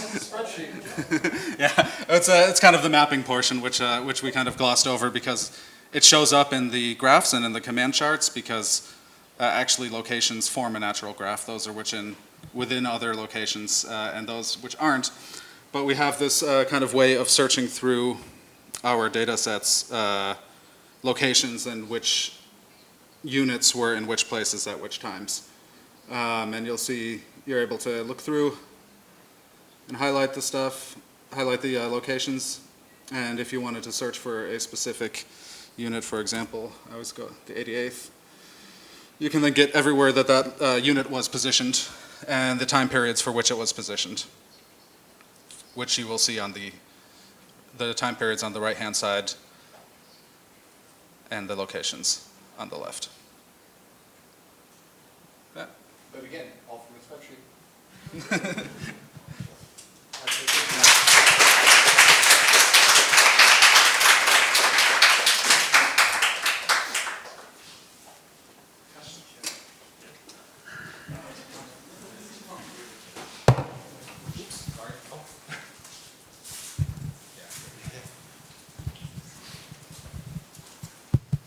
Thank you, Tony and Niko, for your excellent presentations and good visualization. I really love the visualization. And my name is Benedict. I'm from Citizens Alliance for North Korean Human Rights. My question is, while listening to your presentations, I actually thought how to apply this to track down the command structures in the North Korea in terms of the human rights violation, because mostly from the victim's testimony that there are mainly two organizations that are mentioned in victim's testimony, like one is the Ministry of State Security, MSS, and the other one is the Ministry of People's Security, MPS, and it seemed that even though it seemed that MSS is on the upper hierarchy than the MPS, but anyway, they are almost on the same level, and then they are collaborate each other. So it seems like they are on the horizontally almost lie on the same level. And then how to express those data and then how those collaborative relationships using those kind of things. Thank you. Great question.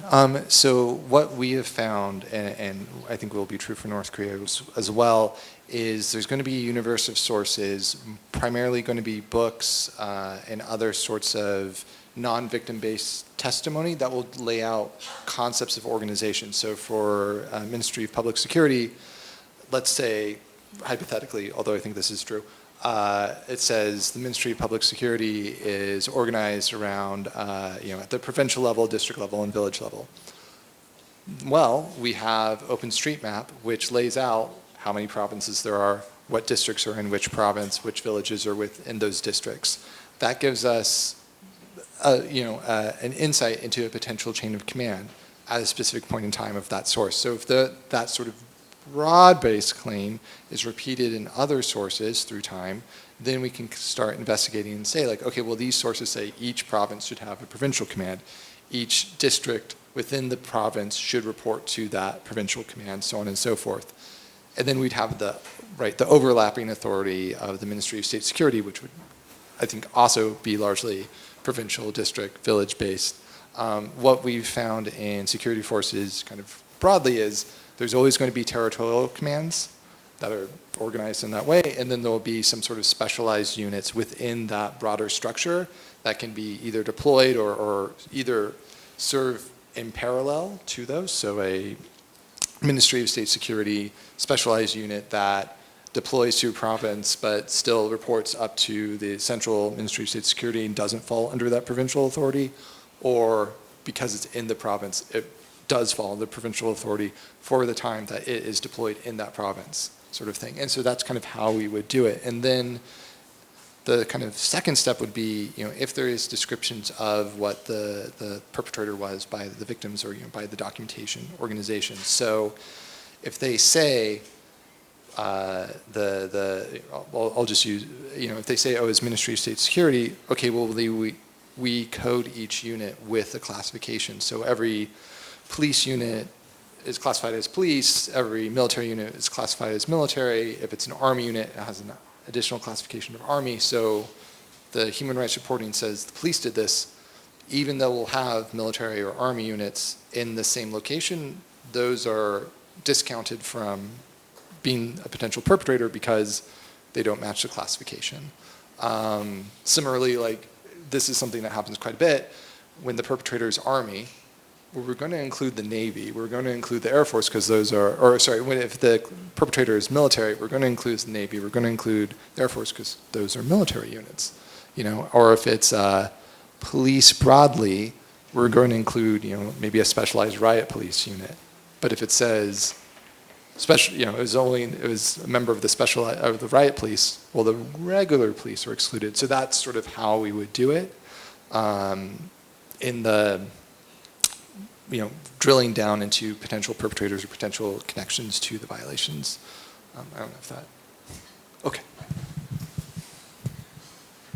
다음 질문하실 분 있으신가요? 저희 먼저 질문을 한 3질문 정도 받은 다음에 그 답변을 시작할게요. 질문 있으신 분 손들어 주시겠어요? 2분이요? 알겠습니다.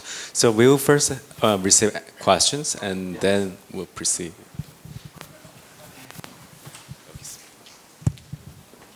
So I have two questions. Thank you so much for the presentation. Now I feel like I have a clear picture of what SFM does.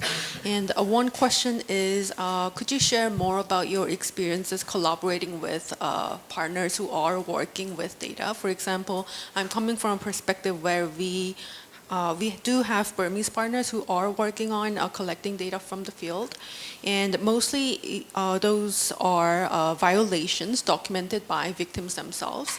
And for example, if someone is documenting one incident and they only got a glimpse of the perpetrator, for example, this person was wearing this color of uniform with this symbol on this date, and this event was happening in this state in Myanmar. And those kind of collection could be really powerful if it is collaborated with this kind of pre-existing data collections. And that was my first question. And my second question is, what would be the practical way of applying this model to North Korean context, following Bina's question? For example, you mentioned that those informations are mostly coming from open source media. And a lot of credible sources about the chain of command system of North Korea is coming directly from North Korean media, and mostly those are in Korean. So did you have a professional or translators who translated the Burmese media coverage into English? And would you consider doing the similar collaboration with, for example, Korean researchers who are translating what is covered in the North Korean media to be able to have this picture? Yeah.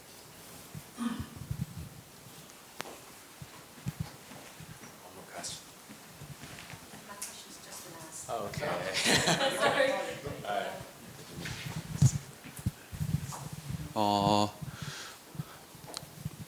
좀 나중에 더 물어보겠지만 다 있을 때 물어보고 싶은 게 있어요.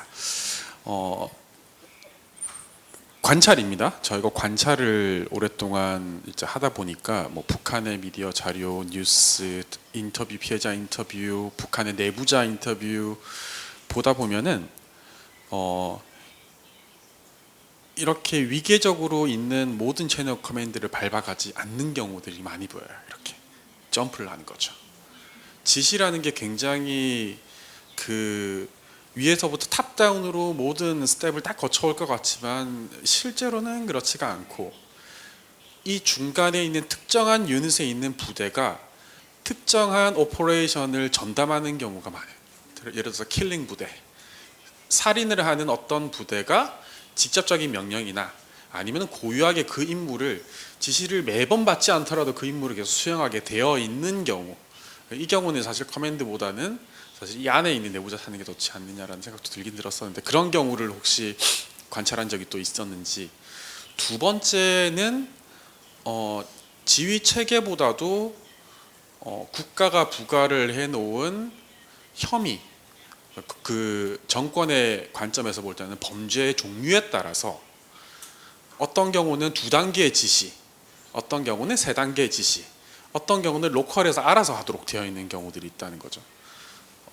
굉장히 이제 그 리더십이 뭐 어떤 딕테이터가 가장 이제 심각하게 처벌하라 되어 있는 것들은 그 로컬에 있는 유닛들이 오지 않고 실제로 그 캐피털에서 아주 그 막강한 권한을 가진 부대가 실제로 와서 처벌을 하고 가는 경우들, 그런 경우들에 있어서 이제 사실 이 그 센트럴 그 유닛이랑 로컬 유닛이랑 사이관계가 굉장히 복잡하게 꼬이는 경우들을 많이 보게 되어서, 우리의 이제 사실 챌린지는 나중에 이걸 어떻게 시각화를 시킬 때에 어떤 그 크라임 차지에 따라서 다른 경우, 어큐제이션에 따라 다른 경우, 또는 이제 뭐 그런 것들이 다양한 컨텍스트가 있을 것 같아서.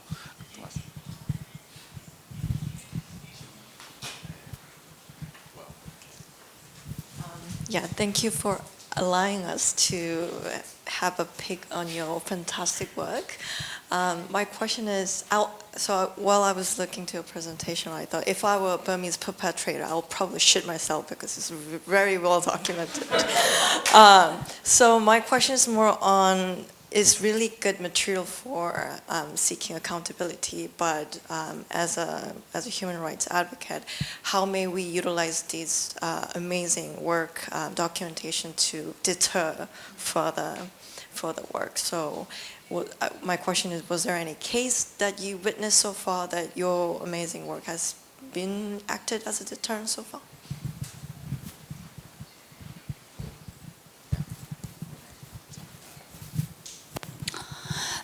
네, 지금 가해자에 대한 명령 체계를 확보한다는 것은 피해자가 있기 때문에 가해자의 명령 체계가 나왔을 겁니다. 그러면 지금 가해자에 대한 명령 체계만 보여줬을 때 피해자들이 특히 가해자를 국제 보고서를 내는 거하고 완전히 다른 차원에서 꼭 집어서 이 명령 체계를 할 때 그 증언에 대한 피해자들에 대한 조치는 어떻게 하셨는지, 특히 상대는 군 조직입니다. 무기를 다룬 군 조직은 상당한 위험을 부담하고 그러한 보복성의 문제를 고려 안 할 수가 없을 때 피해자들에 대한 증언 문제는 어떻게 하셨는지, 어느 정도로 공개를 혹시 하셨는지 하는 부분을 정말 궁금합니다.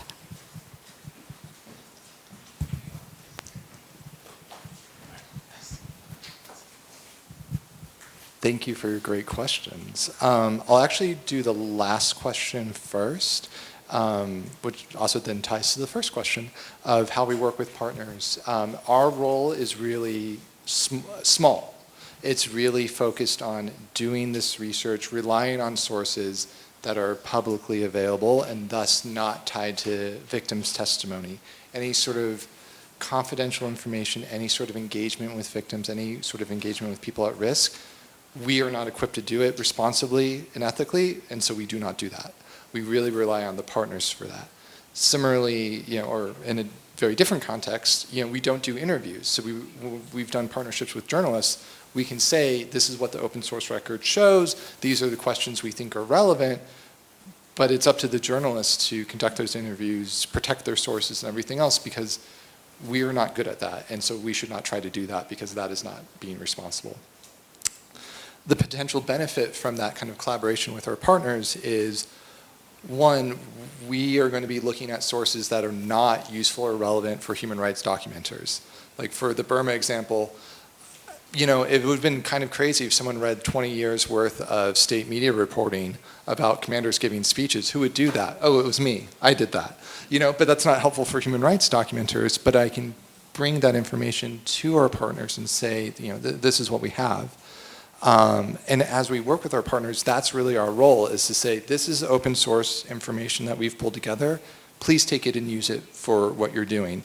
If the groups always have confidential information or sensitive information, we do not want it, we do not need it. If we're going to do a collaboration, we are structurally set up that our job is not to take information from groups, our job is to give our information to the groups.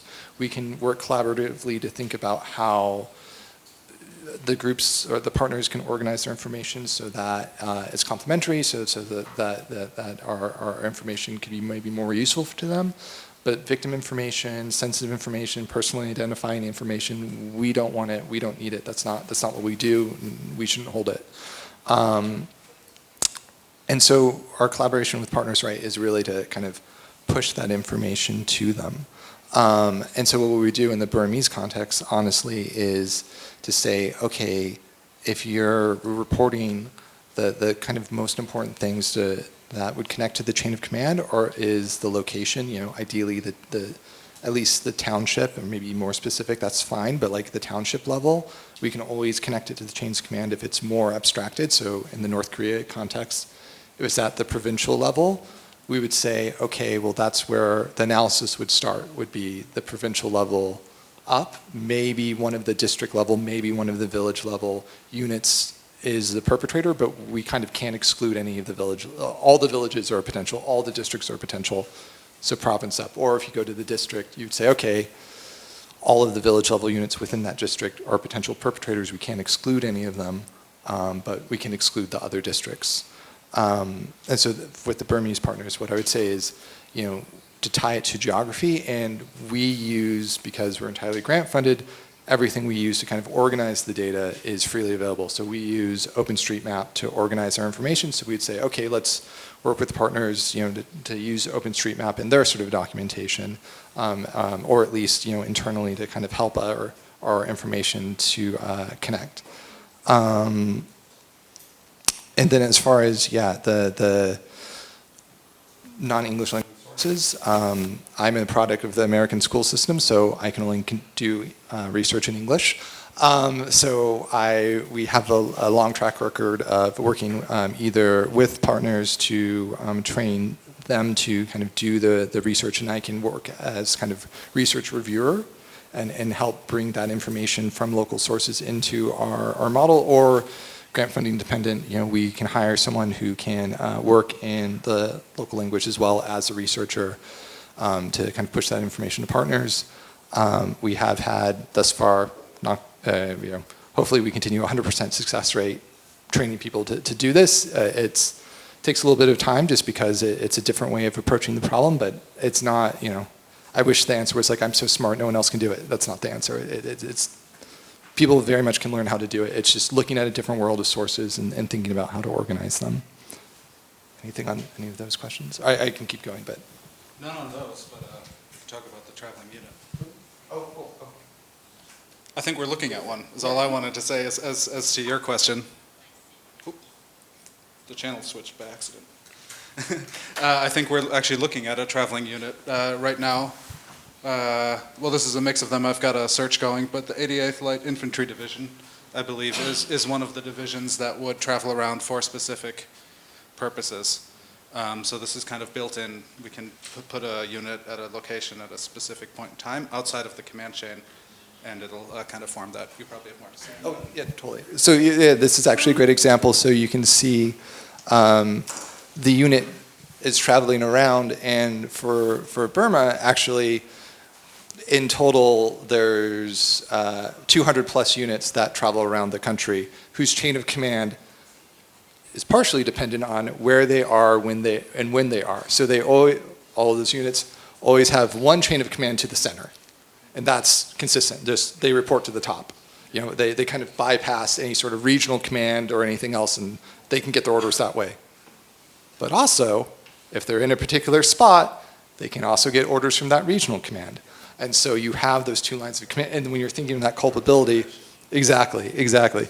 Similarly, I'm sort of thinking about deterrence and thinking about bringing evidence or information to light. One of the things that I think doing this research really maybe helps illuminate, hopefully, is there's always going to be a notorious unit. There's always going to be a notorious commander.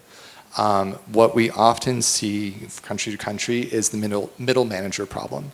There's always somebody in the middle. They're not the field commander who the local people might know. They're not the top person who's going to get the media attention and scrutiny, but they're really important, and there's a lot of them, and they're in this chain, and they are also the ones in some ways that have the highest impunity. In some ways, obviously the people at the top always have the highest impunity. But being able to understand the command chain and kind of put them in that helps in some ways to, because the people at the bottom or the people in the middle know the top people are always going to be the most protected. But if they start getting nervous, that's when sort of things can change. Or if we're thinking about any sort of transitional justice or other sort of processes that are not necessarily maybe hard criminal accountability, there's also maybe a possibility of attention being directed only in one place when it actually should be more diffuse about the broader institutions and the people that make those kind of systems of violence possible. I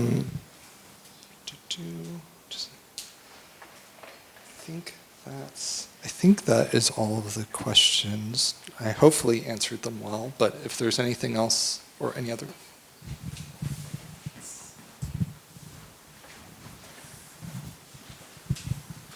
We can all geek out on your Excel sheet, as we all do. In any of the countries that you cover, have you seen any patterns, or is it possible to see any patterns of movement within the chain of command or shifts within the positioning of jurisdiction? I ask because it would be interesting, depending upon, of course, the amount of data that you have, if we can see if there is a systemic way that the state is actually shuffling its security forces.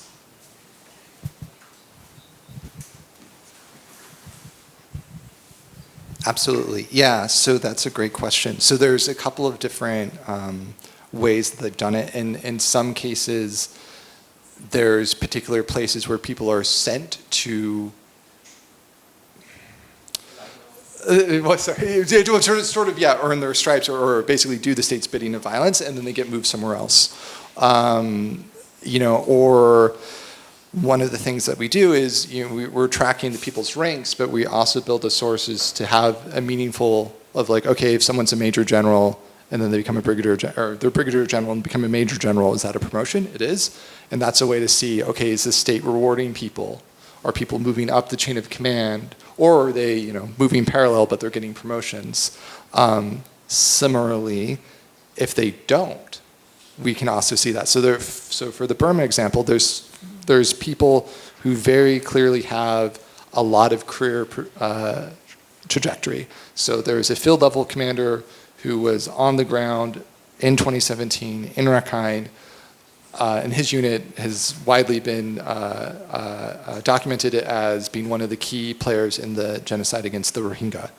He has moved up the ranks, and now he's in charge of operations in another ethnic area of Myanmar that's long been, where abuses have long been documented. There's other people, I don't have the answers for, where they've been fairly senior and then they're just never reported from again. They don't move up the chain of command, they don't do those things. And both are helpful for thinking about building this, building evidence for command and control of the state and building evidence for state policy. If people can get rewarded or if they can get sort of punished, both show control, both show that the system is working, that there is a system, there's a system of rewards, there is a system of punishment, or there's a system of punishment by exclusion or punishment from sort of less desirable postings.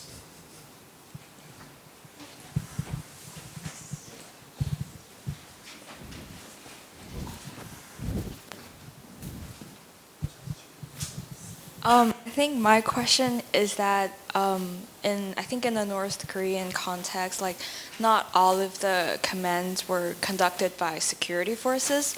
A lot of those are in a very like bureaucratical structure. So it is from the party or from the bureaucratic and to the security forces who are acting on it. So my question would be like, and also like another point of view is that like bureaucratic is very like complex. Sometimes people are having similar ranks but doing a lot of things, and also a lot of organizations are doing the same thing, which is quite confusing. So my question would be like, how do we show that sort of like chain of commands, like from the bureaucratic structure to the security forces or something like that? Or if have you any?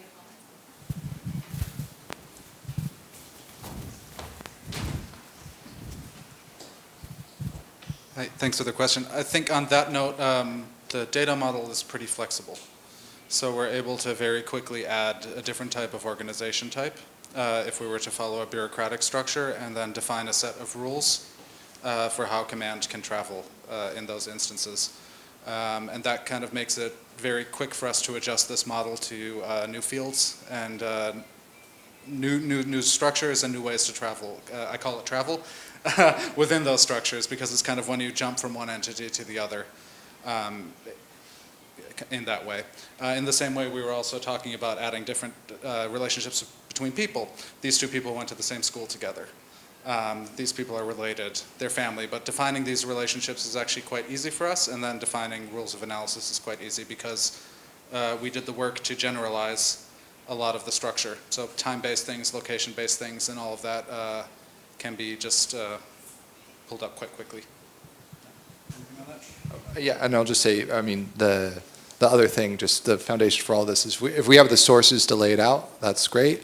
I would say, and we very much recognize in the North Korean context, there's going to be things that the source is a victim or a defector testimony or something else. And if we were working in that context, our role would be to help the partner organize that information or work with that information or think about that information and see how it connects with what's in the open source world. I think in all the contexts, we know some things from the open source, but it's not all the things. But it's valuable and I think important, even if actually, this is, I think, especially important in the North Korean context, if what's in the public is wrong.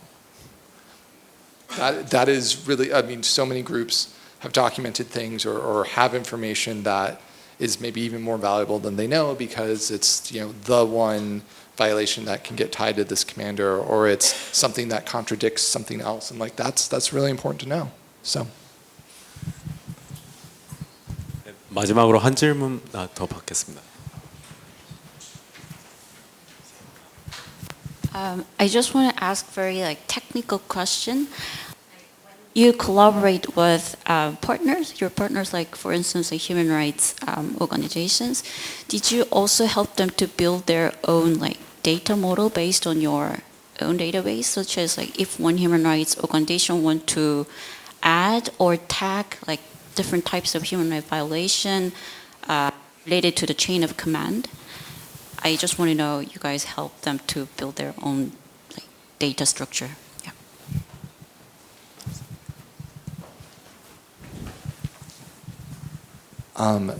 We would love to. It would be new for us.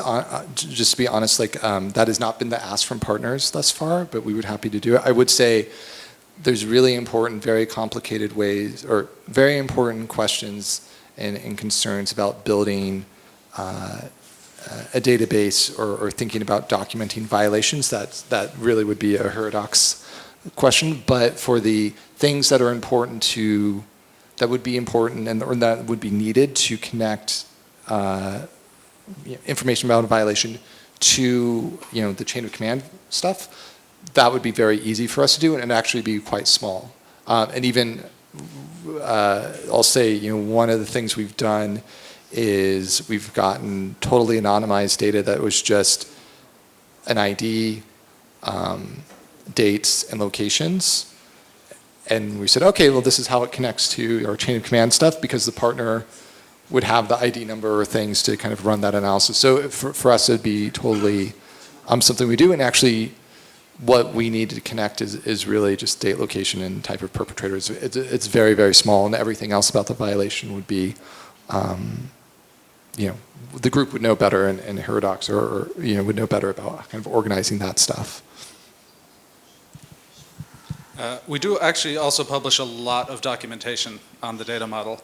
I personally have never read documentation in my life, but it is out there it is studyable. Yeah.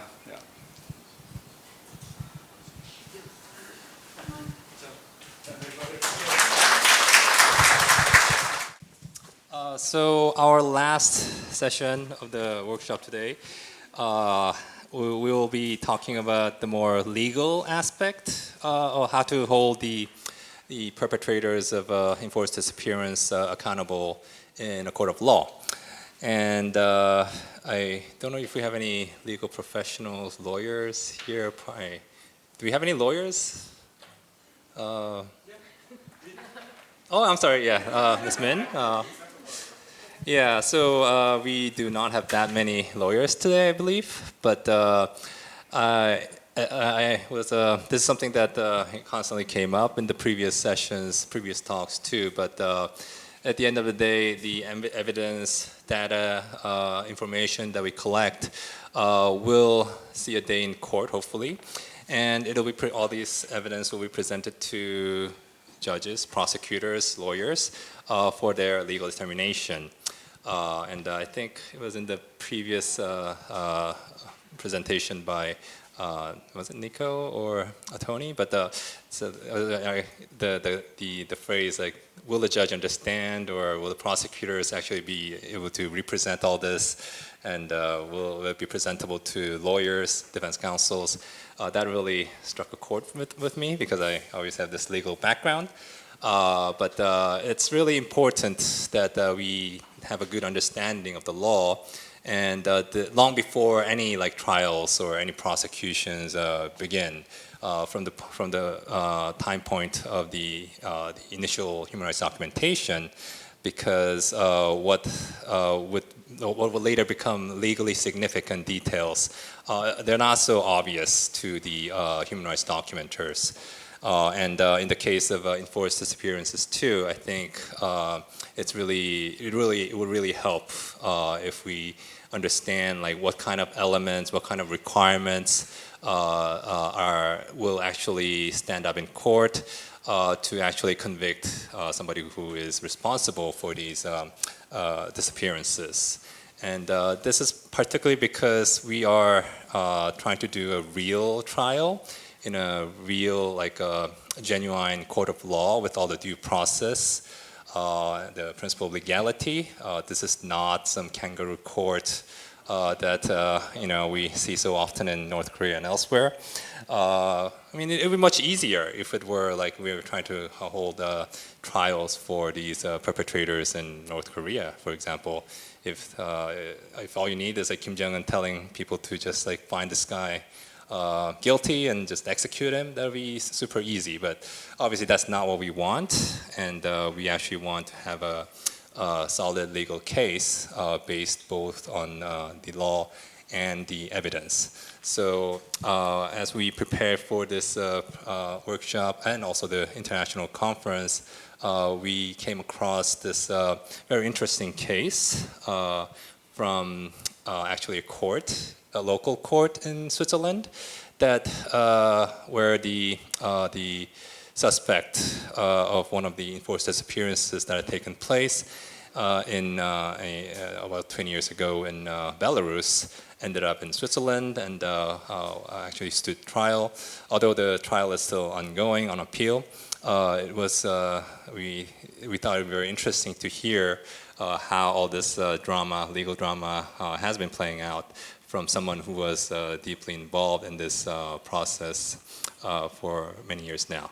So that's why we've invited Alexandra to this conference and this workshop, and let's welcome her with a warm round of applause.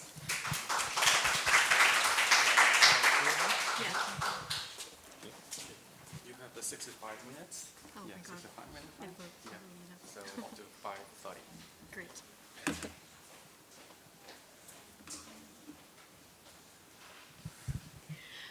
Well, thank you so much, Ethan, for this kind introduction, and thank you to the TJWG for inviting me to speak at this conference and this workshop. It has been an extraordinary experience to learn from the other speakers, and I'm very happy that you're here today. So thank you so much for attending this workshop. My name is Alexandra. I'm from the International Federation for Human Rights. For those who might not know us, we are an international human rights organization based in Paris. We have 188 member organizations all across the world, including in South Korea, and we work on promoting human rights and accountability, including through strategic litigation on the international but also on the national level. This is why today I have the opportunity to speak about the case preparation for domestic courts. And I would like to preface this workshop with a short disclaimer. First of all, as we already heard during the presentations yesterday, but also today, and you know, every jurisdiction is unique. So the legal judicial system in the countries, including the rights and the roles of all actors involved, but also the rules on evidence, which can be very important for the documentation by NGOs, may vary significantly. So this presentation rather seeks to raise awareness for these questions and for some of the challenges that may arise throughout different jurisdictions. There are unfortunately no universal guidelines or instructions I can share today, but I will try to do my best to share some practical insights and some practical experience with you. Today, as you have maybe already seen, this workshop will be divided into two parts.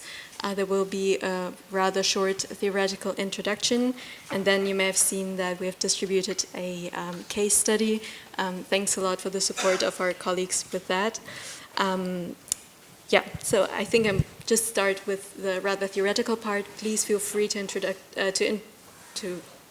how do you say? Oh my God, to interrupt me at any point if you have any questions. So I would like to start with the notion of strategic litigation, because I think that this is our starting point. As you maybe know from experience, NGOs often have limited resources.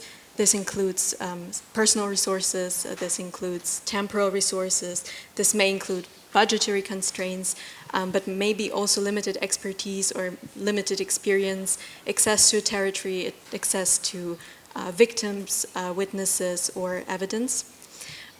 Therefore, not every case that an NGO would love to work on or works on will in the end be brought before a court.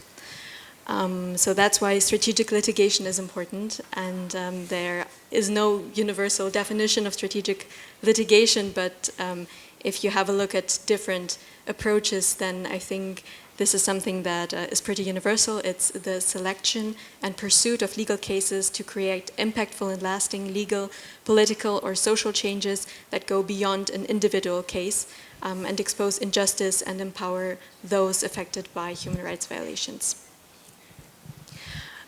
Strategic litigation is often accompanied by a larger and is part of a holistic campaign. It's not only the trial, the preparation of a case, and the documentation, but it includes also advocacy, communication, and community outreach.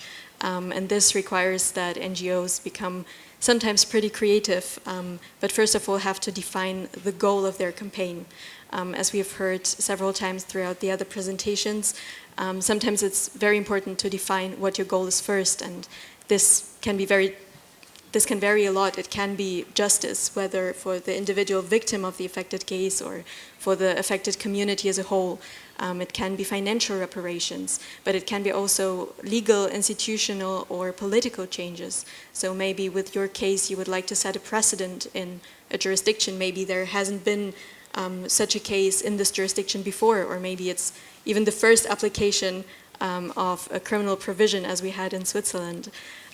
It can only also be that you would like to achieve political changes, that existing policies are changed or that new policies are introduced that are more protective for those who are affected. It can also be that you would like to clarify the law and that you would like to achieve an interpretation of national law that is in accordance with international standards. So it's really about creating a campaign first and defining your goals first. Some indicative criteria for strategic litigation can, for example, be is the case backed up by sufficiently strong and available evidence, and what is the likelihood of winning a case? But it's not only that, it goes, as I said, beyond just the expectation of winning or losing a case in court. It's also a question of, does the NGO and the coalition of NGOs, its partners, do they have the capacity and resources to take on a case? It is also a big question of in which jurisdiction a case can be filed. And is there a favorable legal or political environment for litigation actions, for advocacy, and for communication? Then what are the potential positive and negative outcomes of winning or losing this case? What are the risks for the affected community, for maybe even your NGO or the coalition of NGOs? And yeah, as I said, what does this case mean to the affected community? I think that very important is speaking about a victim-centered approach first. In forced disappearances, it's actually a very interesting case because, of course, the person who was disappeared is a victim of enforced disappearances. But in addition, international law also considers that family members of those who disappeared can be direct victims, and therefore, in legal proceedings before a court, they may have potentially certain rights and obligations. For us, a victim-centered approach basically means placing the dignity, the rights, the interests, needs, and the security of victims at the center of all actions. And this principle flows more generally from the do no harm principles that, of course, your NGOs know very well. So how can this look in practice? First of all, I think from our experience, it's managing expectations. Very often, victims may have high expectations and they hope for justice for the disappearances that happened. But we also know that often procedures before the court can take a lot of time, sometimes many years, or maybe they do not even come to the trial stage. So it's really important to explain the victims what they can expect and not promising something that we as an NGO cannot hold. It's also about conducting a risk and security assessment. I heard that we already spoke about the risk of retaliation, and that's why it's important to know the risks as good as an NGO can assess them at the moment, as of course they can change. It's also about taking all necessary measures to avoid re-traumatization, including during the documentation phase. It's ensuring that medical, psychological, and financial or social support is available not only in the beginning, not only during the documentation, but throughout the proceedings. It's basically about accompanying the victim throughout this sometimes very long procedure. And it's also ensuring that a victim plays a leading role in the proceedings and is included in all relevant discussions and decisions, not only when it comes to the trial, but also when it comes to advocacy measures, also when it comes to communications campaign. We already heard the term informed consent, so I think this is key when it comes to the victim-centered approach. The next part of this presentation will be a bit technical. I apologize for that. But at the same time, I think that it's extremely important to know the legal basis and to understand what jurisdiction means. So basically, where can a case be filed? A case can be filed where a court has jurisdiction to hear the case. And there are different types of jurisdictions that we'll go through in a second. It's subject matter jurisdiction, territorial jurisdiction, and temporal jurisdiction. And a court needs to have all three jurisdictions to decide a case. What is subject matter jurisdiction? It is basically the question if enforced disappearance is a crime under the jurisdiction of the state in question. And here, as you know, there is an important difference in at least many states between ratifying and signing an international treaty and implementing national legislation. Because for a national court to act, there needs to be a criminal provision in the national legislation of the country. And unfortunately, I have not found any numbers on how many states have criminalized enforced disappearances. But basically, there are two big treaties we already heard about yesterday. Enforced disappearances is a crime under the ICC Rome Statute. It is a crime against humanity, or on the UN Convention on Enforced Disappearances. So what we know is that 124 states have ratified the Rome Statute and are thus obliged to criminalize enforced disappearance as a crime against humanity. We also know that 75 states have ratified the UN Convention on Enforced Disappearances. However, it is also well known that not all states have obliged by the obligation to criminalize it in its national jurisdiction as an autonomous offense. And coming from Germany, I can say that Germany, for example, ratified the UN Convention but never actually implemented this legislation, at least so far. So coming to the second type of jurisdiction, territorial jurisdiction, here the question is in which state can a case be filed? And as you know, of course, states exercise jurisdiction within their own territory. So if a crime is committed in the territory of a country, then national criminal courts have jurisdiction to rule about it. But additionally, there is a type of territorial jurisdiction that is called extraterritorial jurisdiction. So the crime is committed outside of the country. And there are three different principles, the most important of which is universal jurisdiction. There is the active personality principle. This basically means that a perpetrator has the nationality of a state. So for example, if a crime is committed by, let's say again, a German national, but in another country, under the active personality principle, there can be jurisdiction for a German court to rule on this crime.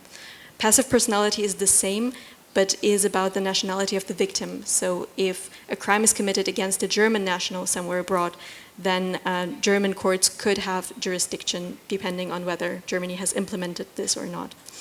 But as I say, the most important one is universal jurisdiction. And universal jurisdiction means that a state can investigate and prosecute a crime, although there is absolutely no link between the state and the crime. Yesterday I had the opportunity to speak of the case of Yuri Haravsky, a Belarusian national who participated in the enforced disappearance of 3 Belarusian opposition figures in Belarus. And nonetheless, a Swiss court had jurisdiction to rule about his case. So universal jurisdiction is a very important tool for criminal accountability and justice. However, I would like to briefly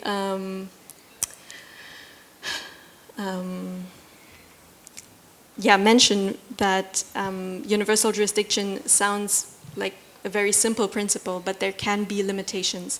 And in fact, some states have introduced additional limitations to this principle. I will just quote one of the examples, which is France. France has universal jurisdiction for many crimes, but additionally, for example, one of the criteria is that the perpetrator must be a resident of the country.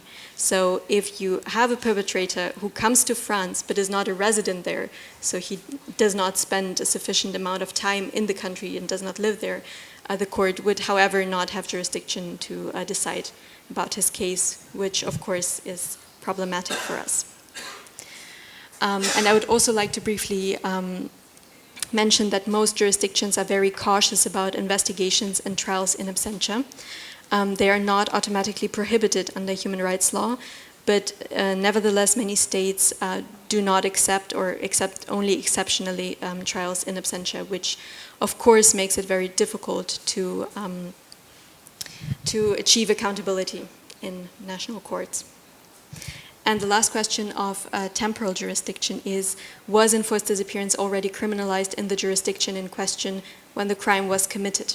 So we see that certain states have implemented the Rome Statute or the Convention only recently, and at least after the deprivation of liberty was already committed. So in general, in I think most or all criminal courts, there is a prohibition of retroactive application of criminal law. So if a crime was committed before something was criminalized, the perpetrator cannot be held to account for that. But enforced disappearance is considered a so-called continuous crime. This means that the crime is not completed until, as you know, the state has acknowledged the deprivation of liberty or has informed the relatives of the fate or whereabout of the victim. So the crime continues and is not barred with limitations. And finally, speaking about the favorable legal environment, as you know, there are many factors that are not part of the legal procedures or of the national law, but they, however, influence how successful a court case could be. For example, how stable is the legal and judicial system, how progressive or how conservative is it, and do national provisions allow for a meaningful participation of the victims? These are just some of the questions we could keep in mind. As we saw, NGOs can sometimes have very limited capacities, and from our experience in this case, it can be very important to conclude and build coalitions or partnerships with other actors, which includes other NGOs, whether international or local, whether specialized in a certain area and a context or specialized in international litigation or criminal law. It can, of course, also be very interesting to work together with investigative journalists, with activists, or with data experts, as we have seen today. And as I said in the beginning, the role of NGOs in domestic courts can vary significantly, and this can have a lot of repercussions for the case. For example, not in every jurisdiction an NGO can file a criminal complaint or become a civil party in a criminal procedure.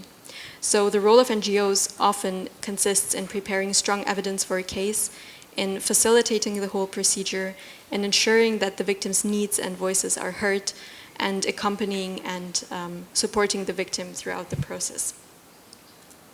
And this includes, interestingly, the cooperation with lawyers, because although in many NGOs there are legal experts and even lawyers, especially if you have a case on universal jurisdiction, you will need to interact with another national legal system, and this also means that a lawyer must be admitted to the bar in the country he or she practices in. So it is important to find an experienced and committed lawyer, and here partnerships with organizations that are based in the country of the future trial can be key. And it's also important, at least from our experience, to find a suitable way of cooperation between all the actors that are involved, whether the NGOs, whether the lawyers, and the victims to share information in a timely manner and to ensure that everyone is aware of the proceedings and how the case is going. So coming to the question of how to build a strong case, as we've seen, enforced disappearances is criminalized in the national proceedings on two legal bases. It's either enforced disappearance as a crime against humanity or enforced disappearance as an autonomous crime. And I have here the example from the Rome Statute, which we have seen yesterday already. And I also have the article from the convention, from the UN Convention. We have analyzed the law yesterday, and in the case study that you have received, you will also be asked to do that. So I'll be skipping this part and just very briefly speak about the main two differences that I think are relevant here. The difference between enforced disappearance as a crime against humanity and the convention is, first of all, that for crimes against humanity, we need the so-called contextual element. This means that enforced disappearances must be part of a widespread or systematic attack directed against any civilian population. So it's an additional criteria that you would need to prove if you decide to file a case on as crime against humanity. And there is also an interesting difference in the wording of the Rome Statute and the Convention. The Rome Statute says that an enforced disappearance must take place with the authorization, support, or acquiescence of a state or political organization, whereas in the Convention, it's only the acquiescence of a state. And I think that it's very interesting to think of the consequences this may have, especially in the context of Korea, and we'll speak about this later in the context of the case study, for sure. So we're coming to the case study now. Please have a look at the paper that you have. I think it would be great if we dedicate about 20 minutes to this case study. Please read it. It's either in Korean or English. Let me know if you prefer or need the other version. You have 20 minutes to read this case, and it would be amazing if you could form groups of 2 or 3 people and start discussing the questions in this little group. And after that, we'll have some time to discuss the questions together, to compare the different approaches. And if you have any questions, we'll also discuss them later. So have fun with the case study. Okay, I think time is up now. So thank you so much for participating and for engaging with this case study. I would suggest that we just briefly go through the 6 questions, and I'm really looking forward to hearing your answers and also hearing from your experience and discussing with you, because you may have noticed that the case is loosely based on the situation that is similar in Korea. So I'm really interested to hear your answers, and let's just start with question 1. You want to prove that Y's case amounts to an enforced disappearance. Where do you file a case and why?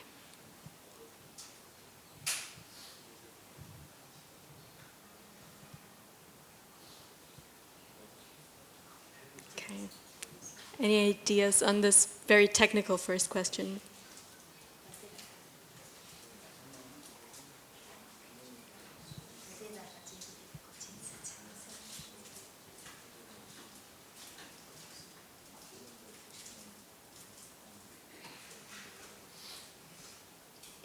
Okay, that's normal. That's the first question is always the hardest one. Maybe let's discuss together then. So as you have seen, we have 2 states.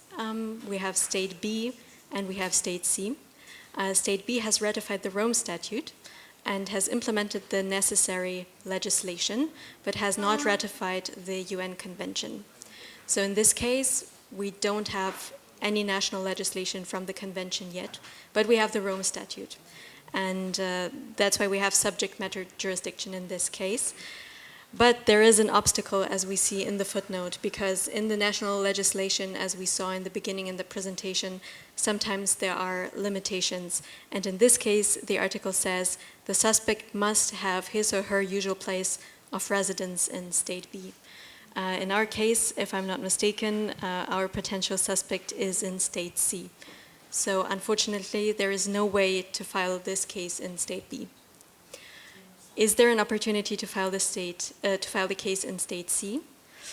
We see that the state has ratified the Rome Statute and implemented the necessary legislation, and it has also ratified on the international level the Convention on Enforced Disappearances, but has not implemented the necessary legislation yet. And as we saw in the beginning, this is unfortunately not an exception. This happens quite often. So when it comes to the convention in State C, we cannot file this case yet until the state implements the national legislation. However, we also have here the Rome Statute and the national implementation. And as far as I see in the footnote, we don't have any limitation on the principle of universal jurisdiction. So here in this case, we can file the case in State C, which is actually very good because we have seen that the alleged perpetrator is in the state. And in practice, as we have seen, many states that have universal jurisdiction tend to wait until the perpetrator is in the territory of the state before actually opening investigations. So the presence of the suspect in the territory is really crucial. And yeah, the result is that we can file the case in State C. The next question is, which elements do you need to prove? And here, let's see if you remember or if you had the moment to have a look at the Rome Statute. If not, we can also do it just all together. I guess this will be easier. So as you know, for enforced disappearance as a crime against humanity, we need the arrest, detention, or abduction of a person. And this must have happened with the authorization, support, or acquiescence of a state or of a political organization, which is followed by the refusal to acknowledge the deprivation of freedom or to give information on the fate and whereabouts of the person. This is the actus reus, the so-called. So these are basically the elements that we would need to prove and to document. And in the next question, we see that we will need to choose evidence from the case.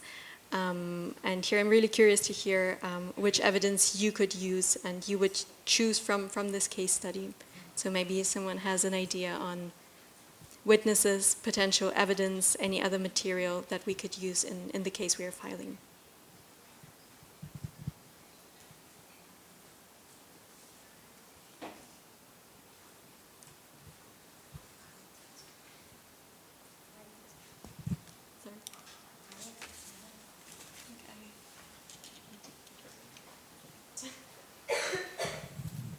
가해자 증언이요. 가해자가 증언을 해야 돼요. 여기 보게 되면 Sounds great. 네. A국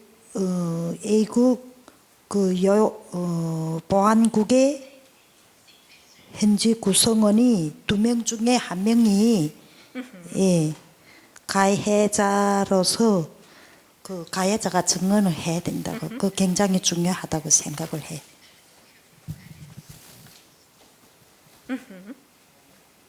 Any other ideas? I think.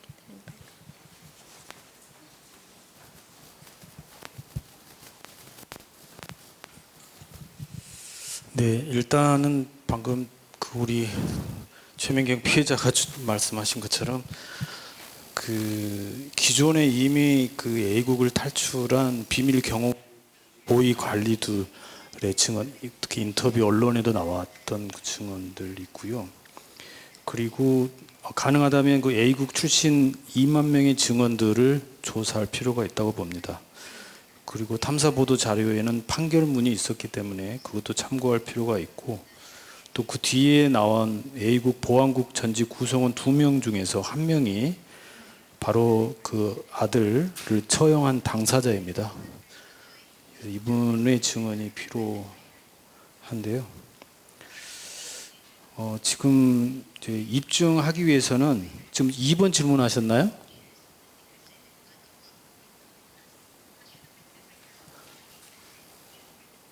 Yes, exactly. Number 2 question? 그래서 저는 이제 그 요건 입증을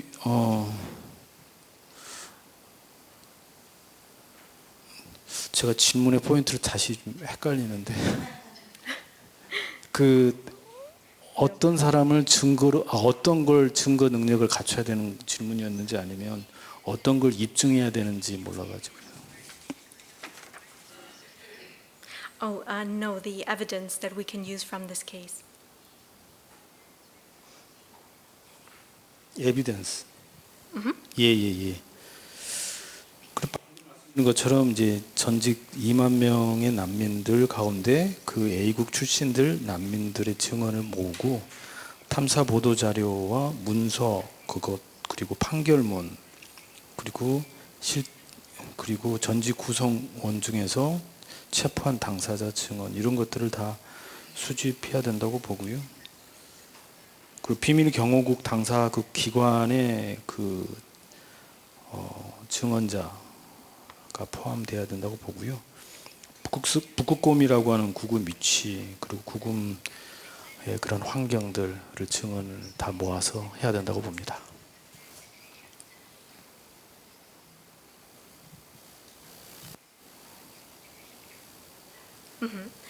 Do you mean the database that was hacked?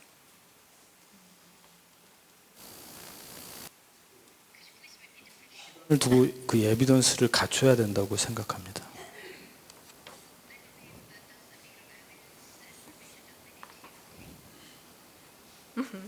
This is a really interesting case here, because actually it brings us to the last part of this workshop.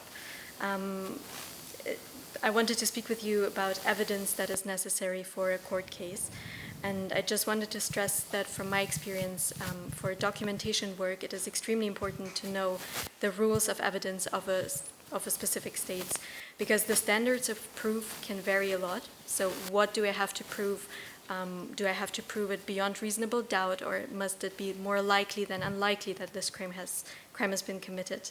And there are also different rules on when evidence is admissible.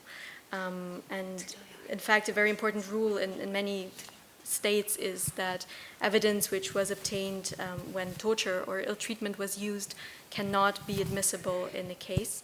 However, there are certain exceptions, and this can be very important when we're speaking about hacked information, which of course, especially in countries that are very sealed up, can be crucial. So whether it is documents, whether it is a database or anything else, this can be very important. And also something that we spoke about very briefly is the chain of custody. So it is important that you're able to prove where evidence comes from, because you need to prove that it is reliable, it is authentic, that it's not just fabricated evidence. So this can be important as well. We're coming to the fourth question. Which risks do you see, and how could you mitigate them? Does anyone have any opinion on the risks that are at stake here in the case? I see a risk. One risk. This is not a legal risk, but I just see a more humanitarian or risk to the family. The husband who's remaining in the state, I think would be my biggest concern amongst all of them, because he is still in state A. Thank you. This is great. Indeed, retaliation can be a big risk for the relatives of the victims who remain in the country and thus under the control of the authorities. Is there maybe anything else you see?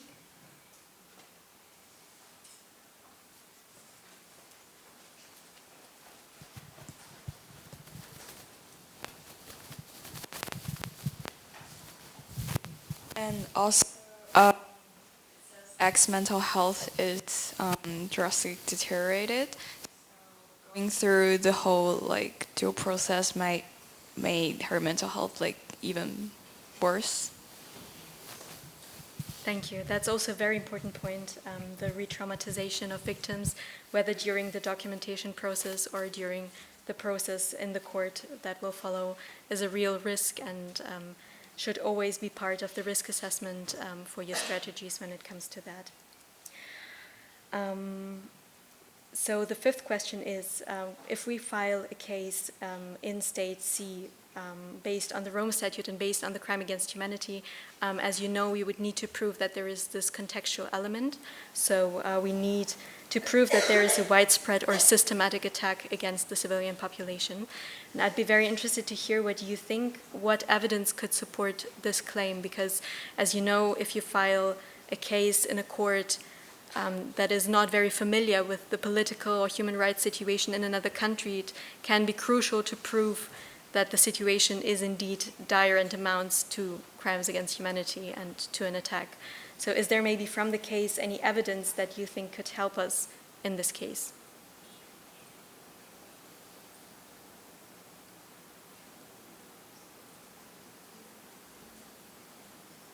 I think it's mentioned rather in the beginning when it speaks about the situation in the country.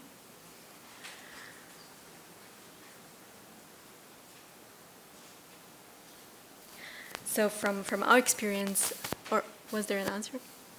Sure.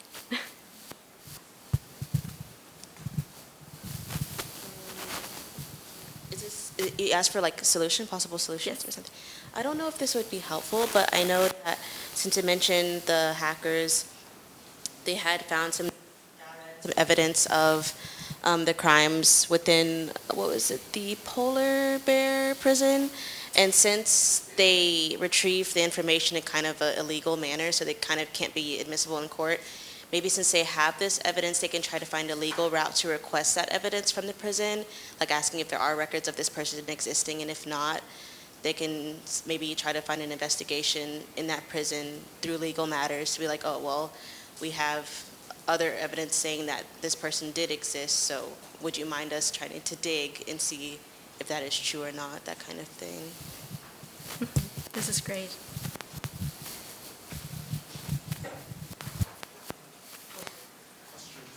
Otherwise, I think, oh, Bono, sorry. I have a question. So you pointed out at the beginning of the case study, so are activist lawyers and anyone who is perceived to be disloyal to the authorities considered a quote-unquote protected class or a very specific group within society that could be considered as a, because it needs to be targeted to a very specific identified group for it to be considered a crime against humanity?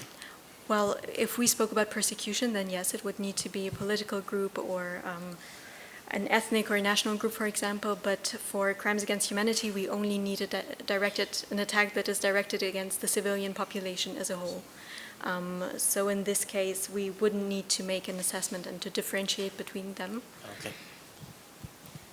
But we could use, for example, the report of the UN Special Rapporteur, as we have a mandate, thankfully, for this situation.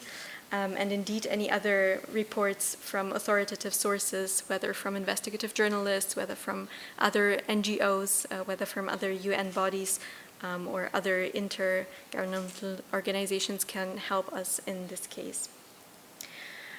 And we are coming to the last very practical question now, question 6. If you needed to compile a budget for this project, which costs would you include and why?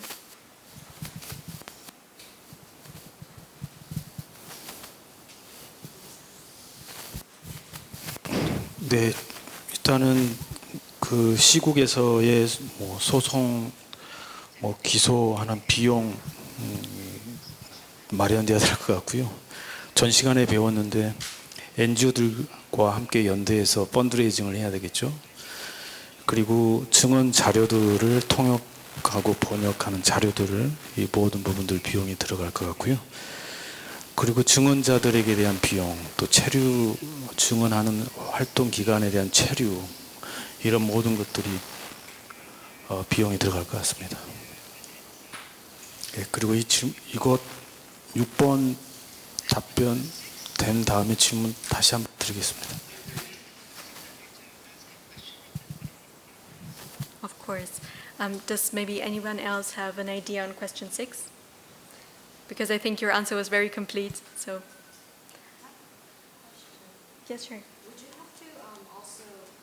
Oh, I think it's with the mic.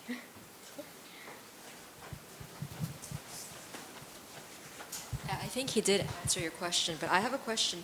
Would you also be including in the budget the costs for the victim's mental health as well? Is this something you would think about, or is this something that's kind of outside of your boundaries, I guess?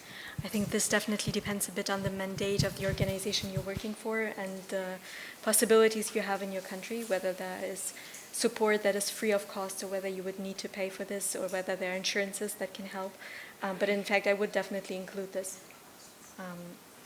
Thinking of psychological, but also social and broader financial support if that's possible. Okay, I think we're done with the case study. Thank you so much. Well, thank you.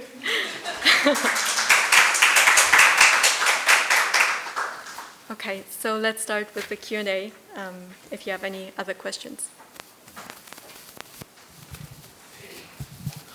예, 정말 궁금한 질문이거든요.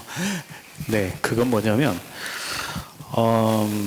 그 5번과 질문과 좀 연관이 있는데 지금 비밀 경호국 요원 그리고 사례를 가담했던 그 책임자를 법정에서 증언자로 세운다고 하더라도 그 가해자는 현재 시국에 있지 않고 이 경호국 요원을 통한 증언을 하고 법정에 세워서 증거 능력을 갖춘다 해도 해당 A국에서의 책임 당사자 범죄자는 없는데 나중에 걸석 재판이 가능합니까? 이어서 계속적으로 이런 경우에 그 A국에서의 범죄자가 시국으로 못 오는데 걸석 자리가 없어도 재판이 이어질 수 있는지 궁금한데요.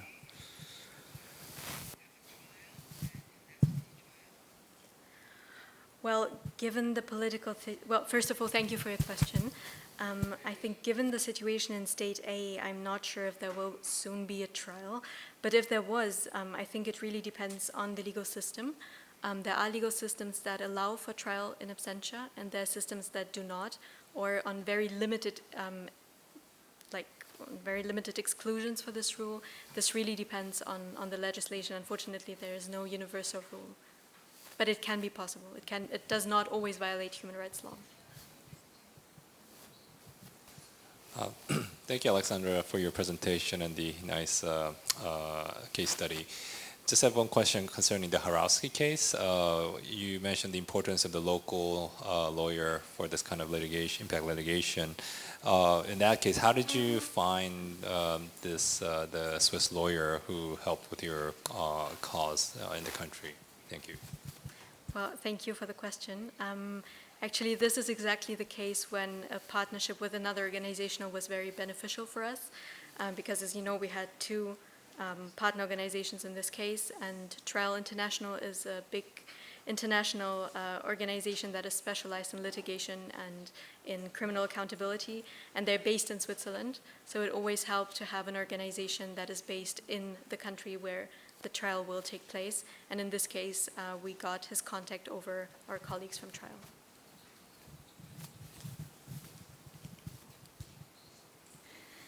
너무 잘 들었고요.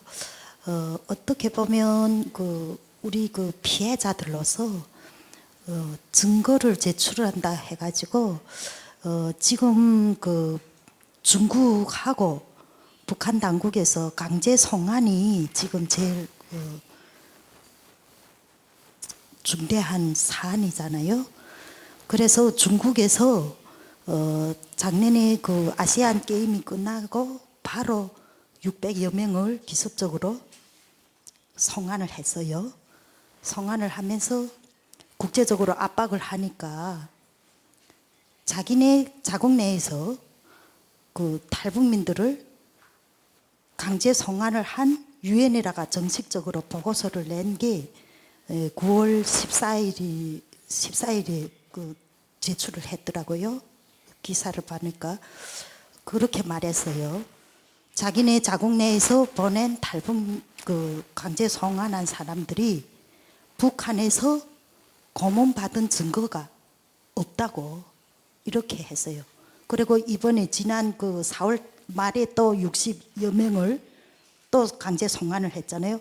또 똑같은 대답을 하고 있어요. 제가 말하자는 거는 우리가 북한 강군 피해자 가족회가 그 생존자들이고 고문 피해 당사자들이에요. 그러면 우리가 제일 대한민국에 그 탈북을 해서 도착을 해서 우리가 그 건강검진이란 걸 인천 적십사사에서 제일 먼저 하는 게가 그걸 받는데 의학적 진단서가 있어요. 고문을 받아서 북한에서 고문을 받아서 저 같은 경우 저뿐만 아니라 우리 회원들이 여성 피해자가 굉장히 많고요. 중국에서 강제 인신매매를 당한 여성 회원분들이 여성 피해자들이 거의 80%를 차지하고 있어요.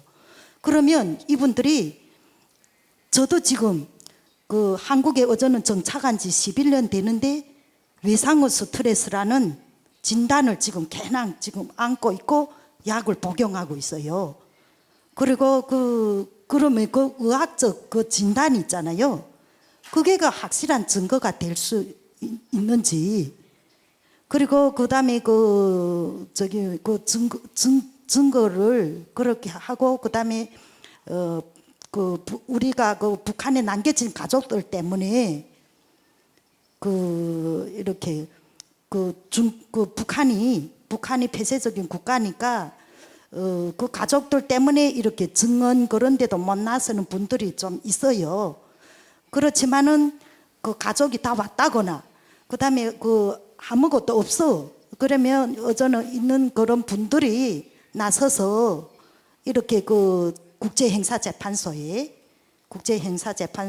중국을 압박할 수 있는 그런 그 증거가 그 의학적 진단서뿐만 아니라 그리고 고문으로 인해서 이렇게 여기 대한민국에 와서 장애 등급을 받으신 피해자들도 있어요.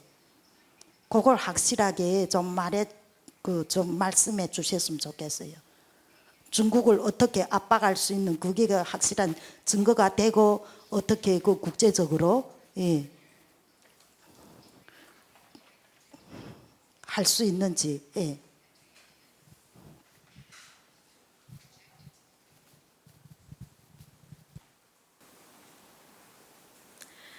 Yes, for sure. Thank you so much for sharing this. Indeed, the reports of medical examinations can be a very strong evidence in torture cases, and torture cases in turn can be an indicator for crimes against humanity and for the contextual element. So indeed, this is very important evidence that can be used.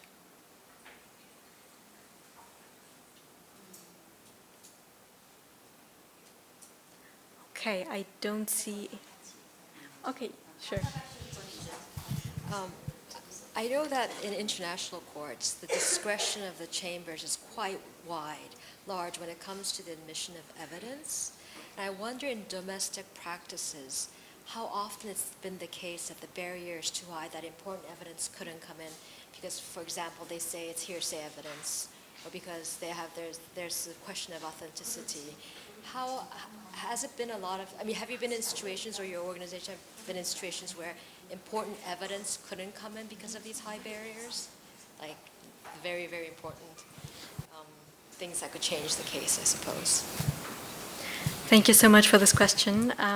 So far, I have not been in the situation that evidence was not admitted because of that. Working on the appeal of the case in Switzerland, this can become an interesting question, but I cannot share more at the moment. I would say that from my experience and from our experience, national courts tend to be stricter when it comes to evidence and the admission of evidence. However, this can depend on the legal system and even on the persons in the situation, so the judge and the discretion. So it's really an individual case-by-case analysis. But I think that as a strategy, we should try everything we can as NGOs, of course, in the context of legality and in the context of what is admissible, to file important evidence, because it can be key to resolving these cases and achieve accountability. So you haven't been in a situation where very vital important evidence So there hasn't been really a situation where vital evidence couldn't be admitted to domestic jurisdiction because of these barriers? So you haven't faced that yet? Me personally, I haven't faced this yet. However, even if information is admitted, we need to see how it is used. We are running out of time, right? No. Thank you so much. Okay. Last question then. Okay. 예, 그리고 그 강제 송환된 그 여성들이 가서 북한에 가가지고 그 안에서 다 돌아오지 못한 분들이 많아요. 그래가지고 다 돌아가가지고 중국에 남겨진 아이들이에요. 그러면 그 강제 인신매매 당해서 중국인이잖아요. 남편은. 그리고 그 여성들은 가가지고 다 돌아갔으니까 오지 못하고 그 버려진 아이들이 수두룩하단 말이에요. 중국에. 그러면 이제 그 우리가 법적으로 국제행사재판소에나 기소를 한다고 할 때 그러면 그 어느 나라를 더 강하게 우리가 책임을 물을 수 있는지 그거 좀 답변을 좀 듣고 싶어요. 아이들에 대한 거.